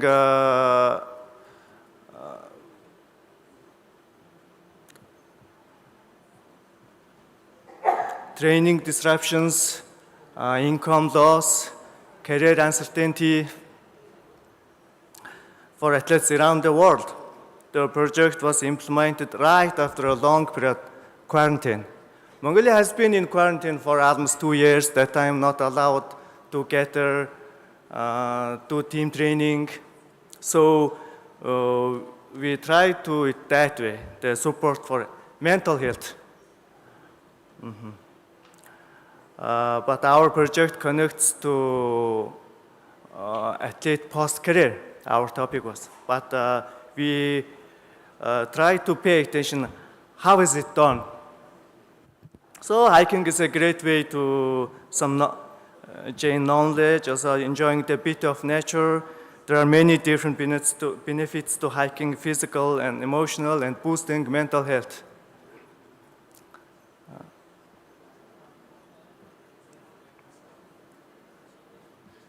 And our project has a very wonderful mentors.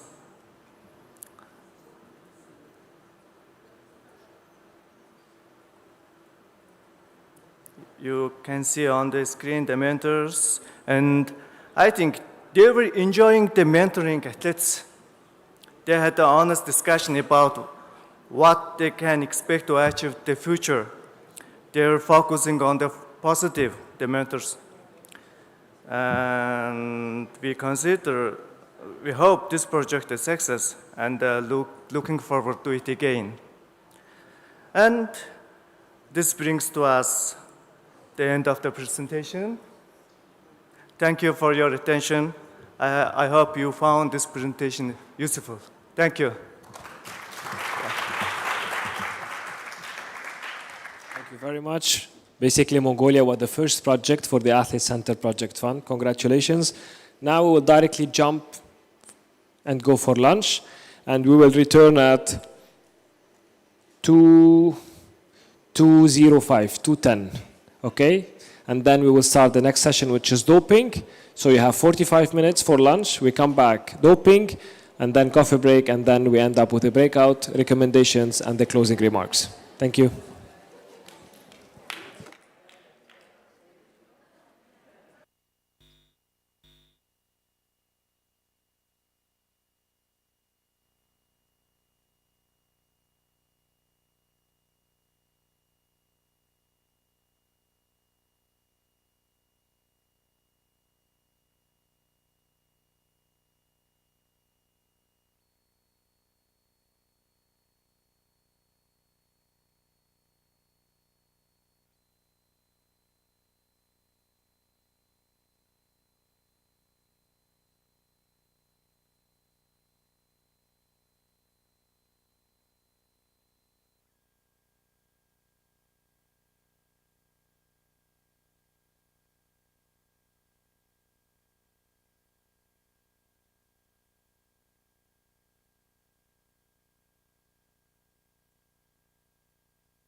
Welcome back, everyone.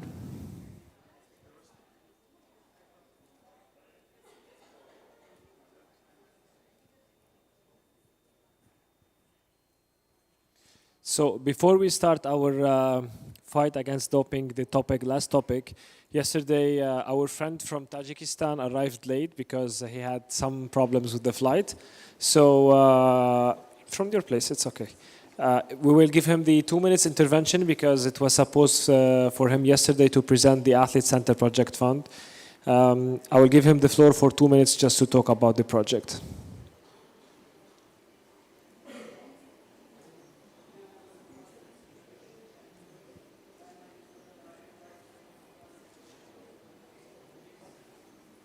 On behalf of the leadership of the National Olympic Committee of Tajikistan and on behalf of all assets of our country, I would like to express our gratitude to Olympic Council of Asia for conducting this forum and invitation. This forum is a great area for learning from each other and sharing our experience. In this regard, I would like to inform about the initiative implemented by our Assets Commission with the framework of Asset Center Project Fund.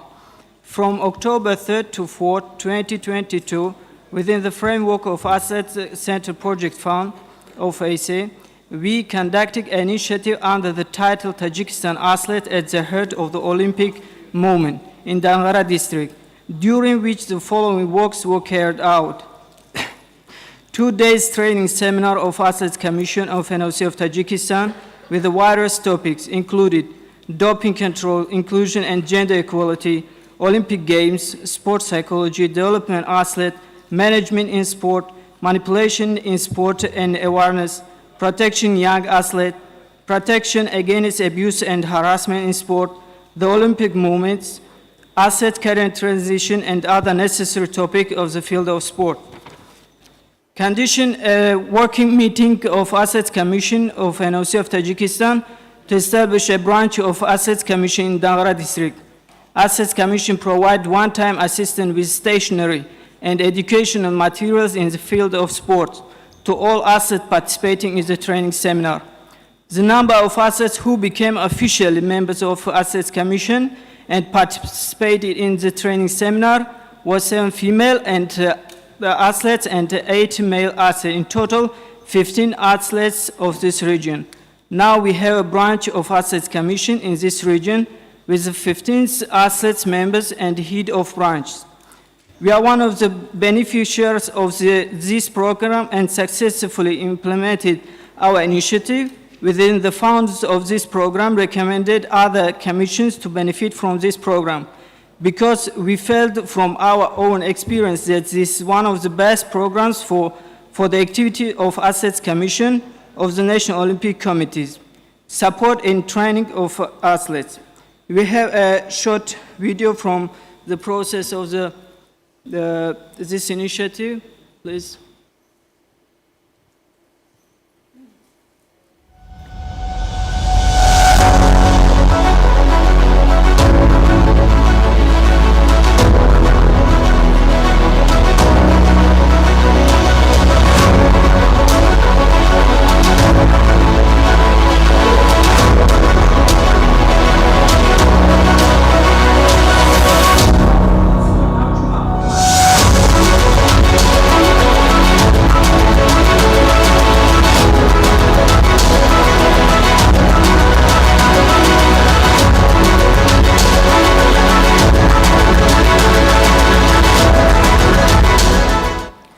We wish you the success in your daily activities. Thank you very much for your attention. Thank you very much for the Athletes Committee of Tajikistan for their amazing project implementation. And now we'll jump to the last topic number 4, which is the fight against doping. First, I would like to welcome on stage Olympic Council of Asia Medical and Anti-Doping member, Mr. Gobi Nair.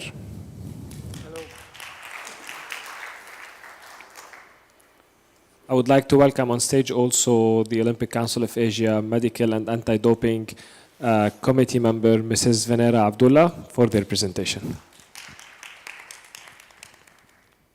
Thank you. Very good afternoon, everyone. Hello. Wow, the energy level surely went down after lunch, huh? Very good afternoon. Yeah, fantastic. Thank you very much. First, I'd like to thank Tony and his team for giving us an opportunity to share some things which we have. Secondly, I also like to thank Tony for giving us the presentation, which is the last presentation. Yeah? Because you know why? They say the last one is usually very exciting. Yay! All right, so let's see whether it's going to be exciting. All right, let's start off, but before I start, I really like this. We place athletes at the heart of everything we do. We place athletes at the heart of everything we do. You know, after this quotation, when President Thomas Bach came and presented, President Thomas Bach said, the athletes themselves are the heart. Now, I like to take that a further step. If athletes are the heart, in order for the heart to function, you need to have blood. And what is the blood? Anybody can tell me what's the blood? What does it represent? What? The blood need to be nutritious, right? It need to have good substances, and it must be founded by strong, good values. All right? With that, I will start off the presentation. Let's see. Am I getting it right? Okay. We consider all of you as athlete ambassadors. My purpose here is two things. You are all role models. I usually ask, I do a lot of lecturing for coaches, and I usually ask them, you're all role models. Are you all role models? Yes, yes. Hello, are you all role models? Yes? Yes. I got a question for you. On a scale of 1 to 10, 10 being the best role model, 1 be the worst role model, how many of you will put yourself as 10? Good. 9. 8. 7. 6. Woo. 5. 4. What happened to the rest? Either they say Asians are shy. I always tell coaches this. If you put yourself 5, 6, 7, 8, it doesn't matter. You got to ask yourself, what is stopping you from reaching 9? What is stopping you from reaching 10? As a role model, that's for you to figure out. Okay? So you understand what athletes go through, are able to relate and guide them, including matters pertaining to clean sport. All right? So the whole idea is to give you some awareness, okay, as what the requirement is, and you really have an insight. What is this all about? All right? And again, if you have that information, you are in a position to be able to guide. If they come to you and ask you a question of anti-doping, you say, I do not know, or you give them the wrong answer, that's it. Okay? All right, so having said that, first question on the Mentimeter. Can someone put that on the Mentimeter? We have a simple question. All right? Okay? Go to the QR code. Is there a question there? Does the question come out? Yes. Have you been tested for doping? Yes, no, or the third one, remember, not applicable, because you are a sports administrator, coach, manager. Let's see. So if you're an athlete, it's either yes or no. If you are not an athlete, it's not applicable, and that's what it is. Let's see. Hey, where are the rest of the phones? We got more than that number of people. Okay, go on. Any more?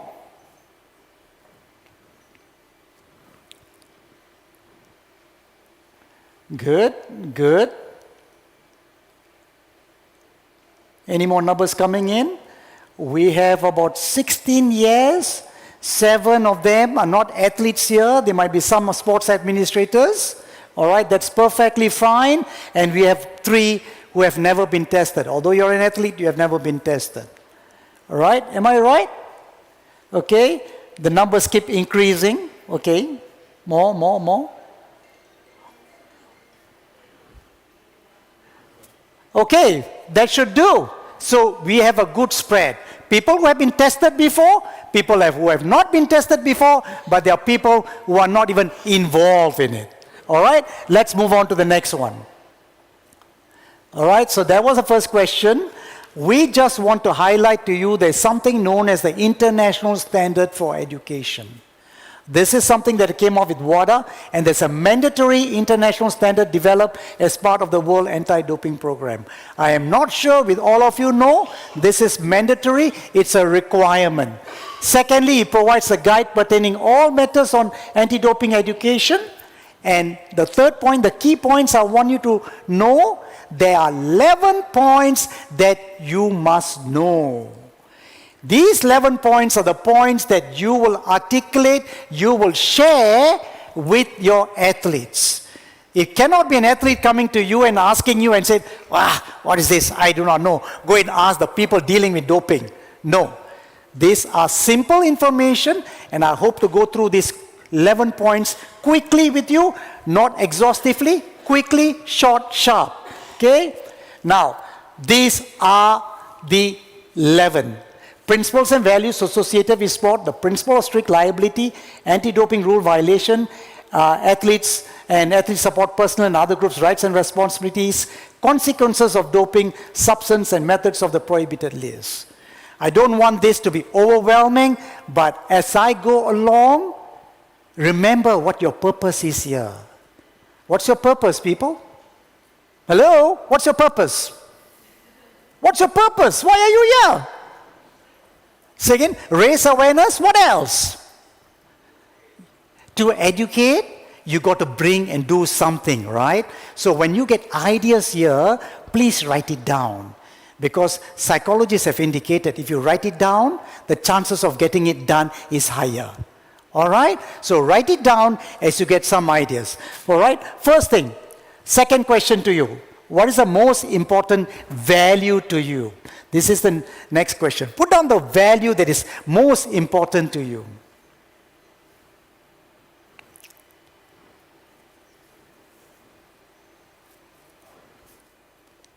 Friendship. Friendship? Beautiful. You meet a lot of friends here. What else? Integrity? Whoa. Honesty, respect? Good. What else? Excellence? Whoa, I love it. Good points coming up here. Excellent. I'm sorry, I can't read Arabic. Somebody want to translate, tell me what this Arabic means, huh? You go, son, you can understand Arabic, right? No? Help each other. Discipline, excellence, honest, fair play, equal opportunity, empathy. But you know something that stands out very clearly? It's integrity, it's respect, it's fair play.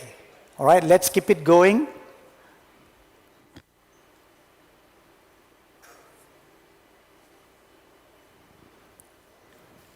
Okay, let's stop there. Good. Respect, integrity, fair play. When we talk about integrity, we talk about fair play, we are talking about level playing field. Nobody wants to see a bunch of cheaters. All right? Okay, so having said that, good. I'm good that it keeps coming up, but it's best for me to move forward. Integrity is what we are talking about. I did tell you, President Thomas Bach said that you are the heart. The athletes are the heart. But what goes to the heart is the blood. What's in the blood? In the blood ought to be respect. In the blood ought to be integrity, etc. Okay, move on. Okay, I'm going to try to touch on certain things. This is from the World Aquatics. If you open up to the World Aquatics page, they talks about the principles and values associated with clean sport. I got a question for you now. In your NOC website, do you emphasize on any values? Yes, no. You don't have to answer me, but if that's a no, then you ask yourself, is that something you can discuss among yourselves and put up some values that you strongly believe in and put it down on the website? That's something that you can do as an after action. All right? But if not, people look at your website, it's full of information. But what does the organization believe in? Okay? All right? So that's with regards to principles and values associated with sport. That's the first point. Second point, the principle of strict liability. Now, all national anti-doping organizations must have these 11 points on their website. Now, if you are an NOC, acting as a NADO, some of the small NOCs act as a NADO. These 11 information need to be in your website. Okay? Take note of it. I'd like to give you a real serious information about this. Principle of strict liability in the case of Maria Sharapova. You are responsible of what goes in. How many of you have heard of Maria Sharapova? I'm sure you all have heard. Anybody never heard?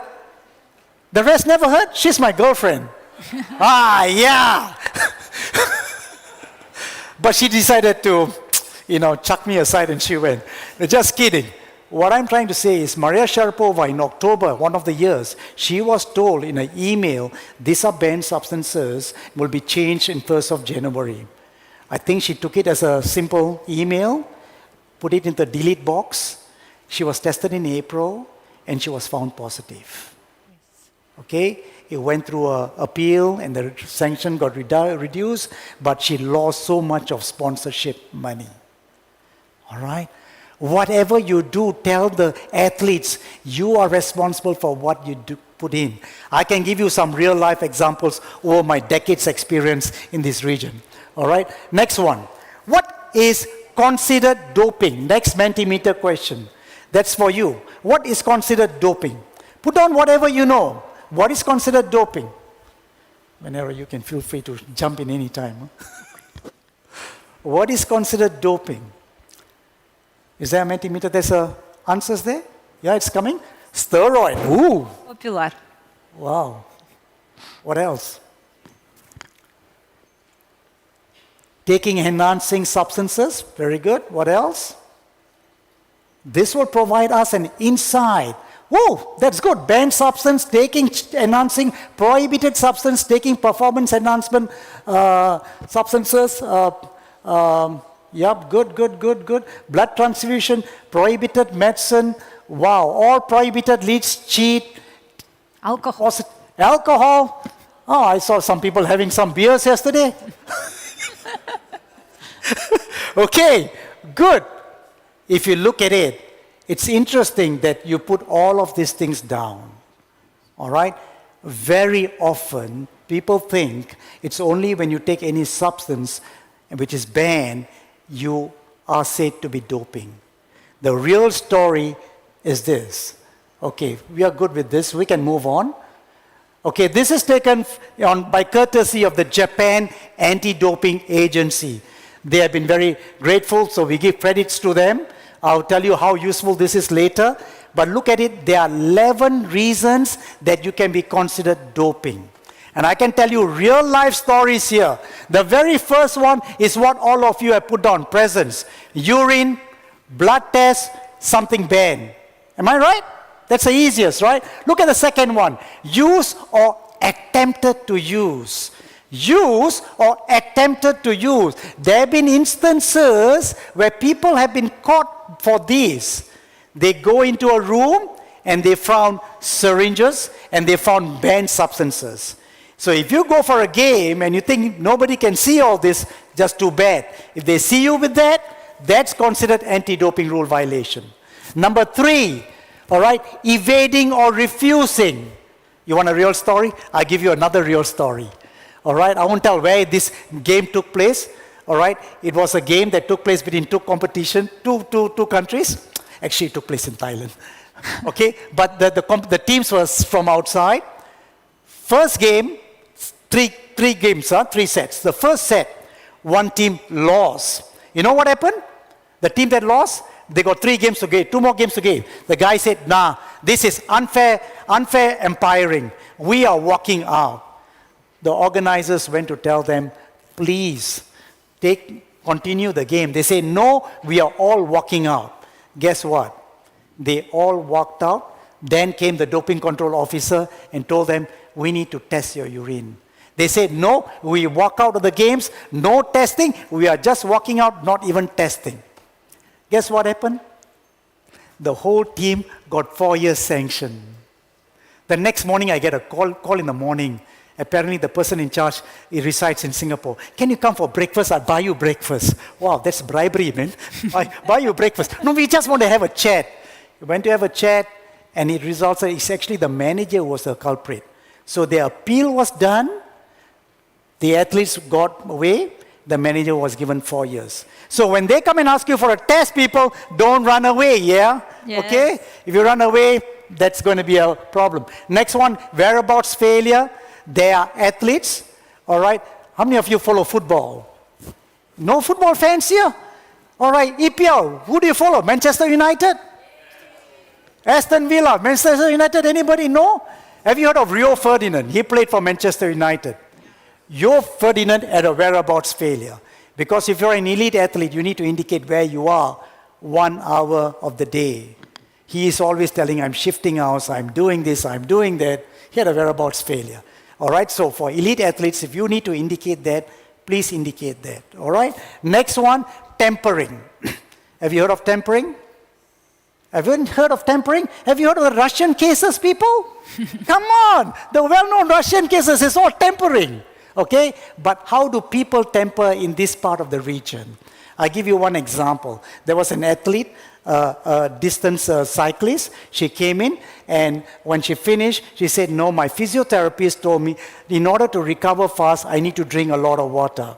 She keeps drinking and drinking. Although they said, no more drinking because her urine is dilute, and they can't test it, she continued to drink. Now, that's considered tempering. Okay? So these are real stories. I'm not making it up. Huh? Possession, trafficking. So number 1 to 5 involves athletes. Number 1 to all the way to 11 involves athletes as well as support personnel. So if you are a coach, sports administrator, a manager following a team, you take note of this. So whether it's possession, trafficking, attempted to administer, all this is in. All right? Now, number 9, intentional complicity. This happens in Asia. Or the guy took, shh, don't tell. It is bad name for our federation. Try to cover up for him. Try not, people. If you're really playing true, you go all the way. I always say play true is not for athletes alone. Play true is for everybody in our life. Why are we doing all this? We are doing all this not because you can go home and say you have done this, you have done that, but doing that, we are helping to transform people. Transform people for the better. Okay? All right? So association, number 10 and number 11, I'll give you a good example. Number 10, this is not a real example. Number 10 is this. If she is a coach and she is banned, all right? Okay? They know she's banned, but she's a good coach. You end up saying, no, it's okay. Why don't you coach me privately? Now, if you do that, that's considered an anti-doping rule violation. All right? And of course, the last one, retaliation, threatening, intimidation. The point number 11 came about because of our famous Russians. Okay? Because all this took place in the 2021 code that came in. So my bottom line is, I'm giving you an idea. Good that you say what is doping. You say steroids, prohibited substance, etc. All these are also considered doping. All right? You can reserve your questions later. I'll answer your questions towards the end. All right? So let's move on. You have your rights. How many of you know there's something called the Athletes Anti-Doping Rights Act? Put up your hand. Some of you know. What about the rest? There is an Athletes' Right Act. Please take note. There's an Athletes Support Personnel and Other Group Responsibilities also. If you have a chance, go to the WADA website and take a look. I'm not here to go in detail. I can talk about anti-doping for hours, but let's move on. So consequences of doping, for example, physical, mental, again, engage it. These are information that the athletes need to know. I'll bring one point.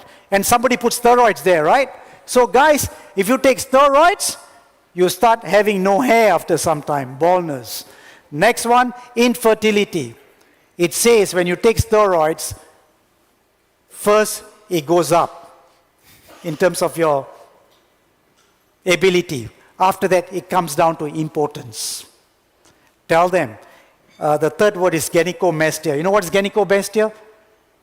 Gynecomastia is a scientific term where males, when they take steroids, they start developing female-like breasts. Okay? These are real stuff. Even for females, you are not smart. Mood swings, coarse voice. I knew a lady who works in the gym who did take steroids, when I go to her, I say, hey, hi, how are you? Suddenly, overnight, her voice changed. Hi, Gopi, I'm fine, how are you? Oh, something is taking place here. All right? Hey, it can be a suspect, huh? All right? So do take note. All right? Okay, that's that. There is a prohibited list, people. Take note. The prohibited list changes when? 1st of January every year. One of the most common questions when I talk in Asia is people will come up with me with one substance. Is this banned? Can you tell me, can I take this? Can I take that? We don't give answers to this. And then more in Asia, herbs is a big thing. Whether in Indonesia, Jamu, or in India, Ayurveda, or TCM in China. All right? There was a research study done on 350 over traditional medicine. 90-something was found to have banned substance. So be mindful, all right? Okay, next one. So the first 6 I've done. The next 11, all right? Risk of supplement use, testing procedures, requirements, use of medication, speaking up to share concerns. You know I'm rushing like a train. I'm given half an hour. Yeah. But I want you to be aware these are information which is there, which you can go and further find out. And I will tell you where to find out too. We are here to even help you, link you up, so that your after action can be done smoothly. What else do you want? Come on, what else do we want? We provide you all the way there. Okay, next one, supplement use. In Asia, this is one of the major culprits. Supplement use. Okay? Because, number one, take note, it does not have logos of testing programs. There are certain companies that purely does testing to ensure there is no banned substances. All right? I'll give you one real example of this. 2014 Incheon Asian Games. One of the countries got a gold medal. She was so happy, a 23-year-old girl was so happy that she got a gold medal. Next minute, they found her positive. And she kept crying and crying, and she said, no, what did I do? I never took anything. So we told our counterpart in that country, can you go and talk to her, see what she took. She took something called Nutri-Drops from the internet, okay? And in the ingredient list, they are all perfect. Guess what? That means that manufacturer did not put that ingredient list inside. Okay? And of course, she was sanctioned. And I've seen many cases, at least in the Southeast Asian, and I think in Asia also, this happening. Supplements. But make sure you do the necessary. All right? Contents that are too good to be true. Run fast in 1 week. Take this medication or this supplement. Claims to be approved. They usually have this kind of chop, approved, FDA approved, but it doesn't tell you whether there's banned substance. All right? Next one. Supplement facts. Contains proprietary blends. What is proprietary blends? Proprietary blends means the company has its own name. The company puts its own name, but do you know what is in it? You do not know. All right? People, we are telling you all this because the Asian Games is coming this year. If you have 0 positive tests, wow, all of you have done your part. And that's what we want to do. All right? Next, I'm not going to go through the procedure of testing. I know some of the athletes here have never been tested. All right? I know there are administrators here. People, please go back and find out how this testing procedures is. Because you know why? You are the one who is going to follow the athlete when you follow them with the games. You might be going to the doping control station, and you need to know your rights. You need to know what the procedures are. Okay? Next one. This is what I told you about. All right? Anybody... this is taken from the Singapore website, Anti-Doping Singapore website. Who is in the RTP? RTP is a registered testing pool. Get an idea with all your athletes. What's a registered testing pool? If you're going for the Asian Games, they tell you you are under the International Federation and you're under registered testing pool. Your name will appear. All right? Okay? So take note of that. They need to do the necessary. All right? use of medication, very, very simple. How many of your athletes do take medication? Very good. What do you do when you take medication going for a competition? Right there. Your athletes do take medication, right? Yeah. Do they take medication? Someone else, yes. What do you do? Say again. Check the medication, and if it's has a substance that it's on the prohibited list, we usually apply for a TUE, and then if it's not, we keep like a list of the medications they take just in case. Great. How do you check the medication? We check the prohibited list, the name, so we look for the active ingredient, and then there's apps that you use to check for the Fantastic. You advanced a little bit. Thank you. Very good. What she says is, if you are taking medication, there are apps there where you can check whether the medication has any banned substance. Number one. Number two, if they are taking a medication 30 days before the event, including the Asian Games, you will be told anybody taking medication would like to apply for a therapeutic use exemption. What is a therapeutic use exemption? The therapeutic use exemption is to ensure we put the athletes at the heart, right? That they get the best medical treatment. Okay, they get the best medical treatment, and so you need to apply for a therapeutic use exemption. What? I give you another example. What if you are in a competition, you're walking on the hotel coming down the staircase, and you fell. And the doctor said, I need to give you an injection. And you said, what do? Can you apply for a therapeutic use exemption? You can. That is called a retrospective TUE. Okay, on hindsight. All right, remember that. Next one, let's go. Speaking up. Tony spoke about speaking up. All right, in terms of match manipulation, same thing here. WADA has got a website. If you think someone is suspicious, there are two things you can do. It's not my athlete, I can't be bothered. That's one attitude you do. Yeah. All right. The other attitude is, he may not be my athlete, but in true sense of the word of integrity, I will have to report it. All right? If you are practicing integrity, people, there are three things. Again, this is from my personal thing. This is not from anti-doping. First, you must be selfless. You're always concerned about athletes and the others. Selfless. Secondly, you want to tell the truth, you got to be courageous. You know what's the third thing? When you're courageous and speak up the truth, people will whack you, but it's okay. Be shameless. Okay?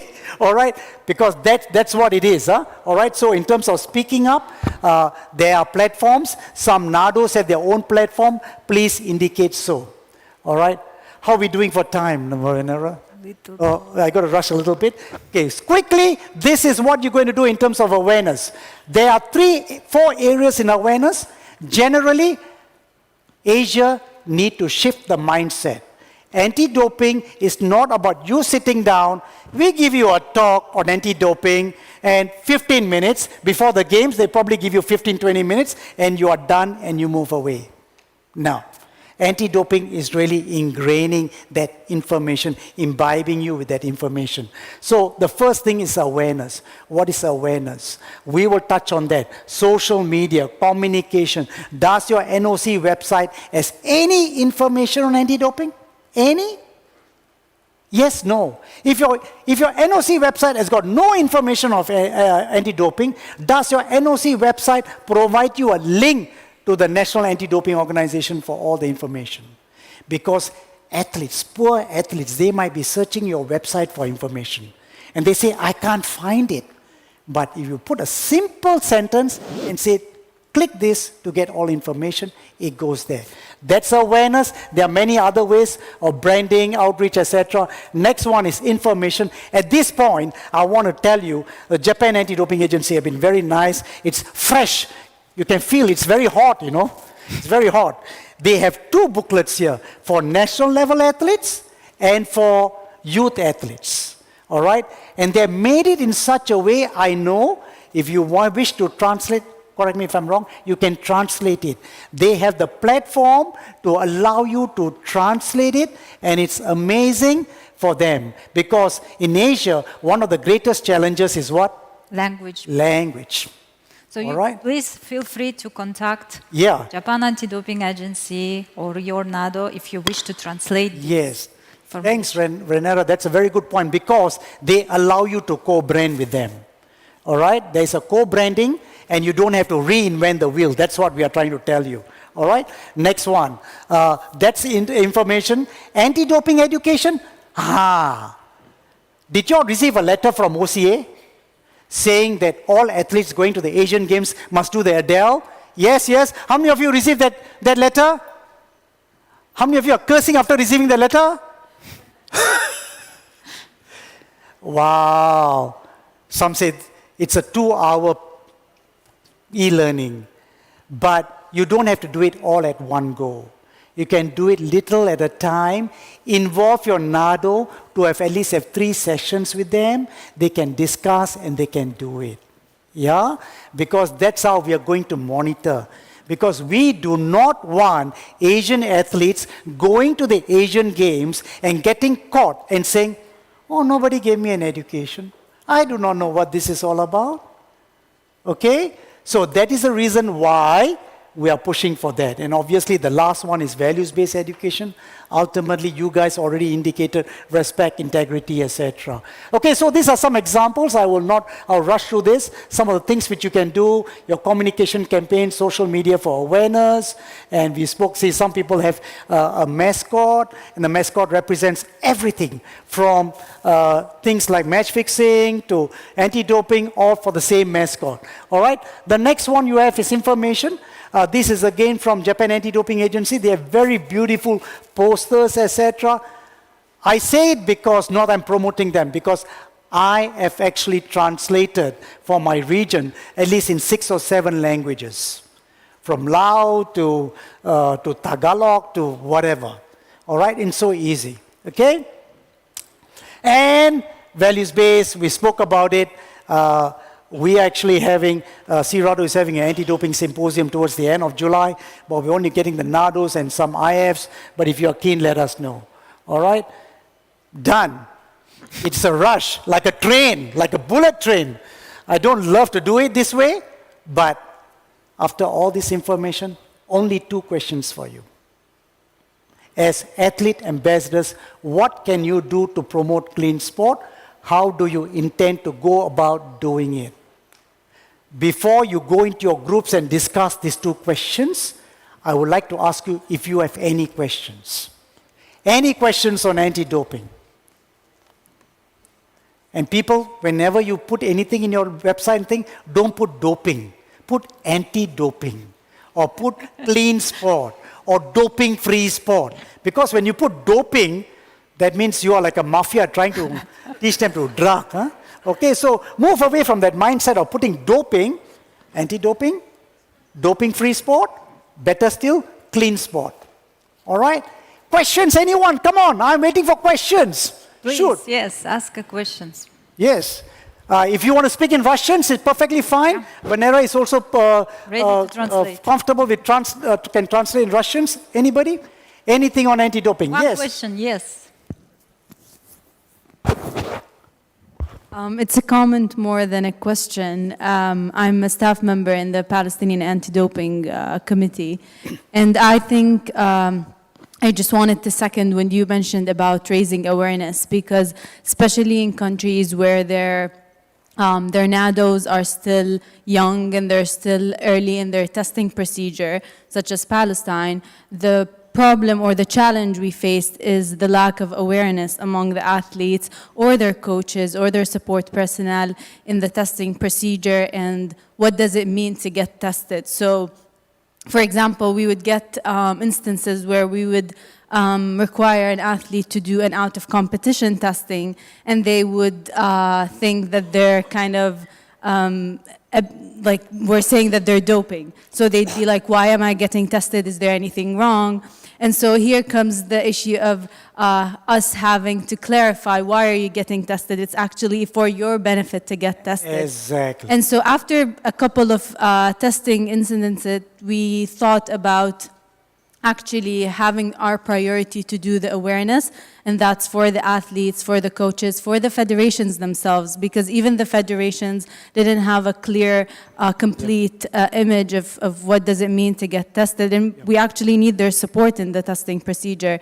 And so from that, and when the OCA announced that we need all athletes participating in the Asian Games to have the ADEL being done, that was a great step for us, and we as an ADO were happy about it because we can finally tell them you have to do it to be in the Asian Games. Great. Yeah. And we're now working actually with our AC on implementing this as an obligation for all Palestinian athletes in case of any international competition that they need to do their ADEL certificate before that. Fantastic. Good point. I can really resonate with what you have just mentioned. First, prior to coming into anti-doping, I was actually a director of sports science in an elite youth school. And same thing, doping control officers just walked in, and my boss started panicking. Why are they coming? Why are they coming? Why are they testing this person? I said, chill, man. It's part of their role, yeah? All right? And you're right, exactly. The information of doping or anti-doping has increased so much. Awareness is really, really important. Yeah, thank you very much, and I appreciate you supporting ADEL. That is it is the team of OCA members, including me, that we push for it, and we really hope it will work. Yeah. Okay. Any other questions, anyone? Anyone? Any other questions on with regards to anti-doping or something you are not sure?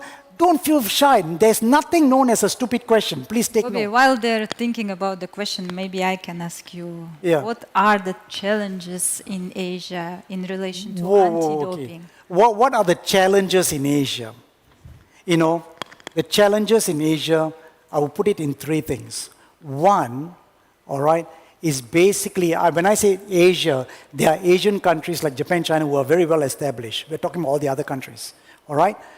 One is awareness to ensure the education comes to. Because the awareness is not there, supplementation, traditional herbs is just taken rampantly. So very often it's inadvertent doping, number one. Number two, it is not like, the cyclist who got banned, what's his name? Lance Armstrong. It is not a sophisticated doping you find in Asia. Yeah. Okay, that's number one. Number two. The third point I want to mention is this. There is still a mindset. Doping means you got to go to a doctor. That need to be removed. The doping scene has changed over the years. It is not that you are a medical doctor, you know everything about doping. Doctors only come in at TUE. If it's a positive case, it's the lawyers that come in. When it comes to education, it's the educators that come in. Although I'm not saying doctors cannot be educators. They can be educators. You know what I mean? But in Asia, anything got anti-doping? Go to the doctor. So that is a mindset, and I hope that mindset change. Okay? That's my perception, having seen 10 over years. All right? Thanks, Vanera, for that question. Any other questions that you have? Yes, Wissam. Oh, Wissam is going to give me a hard time here. Yes. Thank you, Gobi, for your presentation. I really always happy to hear from you both. I have a case that happened yesterday. So it was a call. I received a call from an administration. He's in one sport team are participating outside the country. So after the one competition, they call the player for do the test.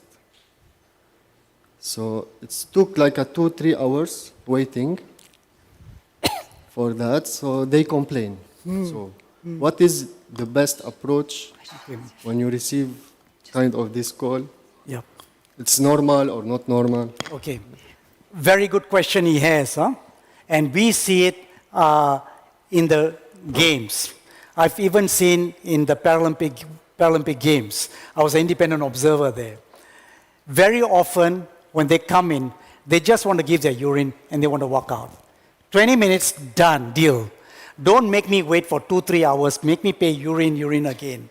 Two things here. Number one, your urine got to be anywhere from 90 ml to 150 ml.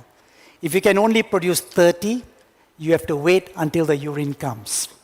That's number one. Number two, all right, you may give 90 ml, but when they need to check the urine specific gravity. All right, they call it USG. If the urine specific gravity is low, they can't test for all the substances, and you have to urine again. Now, whether you need to wait for 2-3 hours, that is a decision by the NADO to make. All right? For example, he passed urine once. Second time, still diluted. The NADO can say it after 2 times, you can say it, call it off. Okay? All right? You don't usually keep a person from 5 o'clock all the way till 11. That's a bit ridiculous. All right? So maximum 2, but it depends on the NADO, because they can always say, test him until the urine specific gravity is there. The reason why they complain, because they have a next day, much early morning. Exactly. Exactly. That is what we see in competitions, especially the major events. They want to come in, they want to give their urine because next morning they got a test, they want to get out and have some good rest. And what happened? The coaches get very angry.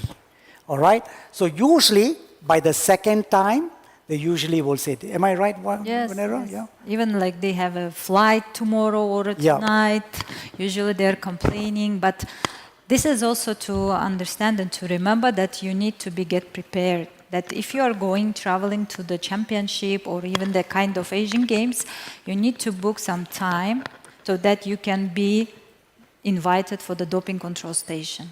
But then again, you never know when you get invited. Am I right? Yeah, you never know when you get invited. So it is good to even figure out, all right, but usually by 2 times, it's still diluted, they usually call the head. Hey, 2 eyes, diluted, this fly has been here for 3 hours, send him off. All right? That's pretty common, yeah. Any other questions? Yes? Just curious, really. I'm sure a lot of people in this room have watched a documentary called Icarus. Yes. And a major talking point in that documentary was about the technology of doping detection versus the athletes coming up with new ways to dope. So I'm just curious, that came out a few years ago. Yeah. Today, what's the situation regarding the testing technology versus athletes and coming up with new stuff? Very, very good question. Yes, people, if you're bored, do watch the Icarus. It's a very nice show in Netflix, all right? Now, at that moment, they always thought those who are doping are ahead of the scientists, all right? But right now, I am not sure whether you are aware, there's something called athlete biological passport, all right? What is the athlete biological passport? Apart from a urine test, apart from the blood test, there's something called APB, okay? Say, for example, today you give a urine. 2 weeks later, they ask you to give urine again, or 1 month later. They can actually monitor your profile. Whenever they see a spike, they can suspect it. So to tell you very honestly, technology has increased leaps and bounds too. All right? So they can be rest assured that the scientists are working behind very hard with regards to all this. All right? But they never had the APB at that time. And the APB has 3 modules: steroidal module, endocrine module, and hematological module. All right? Good. Other questions, anyone? Yes? I think a lot of ACs are holding workshops on anti-doping, but I think my question might lead to your activity. What support is there to help ACs with delivery of such workshops? Resources, videos, experts? Thanks. Very good point again. Very good point. Number one, if there is a NADO in your country, we do, at least from Southeast Asia, we do train them. They are all experts. I even have taken small countries together, go through with them the slides, tell them this is what you need to mention to get it more interesting, exciting. So those kind of resources are there. These kind of resources are there.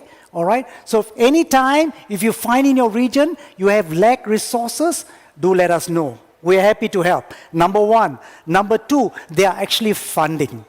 All right, if you work very closely with the NADO, there's something called UNESCO Fund for the Elimination of Doping. So if it's going to build capacity building, you can get up to US $35,000 for a national project. All right? So what we want to see, NOCs working very closely with their NADOs. I really see a very good synergy. Okay? Thanks. Good question. Any others, anyone? Yes. One more. I was wondering, like some athletes, they go to certain islands where it's very hard for WADA to go to them and test. Can you tell me which islands though? Huh? Just kidding. I'm not sure actually. But if I knew, I would go. Okay. The question he asks, what if there are athletes who go to remote islands? And an American sailor who comes to Phuket, Thailand, all right? I do get calls from US Anti-Doping Agency. This guy is training in Thailand. Can you get your Doping Control Authority person of Thailand to help out in the test? He's sitting right at the corner there. He's got many, many phone calls such like that. You know what I mean? So, not to worry. If the guy, we have a case, we have heard of instances where somebody goes to Kenya to run. Okay? So how do we go about testing him before he goes, after he goes, after he comes back? And if there is a NADO, we can connect there, go test the guy. All right? And we even can connect the RADO. Yeah, you can even connect the RADOs. You know, we know the region pretty well. Yeah.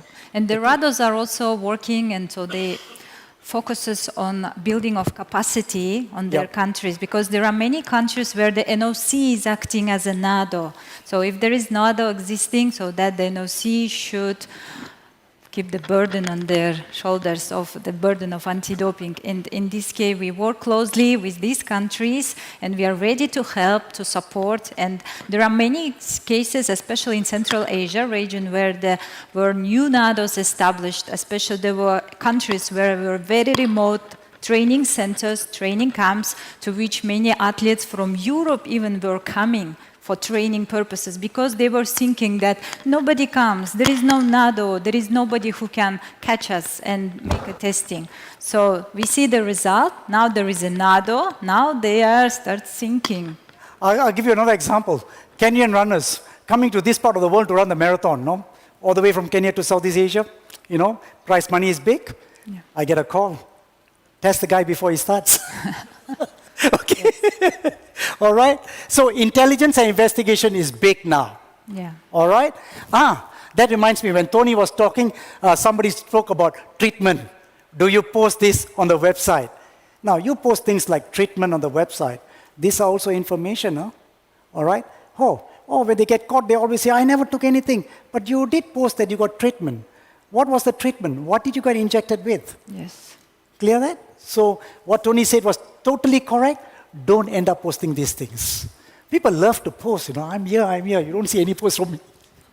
Any questions, anyone? Good questions. Anything else?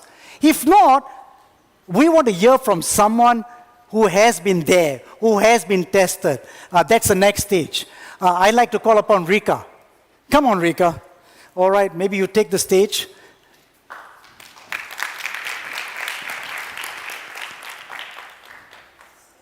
Yes. Now, so people, before I talk to Rika, take note of these two questions, huh? You got to do homework. Come on. Okay? No homework? There's going to be, I don't know what's there going to be.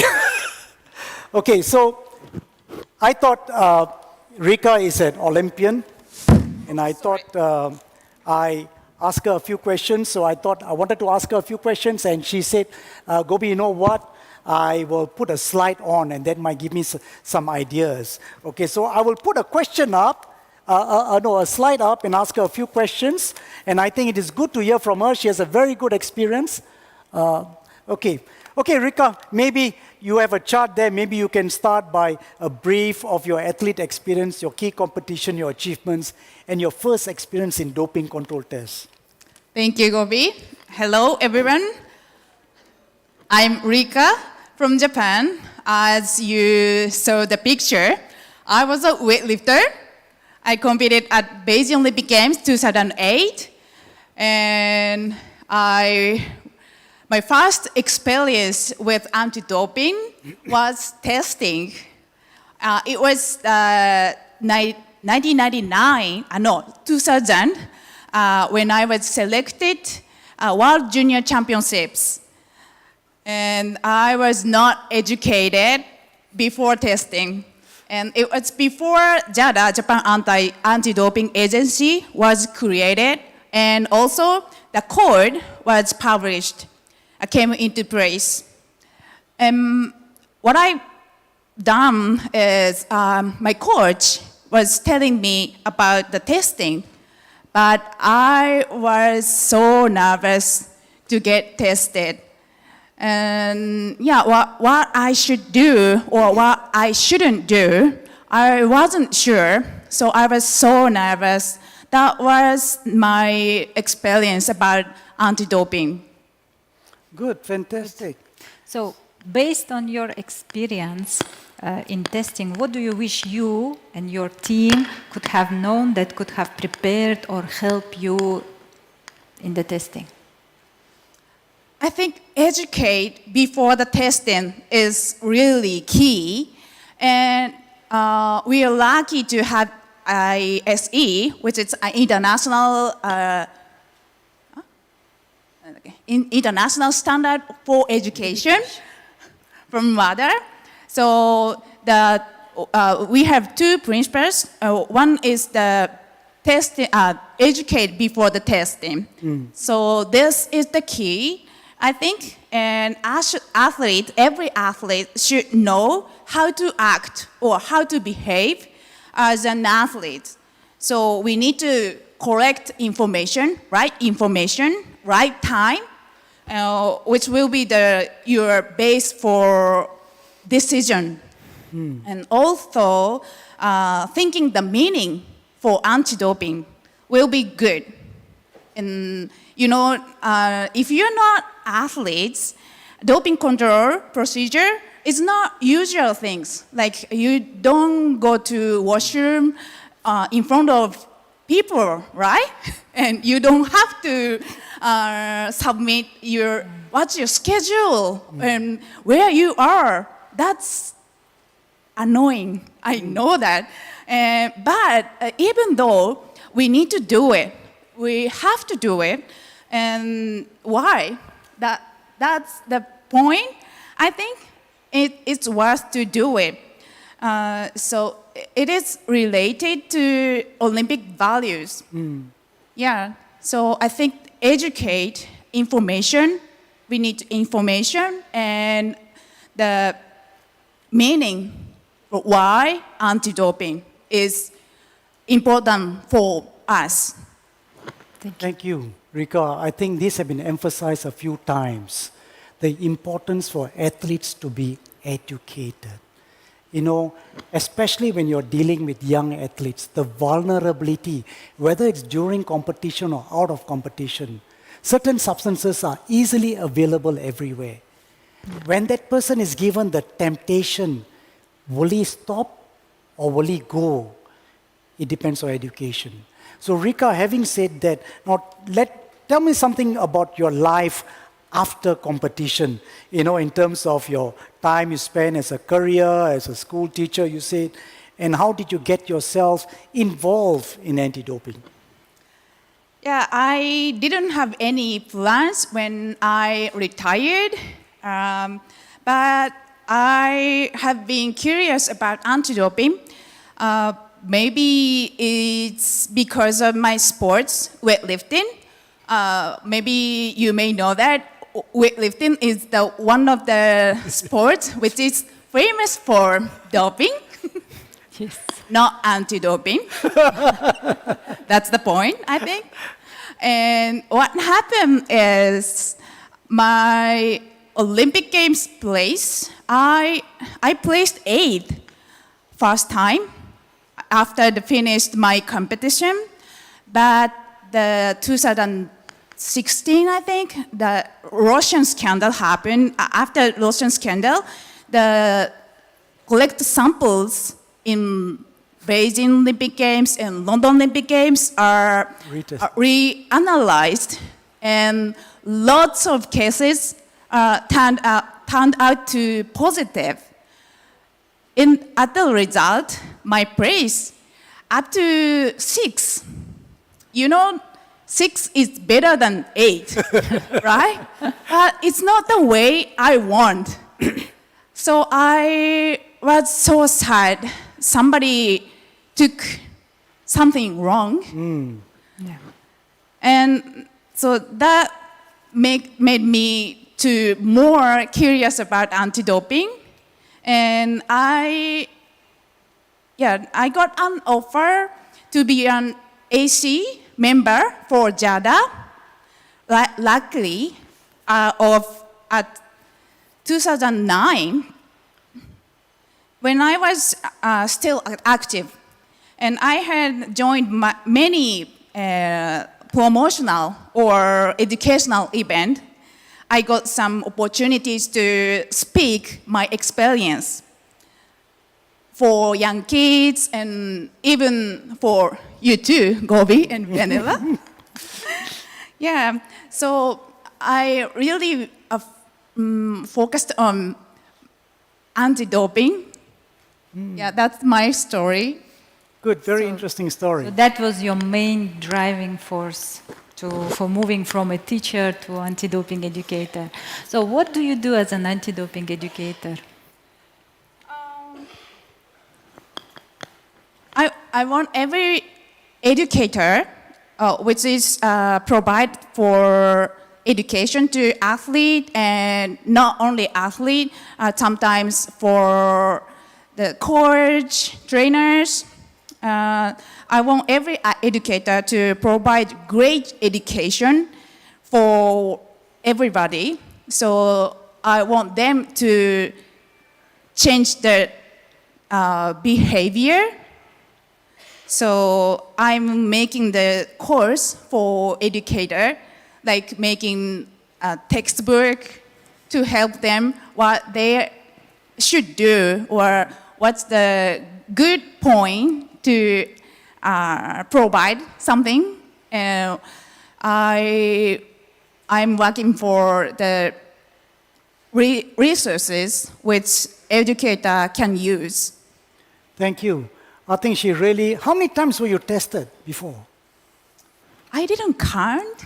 Countless. Countless, yes. You know what she said rings something in me. You know, when she initially said nervous, when a person gets nervous, sometimes it's so difficult to pee too. Because I've seen one girl who was supposed to be tested. She waited and waited. She said, I'm so nervous, I'm so nervous, I'm so nervous. Yeah. 4 hours, all right, she couldn't pee, all right? And that is the reason why we are emphasizing on education. So athletes are what? Psychologically prepared. They know what it is all about. So, Rika, my final question will be this to you. What advice can you give to all these athlete ambassadors? Yeah, that's a good question. I believe sports has power, such a great power to change society. So I want the sports to be clean. Yeah, that if it's not the sport, if not the sport is clean, that doesn't make any power to society. So that's why I'm working on it, and everyone here know the meaning. I think you have earned your value about sports. I think, and I have some chance to talk with NADOs, National Anti-Doping Organizations, and they often said it is difficult, or I would say it is challenging to involve athletes for some countries, like Asian countries. So I think you're going to be a great role model to emphasize some young athletes. And also, I think each AC at NOCs will contact its NADOs to collaborate to make the athletes better or educate. I think you have such a great story, experience that can be used for the next generation. And I think I want you to make the sports and society better together. Thank you, Rika. It's amazing, very powerful message. She has done countless number of tests, and a position from 8th place to 6th itself is a testimony about the importance of playing clean and true. And rightfully, we started by saying from the start, it is all about transforming people. All right?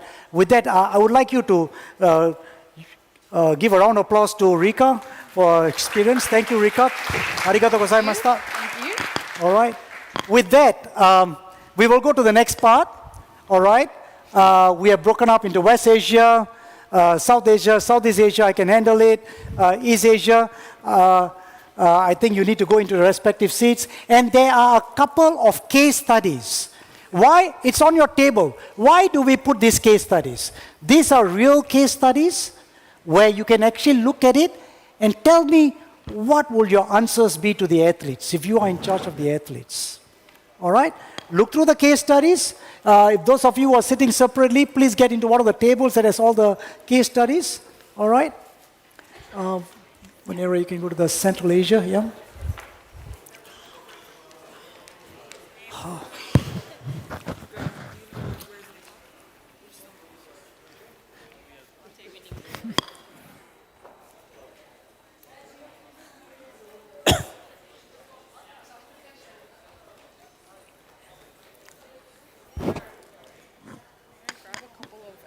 Yes.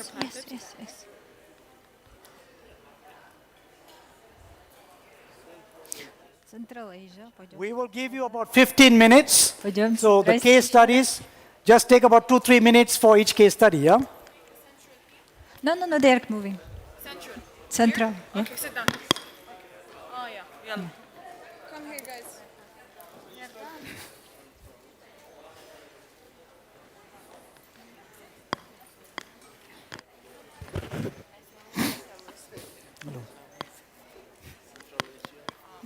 Yes, Sarah. Say again? Am I still on? No, I'm not still on. No.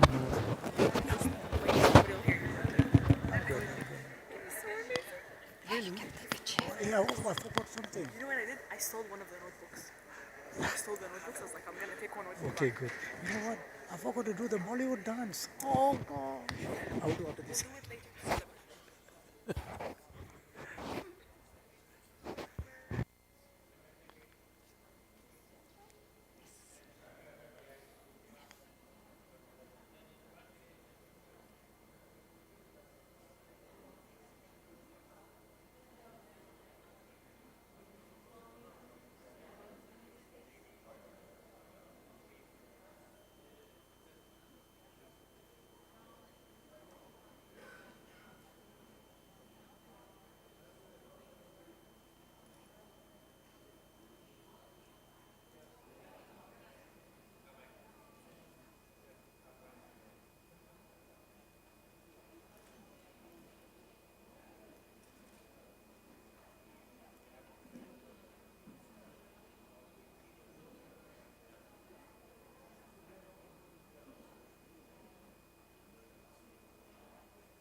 athletes can be... Still in the first case, please go into your second case. We've got to round it up in the next 1-2 minutes, huh? Next 1-2 minutes. All right.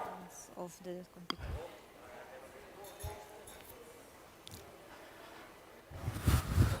Oh, that's what I required, water.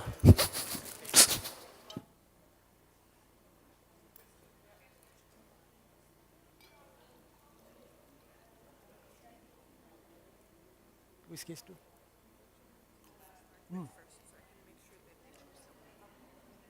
This? Ah, okay. Okay, we start from that side. We start from there.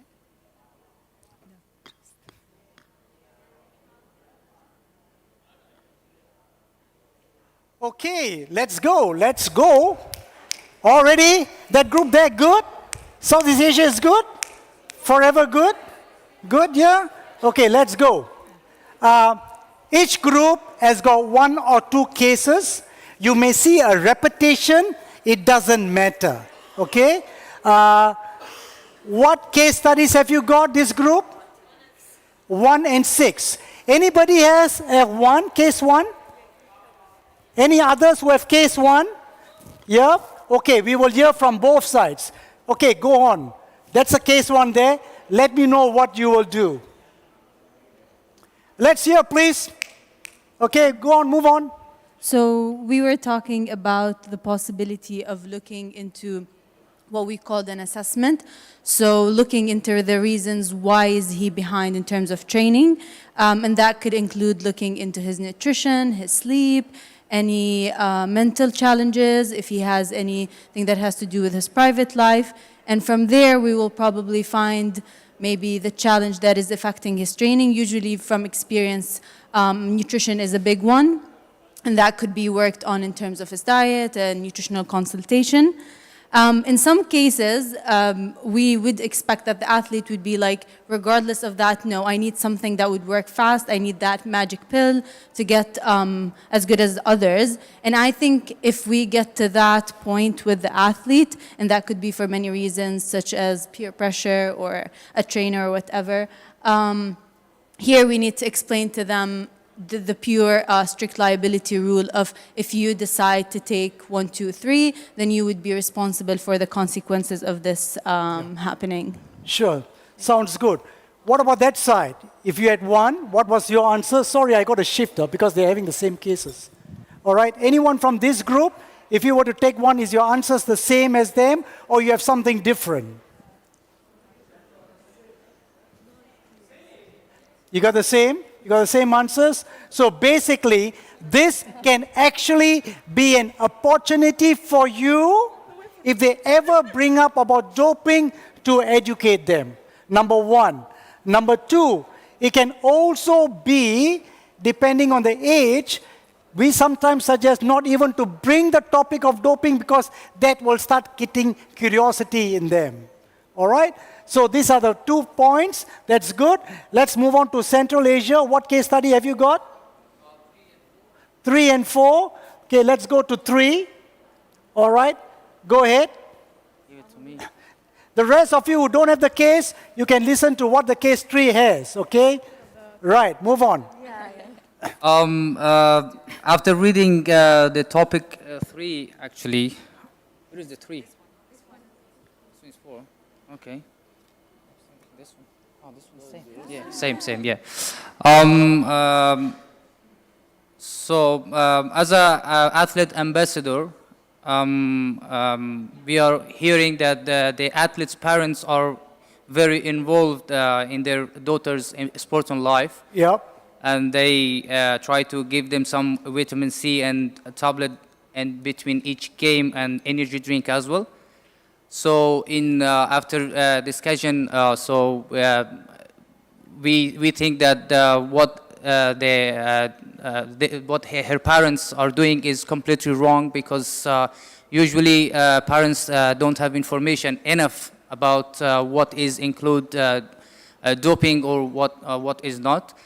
And our advice is to, as an athlete ambassador to the parents, is to check the website, or what is include doping and what is not, because it's not good for daughter's future. And sorry. Yeah, I said. I got a question for you on that. What if the parents don't listen to you? Forget it. Sorry? It's my son, it's my daughter. You don't bother about this. Put you in a spot, huh? As they mentioned, as an athlete ambassador, so we can speak up. We can report. For example, if we hear something, if we see something wrong, somebody doing. So this is our responsibility to report it. To speak up. Sure. Yep. I'll give you a real example. This may have been indicated here, where a coach in a country, I don't mention the name of the country, gave the kid saying, this is vitamin C, it's good for your performance. All right? Another coach felt suspicious, went to open the bag of the coach. It was not vitamin C, it was some tablets for heart problem, given to a young kid about 15 years of age. Okay? So you are right, you do not know what it is. Sometimes when you tell the parents, they will not listen to you. Although you are an athlete ambassador, then you got to see who else can you talk to. Can you talk to the NADO? Is there a place where you can do the speak up? That's what it is. All right? Yeah. Thank you. Good. Case 3. Anybody else have case 3? Sorry, I gave the answers already. Anybody else case 3?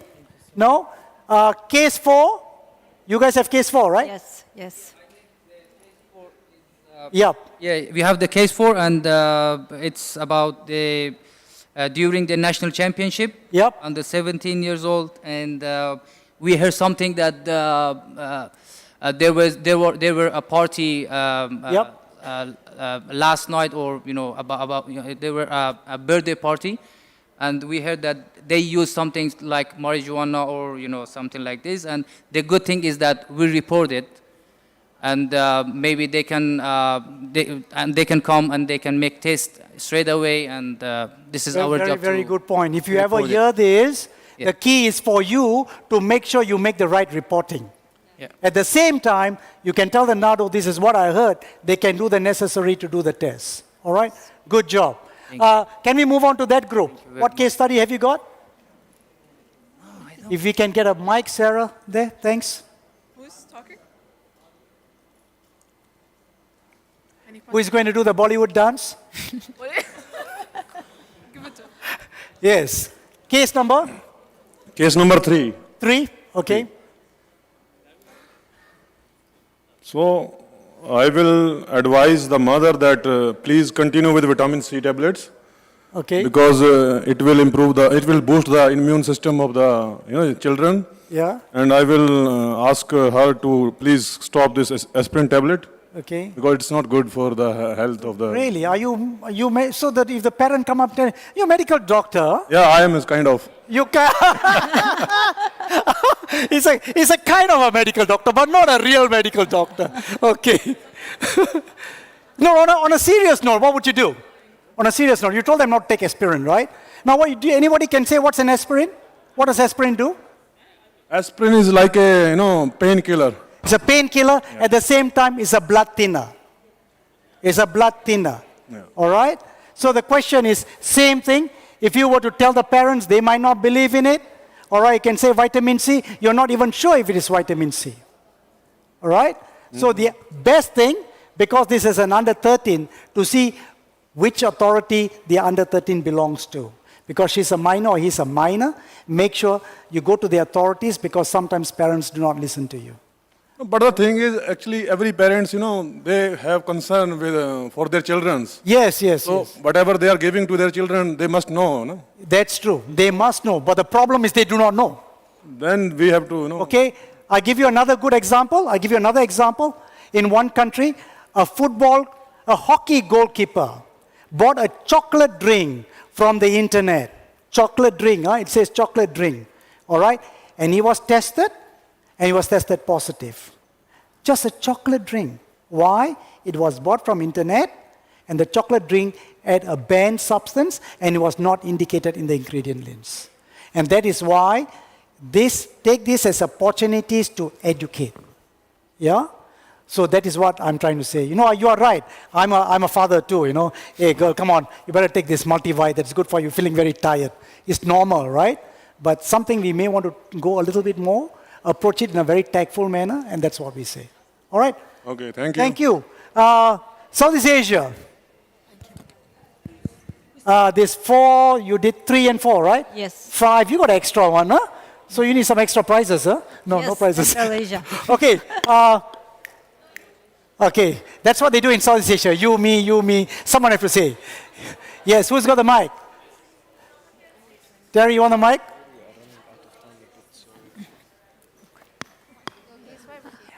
Case 5. So, case 5. Yes. We have case 5 and 6. Okay. So, what we first did was check the prohibited list to see if methylphenidate was on it, and it was. Yeah.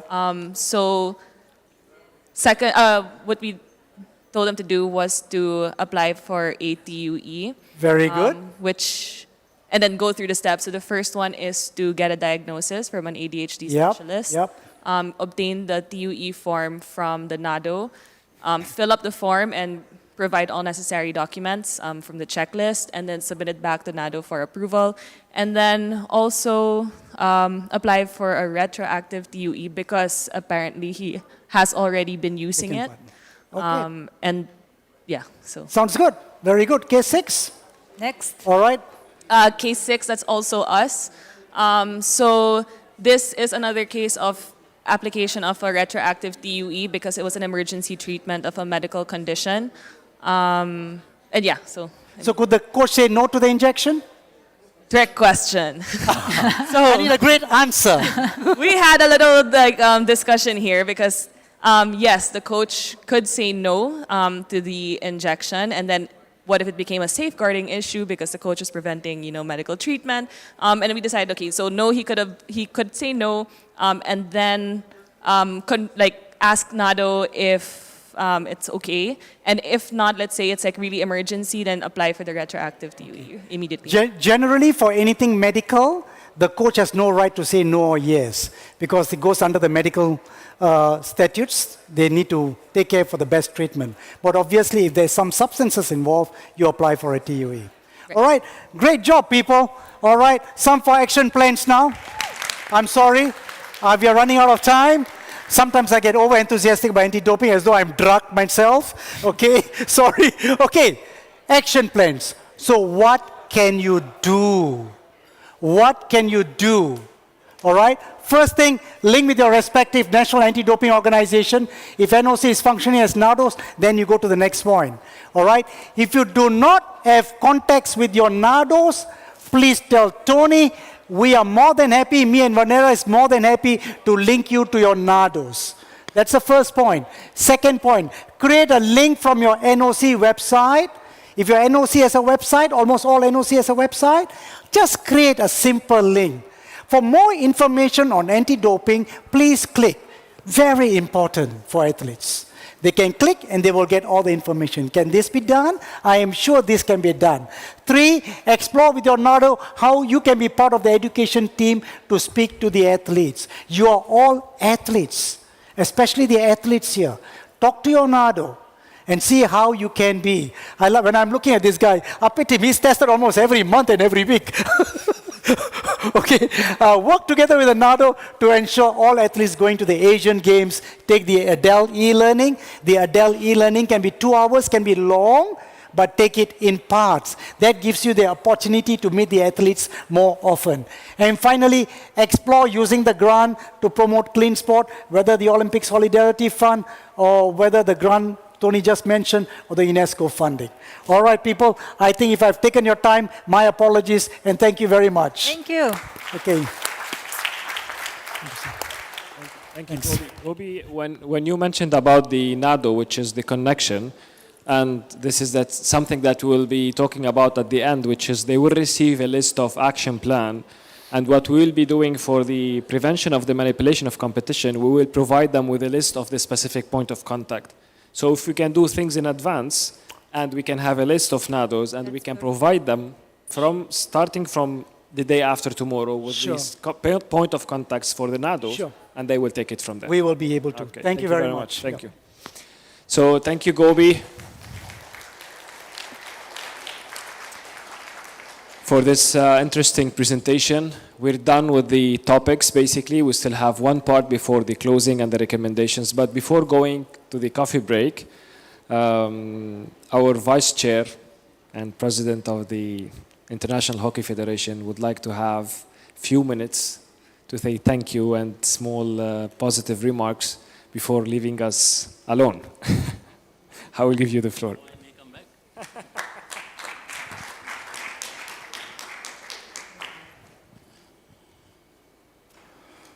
Well, very informative session, Gobi and his colleague. It is fantastic, and I would like to just say a few comments on this session. I think you have a very important responsibility as the athlete's representative. In my experience, the day one your athlete is positive, he is most of the time left alone. Okay? He will become one of the worst victims. You can be a victim, but you cannot be a worst victim. Okay? I think that is more important for you. And prevention measures for those things are to understand the athlete's rights. He has right to choose what he needs to eat. He is not dictated. I served around 17 years on OCA Games Disciplinary Commission. And I choose in the role of Commission on the athlete's rights. And in these 17 years, none of the case came to me that they know what are their rights before the hearings.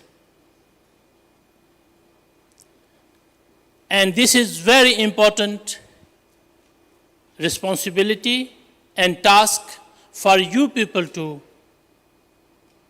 help the athletes in their career. First is the right of the athletes, awareness of the rights, proper education on the rights, and rights management. Maybe it's a new terminology now for my IOC colleagues to consider rights management. And you can prevent all this. What Gobi presented here, it is very good awareness for all of you, good information. But what I liked the most in this session was a very short Rita's intervention. She was practically talking about tests. Okay, and we discussed psychological factors, internal and external psychological factors having an impact on athletes. And you can see very clearly, and Gobi also mentioned in his presentation. So what I conclude from this session, my advice would be work with professionals. This information is nice to have, but you need to work with professionals. Okay? In sports, we are in a very big conflict. All of you know,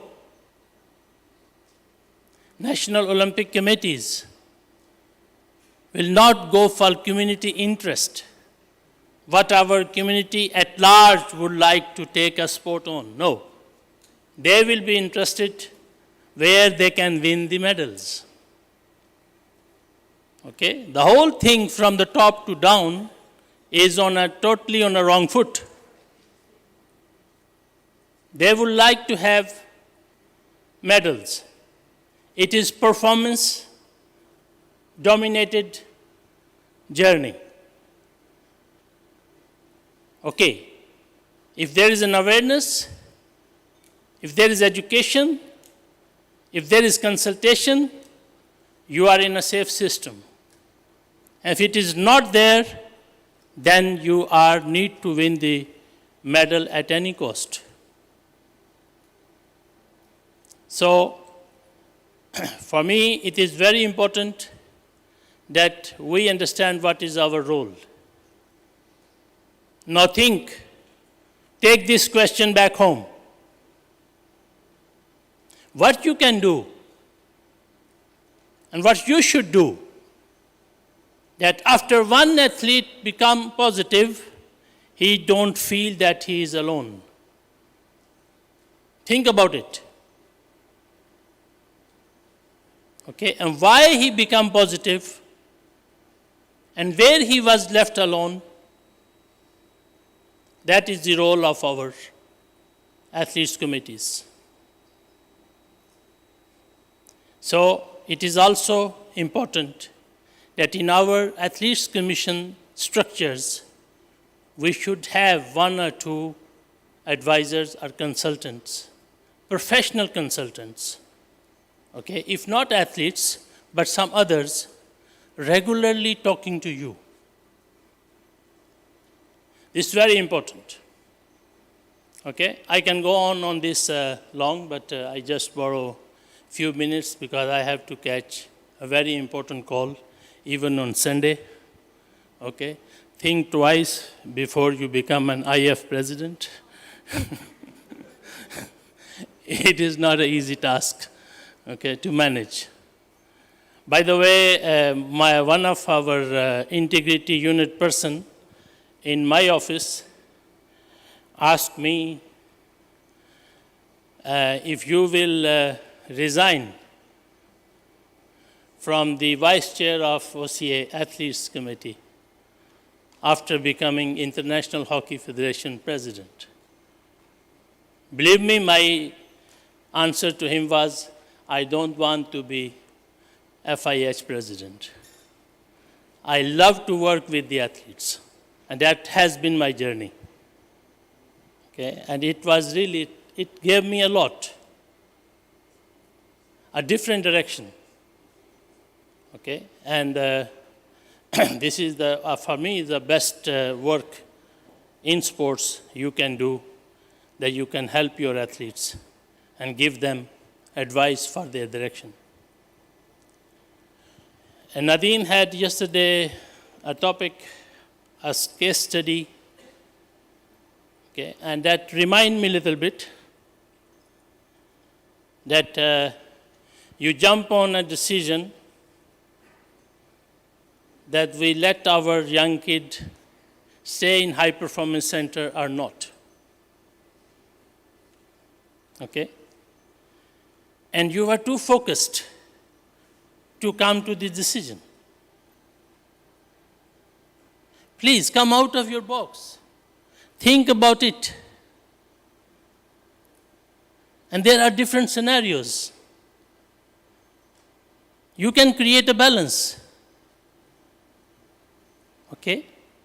First group yesterday talked about, on that case study, about culture. Yes, it is about culture. It is about the family system we are living in. I think we need to combine all these things. We are in different cultures, different sports practices, and there is no right or wrong thing. But there is always an opportunity to create a balance. Okay? End of the day, you need to become an athlete. The best thing would be you can become a strong individual as well through sports. And worst outcome of your whole life can be that you are having a problem, psychological problem, mental health issues. Okay? It's a different debate. I would like to conclude here. I don't want to leave the room, but I would like to say that please take back this information back home. And I don't know, maybe Tony and Mikako-san will give you some advice. To me, it is a very important thing that you go back and request your National Olympic Committee or come back to Tony to advise them that an other national level forum should happen based on this information of the OCA in 1 month or 2 time in your country. Okay, coordinate with Tony if you are facing a problem with the NOCs, okay, and our OCA grant on this athletes grant can even help that. Please spread this information as much as you can. And we are at your disposal here in OCA. Contact Mikako-san, Tony, myself, Wissam brother here, and we are there to help you. That's ultimate goal is to help our athletes when they need help. Okay, thank you very much. And as I already congratulated you yesterday, that the interaction and response and the quality of input from your side, it was really amazing. It was amazing, and it was a wonderful evidence to see that how much potential we have in this room. There is no limits for you. Thank you very much. Have a nice afternoon.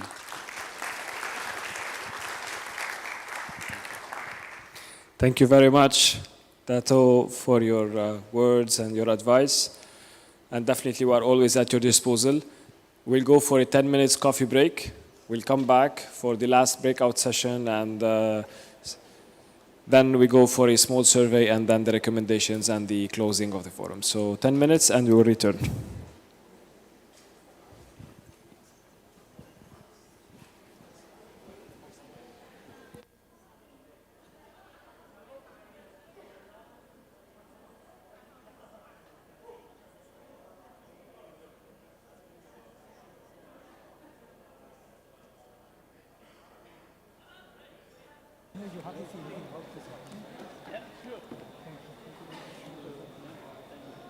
Tony.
Shall we start?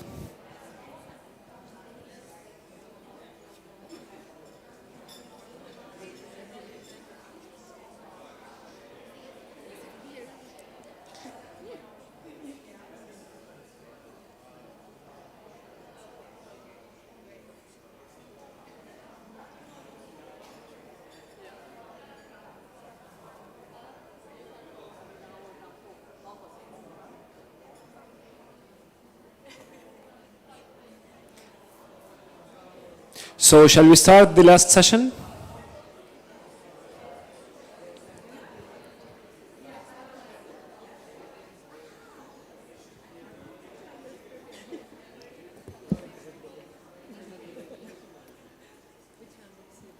So basically we are almost there.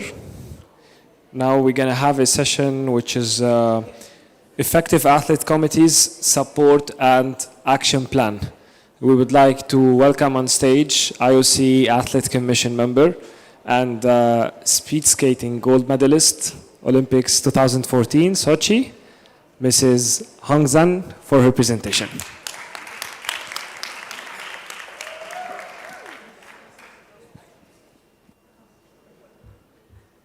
Hello, everybody. I'm here. Don't look at your phone. Thank you, Tony. Thank you for the introduction. It's my great pleasure to be here to represent the last session to you guys. I'm so excited, a little bit nervous. Do you know why? Because I'm going to give you all homeworks. Please pay attention.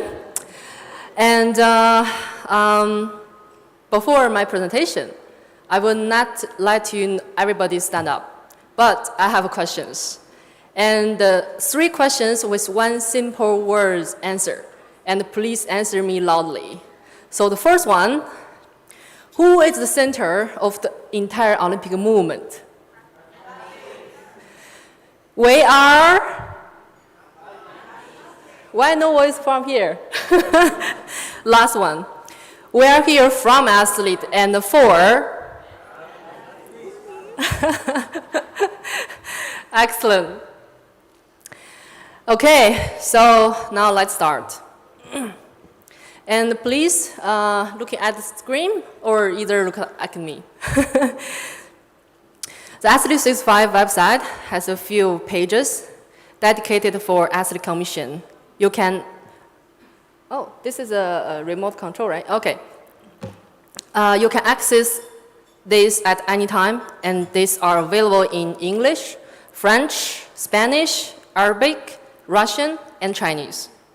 Within the global network section of Athlete 65, there is a page called Athlete Commission Support, which bring together all the resources and information we have for ACs, such as the IOC guidelines for creating a compliant AC.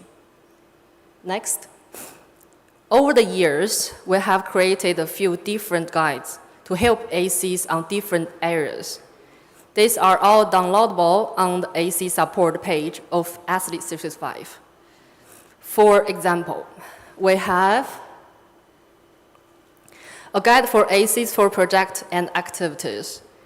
These include areas and examples of different activities you can deliver for your athletes and tips about how to organize them.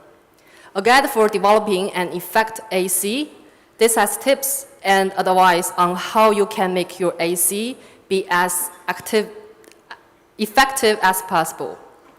And a guide on holding an AC election, which includes information on every stage involved in holding your election.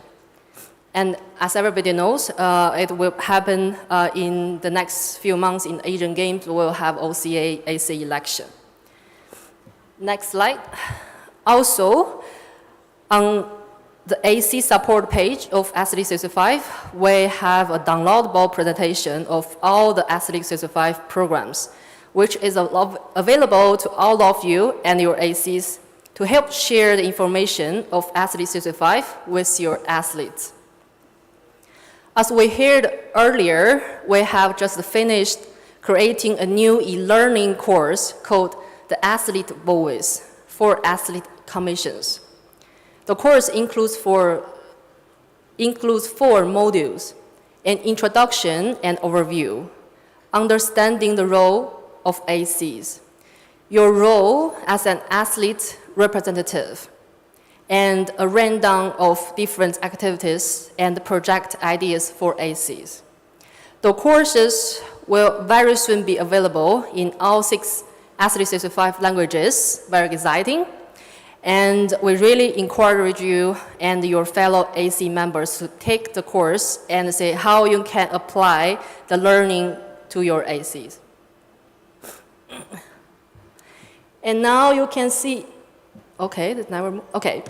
Now you can see the many questions on the screen. That will be your homeworks. For some of you, hopefully many of you, one of the first action will be back to your AC and discuss what activities you will hold for this year. From this, you can work with your NOC on applying for the 10,000 NOC AC activity grant from Olympic Solidarity.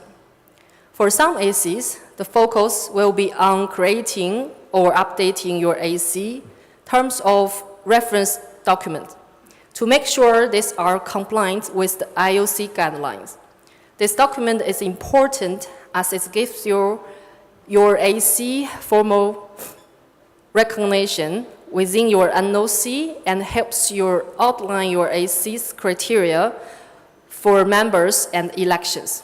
Please do share your terms of reference documents with the IOC for info and feedback. For some ACs, you will be due to hold an election for your AC. As I mentioned, we have a guide on Athlete 65 to help you with this, as it's very important for legitimacy of your AC that is regularly elected by athlete. And some of you looking at your phone.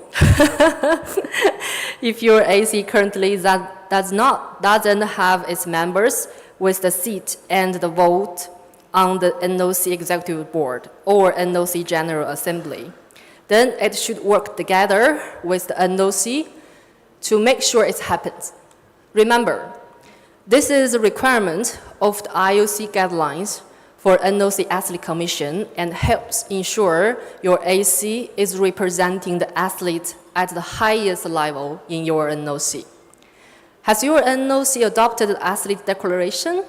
If not, then work with your AC and NOC to make this happen. It's easy. If you are not sure, check with us here or check with your NOC. We are working to get every NOC to adopt the declaration adopted and cut on your support on this too. If your AC has already done of all of these points, everyone here? Okay, then fantastic. But how can you use the information and the resources on Athlete 65 as best as possible? How can you share this with your athletes and inform them of the many great programs and offers available to them?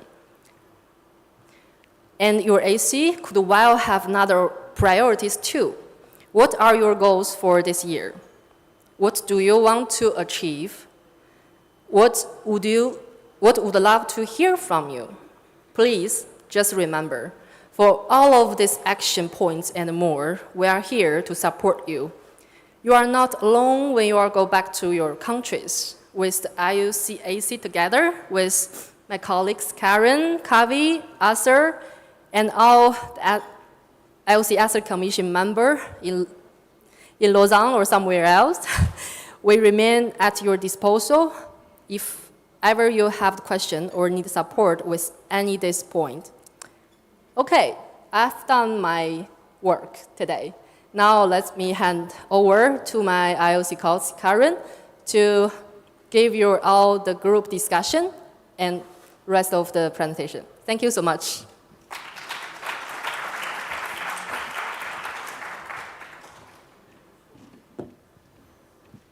Thank you, Hong.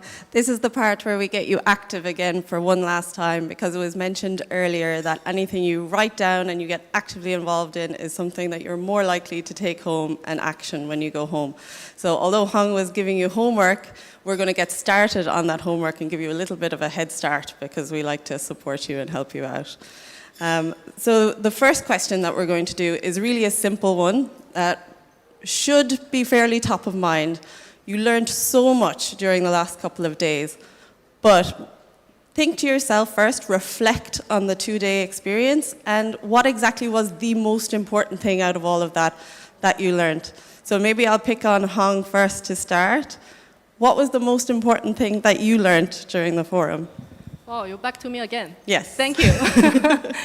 Okay, I want to have a simple words to let everybody remember the answer. I think it's Athlete 365. We put Excellent. everything on the website, and either you're from big NOC or small NOC, or you're just individual athlete, you can get benefit and more information on the website. Yeah, Thank you. if everybody heard that, Hong, just Athlete 365 was the one thing that if you take out of today, if you forget something, a particular item, you can always go back as a reference point and try and find more information there. So that's already a first really good reminder. So at the tables you're already at, just spend 5 minutes, first a little bit of self-reflection, write down what's most important, and then swap ideas, because I'm sure what's most important to you might be different to your colleague beside you, and it would be a really nice learning experience. So 5 minutes, and I'll be walking around the tables to help you and to listen and hear your feedback too. Thank you.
Okay, 5 minutes is up. I'm going to do a bit of a roaming mic and pick on a couple of people per table, because obviously you have your own learnings and takeaways, but I heard some really nice things learned during the event, so maybe I check on Chinese Taipei. What was your highlight of what you learned from the forum?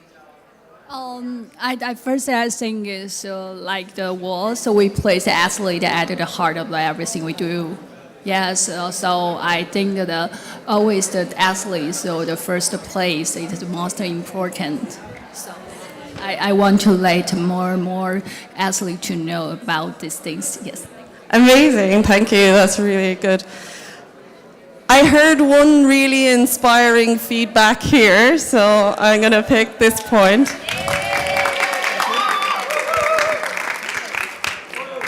So, hi everyone. So my name is Son, I'm come from Vietnam, and this is the first time I attend this forum. And which is the question? So with me, the important thing is the networking. Because it is the first time I'm here, so I have the opportunity to know all of you here, who the people who have experience to run the project. So I can contact you after this forum, and you can help me to prepare for the step 1. So the first thing. The second thing is the manipulation of the competition. This is very new. And thank you, Tony, for your sharing. I will remember exactly 4 things. Don't fix, don't bet, and don't say, and speak up. Yeah. And the last thing is the anti-doping.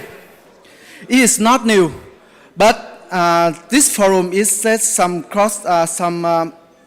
cases very specific by Mr. Gobi, and we have the case 5 and case 6 here. So help me a lot to more understand, and if we have something similar, we have to we know the way to exactly to assess, and we can implementing the right way. Thank you.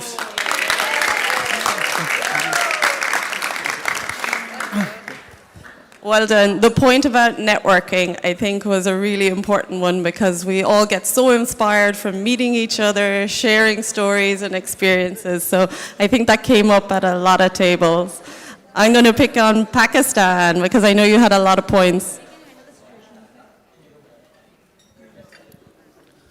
Hi everyone, I am Muhammad Inam from Pakistan.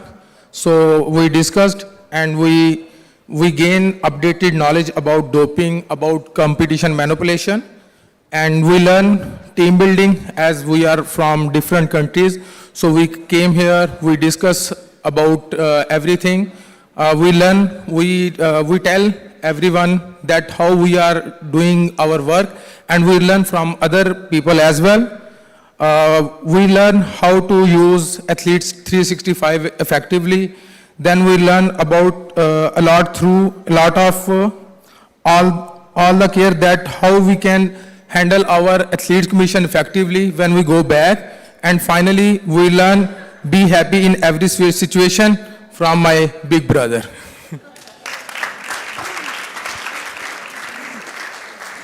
I really liked the message that this table was that positivity and a growth mindset can get you very, very far in all your relationships as an Athletes Commission. Who would like to report back? Oh yes, I see a volunteer.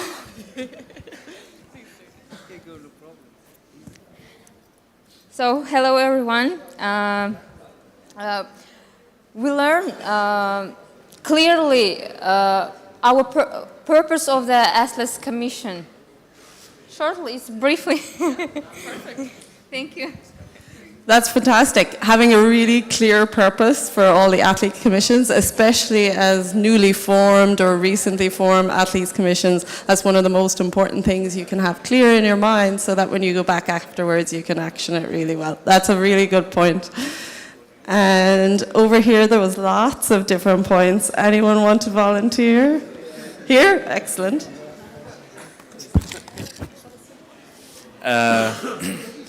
We learned a lot about a lot of information and how easy to access this information, and what we should have been doing for 2 years. That was super easy, so I'm pretty sure a lot of people are going to do it now. because we saw how easy it is. Also, we met a lot of new people, a lot of new connections from another ACs, like from a lot of other countries. Also, we learned a lot about anti-doping and what process we need to be following so we'd be on the safe side. And also a lot of information about athlete committees. Thank you. That's great. Knowing where the information is and being able to access it is so important so that the knowledge is power and then you're empowered AC and you can help your athletes. So on to question number 2. So now that you've listed everything you've learned and all the information you have, now you have a responsibility to also go back and share that to the rest of your athlete commission members and also to all the athletes in your community. So the question I'd like you to discuss in groups and reflect on and maybe share how you're already doing it or how you plan to do it or enhance it in the future is how are you going to share this information with your athletes, with your athlete commission members and with the other athletes. So another 5 minutes and then we'll have some reporting back. Thank you.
Okay, I hope you all had enough time to share your examples, share your best practice. We'll do a quick round of feedback just to get some inspiration. And if you can, what we'll try and do is a different example per table. So we'll have slightly different ideas or examples to share. Would you like to share China's example? So I would like to share with our table discussion. So we are from different NOCs. And for example, like how could we share with the information to our athlete? So China has like unique system and we have so many athletes. If we organize like AC meeting or athlete forum, national athlete forum, there will be 10,000, I don't know the number, athlete will join. And that's why COC is very helpful. So once we got all the information, and the information will go through from COC to each national federation and team, we have city team, province team, national team. And to make sure every single athlete will get information very soon. Thank you. That's a really good example when you have a large volume of athletes you want to get in touch with. This is a good mechanism to make sure the communication trickles down. Thank you for that. I heard a really interesting example from Malaysia and how they're going to activate. Would you like to tell everyone? Hi, I'm Shalin. I'm from Malaysian NOC, AC. So our AC has been planning to join our pre-camp because at every big games like SEA Games, Asian Games, Olympics, Commonwealth, our country hosts a 3-day pre-camp for all the athletes that is picked for those events. So we usually will take one session out of during the 3 days to tell them about AC and things like that. So this year we plan to do on PMC because it's quite a new thing, and a lot of, I would say 80% of the athletes in Malaysia use social media a lot. So I think when the point that Tony was making earlier about, you know, not telling people that you're injured and things like that, I don't think the athletes are aware in that sense. So we hope to give more awareness on the PMC through our ambassador that we picked. Yeah. Amazing, thank you. So using an event. This table also had a great idea. So maybe for Thailand, you just explain the idea that you've already done for Southeast Asia? Okay. Hi, I'm Lek from our Southeast Asia. And then we have the plan for make group in the WhatsApp because we want to move on and then we go forward together. We want to be Southeast Asia stronger. We try to do another project or another movement after this session, after this forum. We hope we can be together, strong together, and then go the future together. Thank you. That's so great. So already in your tables, you've become families and communities of athlete commissions, and you're going to stay in contact. Great energy there. There's some really great ideas here. Hello everyone. First we will conduct AC's meeting and share knowledge about this forum. We will make action plan for the activity 2023. We will involve our NOCs and collaborate with local educational institutions. We will invite athletes for the educational program, webinar, workshop, forums. We are going to make a South Asian group that we can collaborate after this forum. We are already sending this information with our ACs, so it's very helpful. Thank you. Thank you, that's so good. Already sharing the information with each other. Was there any new and exciting ideas from this table? I think this time they asked me to talk. Hi again, everyone. I think there are some ways to share what we have learned from this forum. After discussion, and in our opinion, is the first one is in person, so we can hold a forum or presentation and share our information to athletes. And if there are some problem, and some country have bad situation and they cannot gather together, and there is online option as well through Zoom. And the other one, we can send, we can make a group through WhatsApp and send all the information, and they can read what happened, and they will learn from this room. And the other one, share on NOC website and to all athletes, and from federation website as well. As we know, all federation has a page or website, and they can learn from social media as well. Thank you. Fantastic. That was a good one, collaboration with the NOC to make sure they can communicate to a wider number of the athletes as well is a really, really important point. And over to our last group, there was lots of hot discussion over here. Everybody was really involved, so I might pick on... I think we discussed a couple of options depending on the AC. So some were explaining that they will have to share it with other athletes and the members of the AC. Some had to share it with their chairs and vice chairs. And from there, start brainstorming the upcoming activities for the year. I think many talked about national forums that they can do for athletes in order to share all the resources and the important topics that were discussed. There was also the discussion of the online use of online platforms, especially in terms of resources for topics such as doping and manipulation of competition, which could be in collaboration with the NOC, make sure it's available and in front of coaches, athletes, and federations. Thank you. That's really super. It was a very clear, stepwise process in how you would get that information out and who you would go to. So the very last question, and this is a little bit in more detail.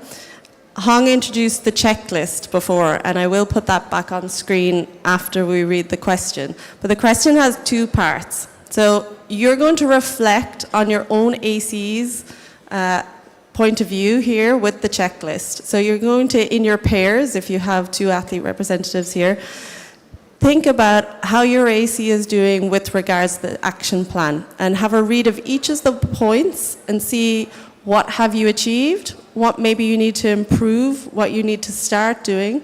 Also try and think about the prioritization in that list. What would be your first thing to do when you go home? And I really want you to write down that first thing that you're going to do so that you're likely to look at your notes when you go back and action it. Once you get the ball rolling, you find the others come much easier, but you really need to grab the energy and the inspiration that you have from this forum to move the AC forward and make sure those tasks are completed. So first you're going to look at your checklist.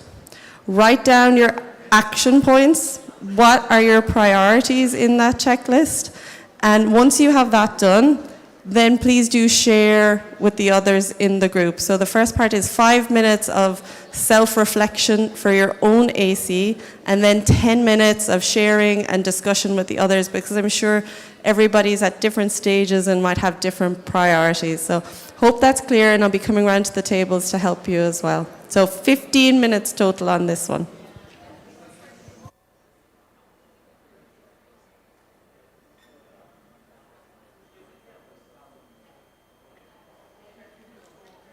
So the checklist is on the screen so that you can go through each point as well.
Okay, thank you all for such hard work on the checklist.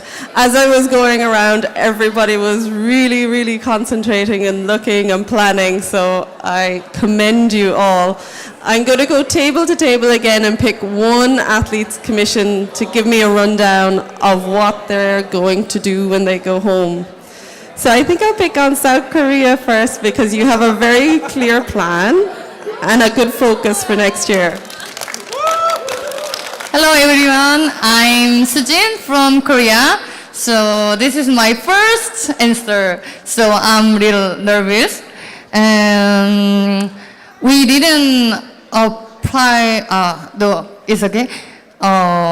We didn't apply for grants yet. So next year the Youth Olympics will be held in Korea. So the Korea Athletics Commissioner wants to education athletes on doping education and how to exercise while avoiding injury as they grow into adults. And plus through 365. Yes, thank you. So I noticed a lot of people saw the very quick win of signing up to Athlete 365 as something they're going to do when they get home. But I encourage you to do it now so you don't forget as well and you don't miss out on information. Here, Myanmar also had a really good checklist and some really detailed action points. So I'll hand over to you. Yes, thank you. Hello everyone, I am Susu from Myanmar. We are discussing about to do the checklist. Firstly, to sign up for the Athlete 365. Honestly, till now, I have not signed up yet. And then the next step is to update our terms of reference. And then after that, we are going to do the program for raising awareness for the election. Then our AC is, the first term for AC is appointed. So the second term will be elected. So then we are going to apply the grant and then holding the election. Thank you. So that's a great example of using the grant to make sure your AC moves to the next step and having elected representatives. So really well done. That's fantastic. Over to South Asia. You, again, fantastic. Good afternoon, everyone. So in South Asian, we are discussing each and every point.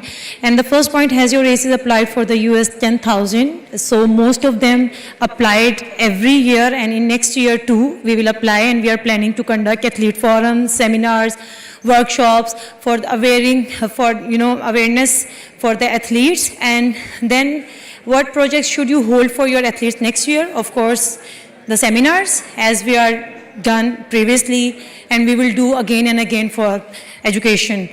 And then, is your AC terms of reference compliant with IOC guidelines? Of course, we are doing this. And does your AC hold elections for its members? All are elected members here in every South Asian ACs. So we are following this point too. Are members of your AC members, the NOC, EB and General Assembly? Yes, everybody have 1 or 2 person that representing in general executive body and General Assembly. Has your NOC adopted the Athletes Declaration? Yes, our NOC adopted the Athletes Declaration. After that, they make their ACs and compliance it very strictly. And have you signed up for Athlete 365 and used its resources? Yes, we are all on Athlete 365, and we are trying to aware other athletes about it, and we are asking them to check and get knowledge about each and everything. And then what else? What are your AC's priorities? So the common priority is to educate our athletes about all the things. And some of our colleagues, they mentioned that they are planning to conduct nutritional program for their athletes. So everybody has a common, common point of view that we have to aware, we have to educate our athletes, we have to get more stronger body, and nobody can, strong without knowledge.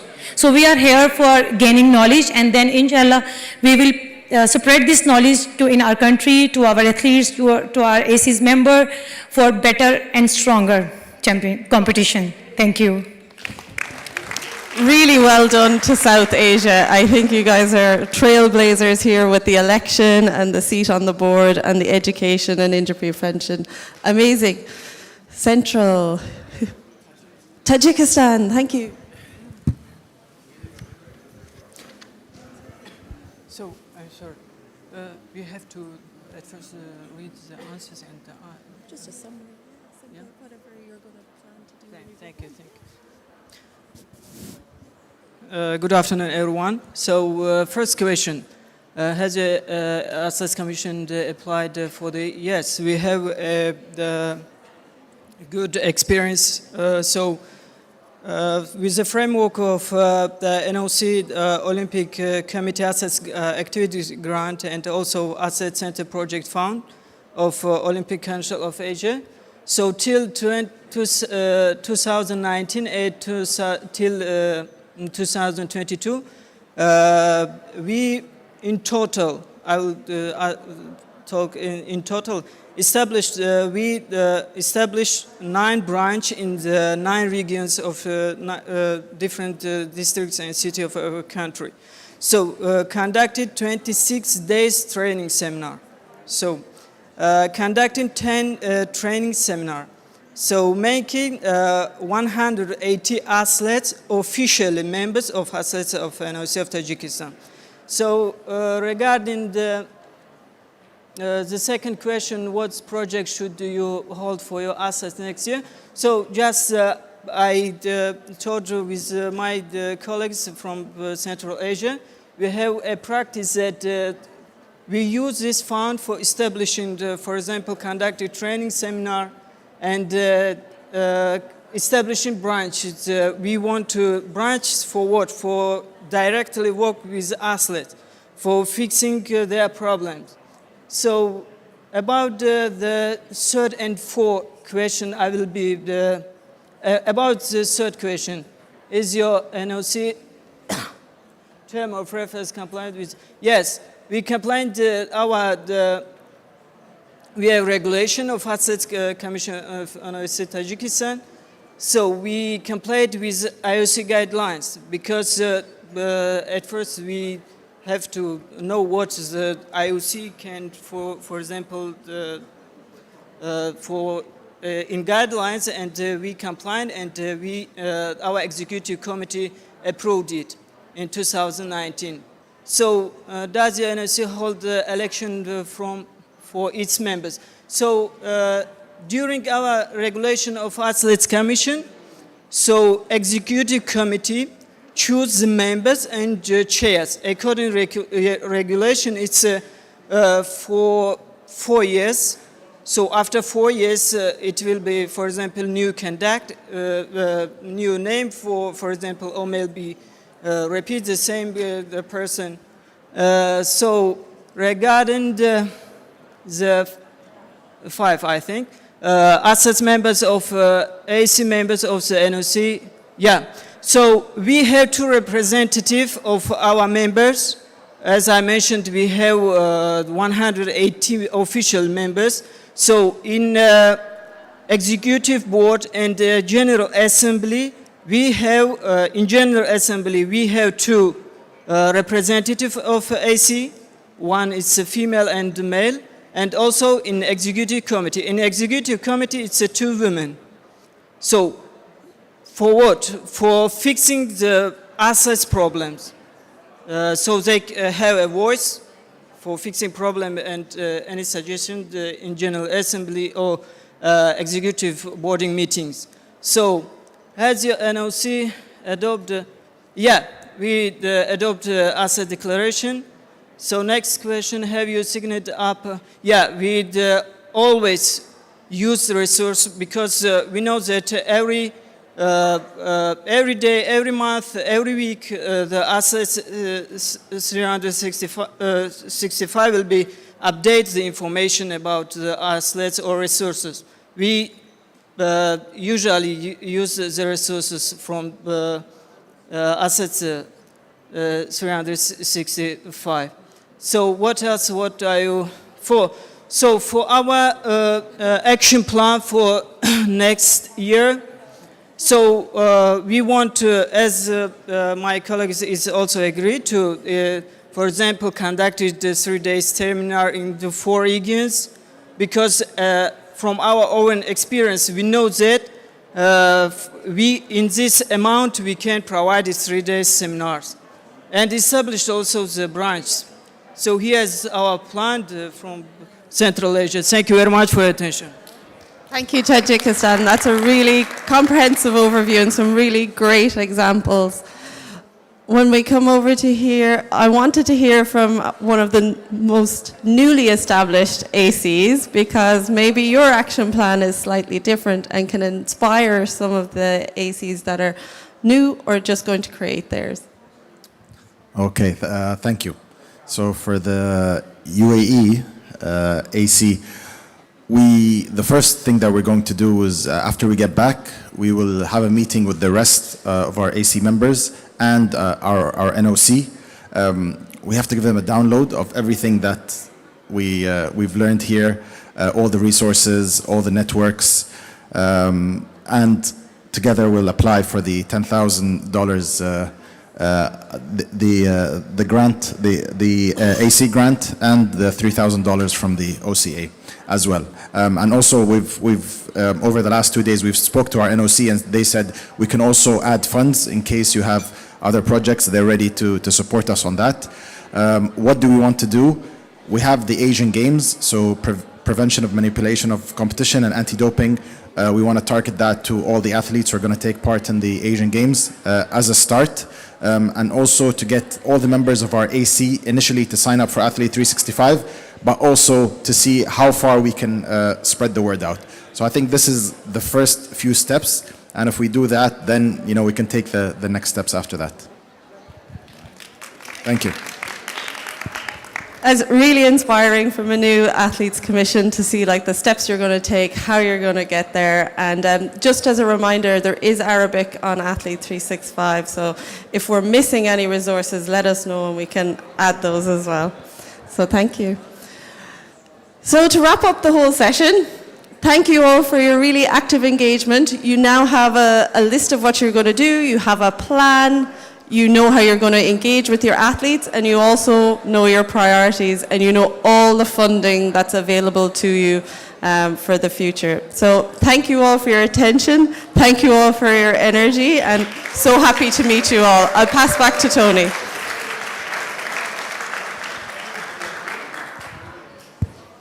Thank you very much, Karen. Thank you, everyone. It was great to see the outcomes from this forum, and we're gonna still take, before closing with the recommendation, the remarks, and all the thank you, we're gonna take 5 minutes for a small survey, because it's very important to know your opinion, to evaluate our work and see what we can do, how we can improve things in the next forum. So the papers are being distributed on the table. You just need to scan the QR code and it will take you directly to the survey. 5 minutes, please. It's very important to know your comments and concerning this forum.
Done or not yet? Anyone who didn't finish the survey yet?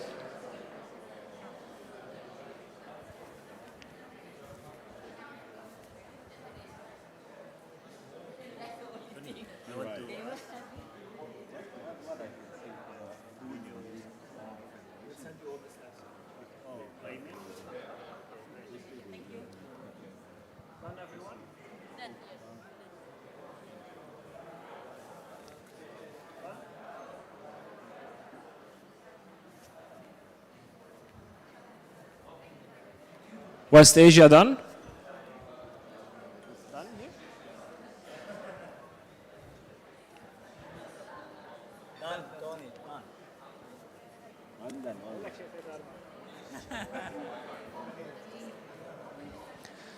So I think we're done with the surveys. Thank you for your time. And now we will jump to the last section. Before going to the recommendations and the closing with Chair Mikako, we would like to welcome also on stage again the IOC Athletes Commission Chair, Mrs. Emma Terho, for a small thank you.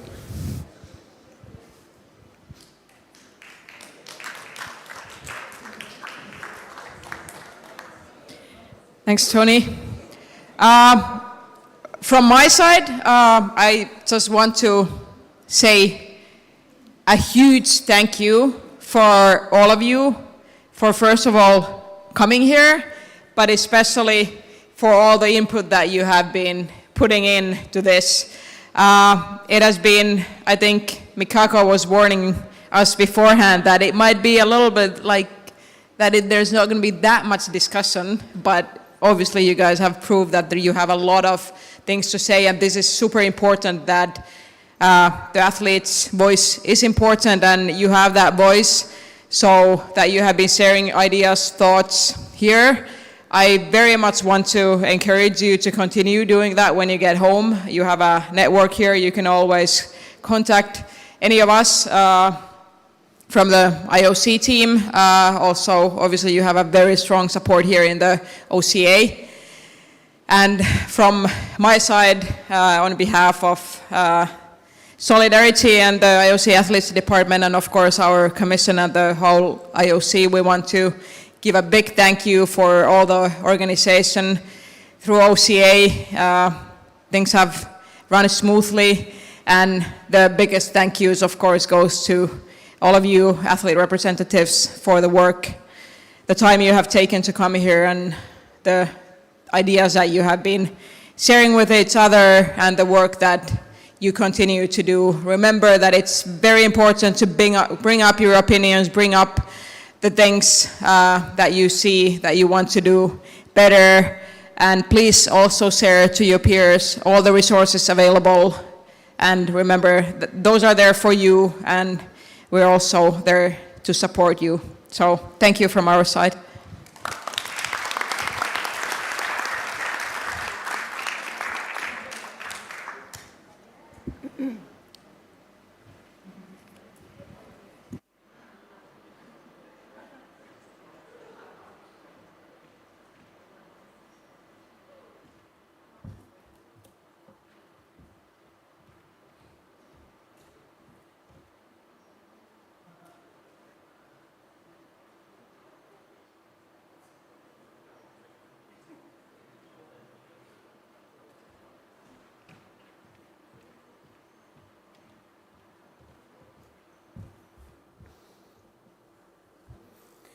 So thank you very much, Mrs. Emma, for your words and your support. Thank you, everyone. I will leave the closing remarks for our chair, Mrs. Kotani. I would just say thank you to our colleagues from the IOC. It's been almost 3 months working together for this forum. Thank you very much for your support. Arthur, Karen, and definitely Kaveh. Olivier, also thank you for your support. We've been planning for this also since long time, and thanks to all the OCA staff for supporting. Without them, we couldn't make this happen. So I just want to tell you about, before going to the recommendations and moving forward, next week you will receive all the presentations. This is one because I think it's very important for you to know more about the discussions and to read the presentation that were presented here, you will receive a list, a checklist, or let's say an action plan for each topic. One, you will receive how you can be more effective. This is what we prepared together with the IOC Athlete Department. And then you're going to have an action plan or the next step for each topic. So for manipulation, what you need to do next with the list of specific point of contact. For anti-doping, what you need to do next with the NADO specific point of contact. For safeguarding and athlete career development, what do you need to do next? So this is as a starting point for you to understand your position and will help you a lot. And definitely don't hesitate. I'm always at your disposal to answer any question, to help you. And yeah, so I will just go through the recommendations for this forum. It's very important at the end of the forum to conclude with 3 or 4 recommendations that will make us move forward and evaluate ourselves at the next forum also to see if we were able to target what we worked on during the 2 days. So the first recommendation is the Olympic Council of Asia Athlete Committee elections to be held in 2023 during the Hangzhou Asian Games. Recommendation number 2, support for NOC athlete committees to have dedicated liaison or administration in the NOC, and NOCs to fully support athletes committees' work and providing them with the resources needed. Recommendation number 3, NOC athlete committees should apply for both the Olympic Solidarity NOC AC activity grant of $10,000 and the Athlete Center Project Fund for $3,000 from OCA each year, which can be used to organize activities to empower athlete committees and athletes. When we go to recommendation number 1, because I know a lot of people were asking about the criteria, as mentioned during the presentation, we are working on the term of reference, drafting the term of reference and the election procedure, and you will receive everything in due time so you can have all the information. So don't worry about that, you will receive everything on time. When it comes to the support, this is very important, and the grant, you already talked about your activities, so it's very important to start benefiting the maximum from both grants. In this way, you will sustain your work as an athlete committee. Recommendation number 4, support the autonomy of the Olympic movement based on the basic principles of Olympism, without any discrimination based on nationality, religion, or ethnicity. Athletes should not be punished for the actions of their governments and should not be discriminated. Athletes should have access to international competitions, including the Asian Games. Athletes, with regards to the participation of Russian and Belarusian athletes, they should return to international competitions with clear conditions, including no Russian or Belarusian government officials present, athletes competing as strictly neutral athletes, no flag or national symbols, complying fully with all applicable anti-doping rules and regulations, fairness to Asian athletes in any qualification pathway. So, as I mentioned, the following are recommendations from all the athlete representatives, the 88 athletes representatives in this room, following the forum. We will also circulate all the recommendations from this forum to all national Olympic committees and also for yourself as athletes representatives. I hope that you enjoyed this forum and looking forward to connect with you soon, and I hope that all the athlete committees with no ACs, all the NOCs with no ACs will start activating very soon, and looking forward to receive your projects, your inquiries, and we are always at your disposal. Thank you very much.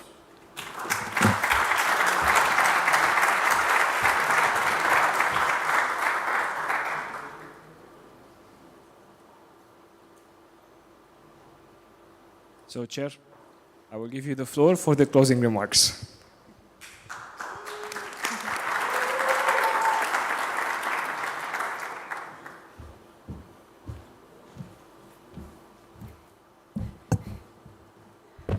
Thank you, everyone. I wrote a letter to you because I wanted to speak from the bottom of my heart. I wrote this letter very late last night, so it came out kind of like a love letter written in midnight. So it might be a little heavy, and if you think it's too heavy, just go to sleep. You're finished with your work. Okay. Dear all the participants, thank you everyone for your very active participation. Thank you to all the speakers for your informative presentations. Thank you for the moderators for your tactful direction. Thank you for sharing many good practices from NOCs. They were all very touchy. As I said yesterday at the opening, our goal was not just to listen, but make your own homework, what to do and what you can do. And it looks like you all have homework in your hand. I have lots of homework too. By watching everyone so eager to learn, listen, change informations, make friends, all your passion and smiles gave me more energy to do something more, to give back to you. I don't know if Tony has any more energy left, but I did request him to eat dinner together tonight for our next plan. One thing I learned or realized, besides all the topics we covered, was that IOC Athlete Department and OCA Athlete Development Department is one team. We are together for the same goal, the benefit for athletes. Even I get to participate IOC-AC call meeting every month, I never felt this way. I hope you feel the same way, and I hope IOC-AC team feels the same way. I said last night at the dinner that I feel like being the mother of you, having tied up as a father. I want to say to you that being athlete committee chair is not a goal. Establishing AC is not a goal. It's like becoming an Olympian or top athlete. It's a goal until you reach, but what really counts is how to live and what you do as an Olympian or a top athlete or as an AC member. Please enjoy supporting athletes in sports, policing the games, either Olympics or Asian Games.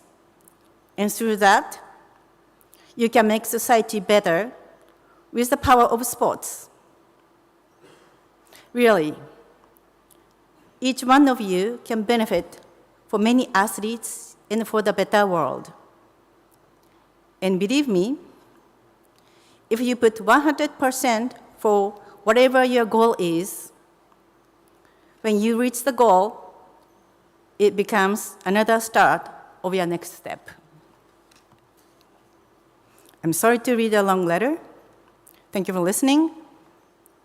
At last, I cannot forget to thank our OCA ADD team, who did a wonderful job for this forum.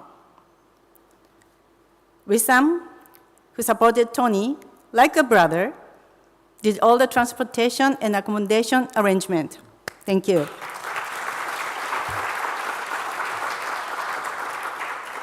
Anil stayed in the back all the time, operating all the technical part, and he stayed very calm all the time. Ram, where are you? Yeah. The photographer who kept all the memories of this forum and pictures.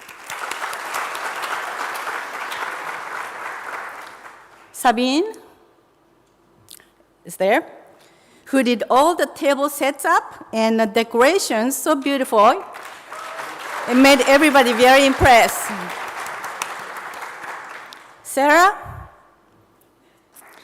did all the registration and accreditation, the biggest part before the opening. And of course, Tony Taraf, who did the planning, arranging, and so many things. I will miss these busy days with lots of email, texting every day. I will miss the virtual meeting in my car at the parking lot of a supermarket. But I hope you have a little time to rest and maybe a little time to get ready for music, please. You're waiting.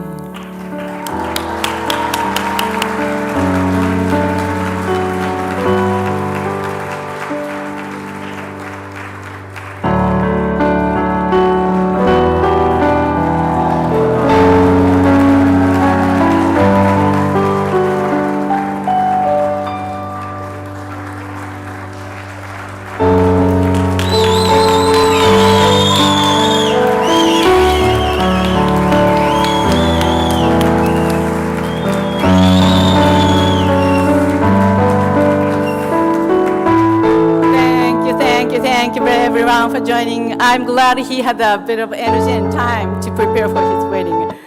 Well, that's it, everyone. Thank you for attending again, and have a safe trip back home. And I really look forward to hearing your progress. Thank you.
Hello, hello. Sorry, you can take your dinner now in the next room if you want. The dinner is ready.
Tony.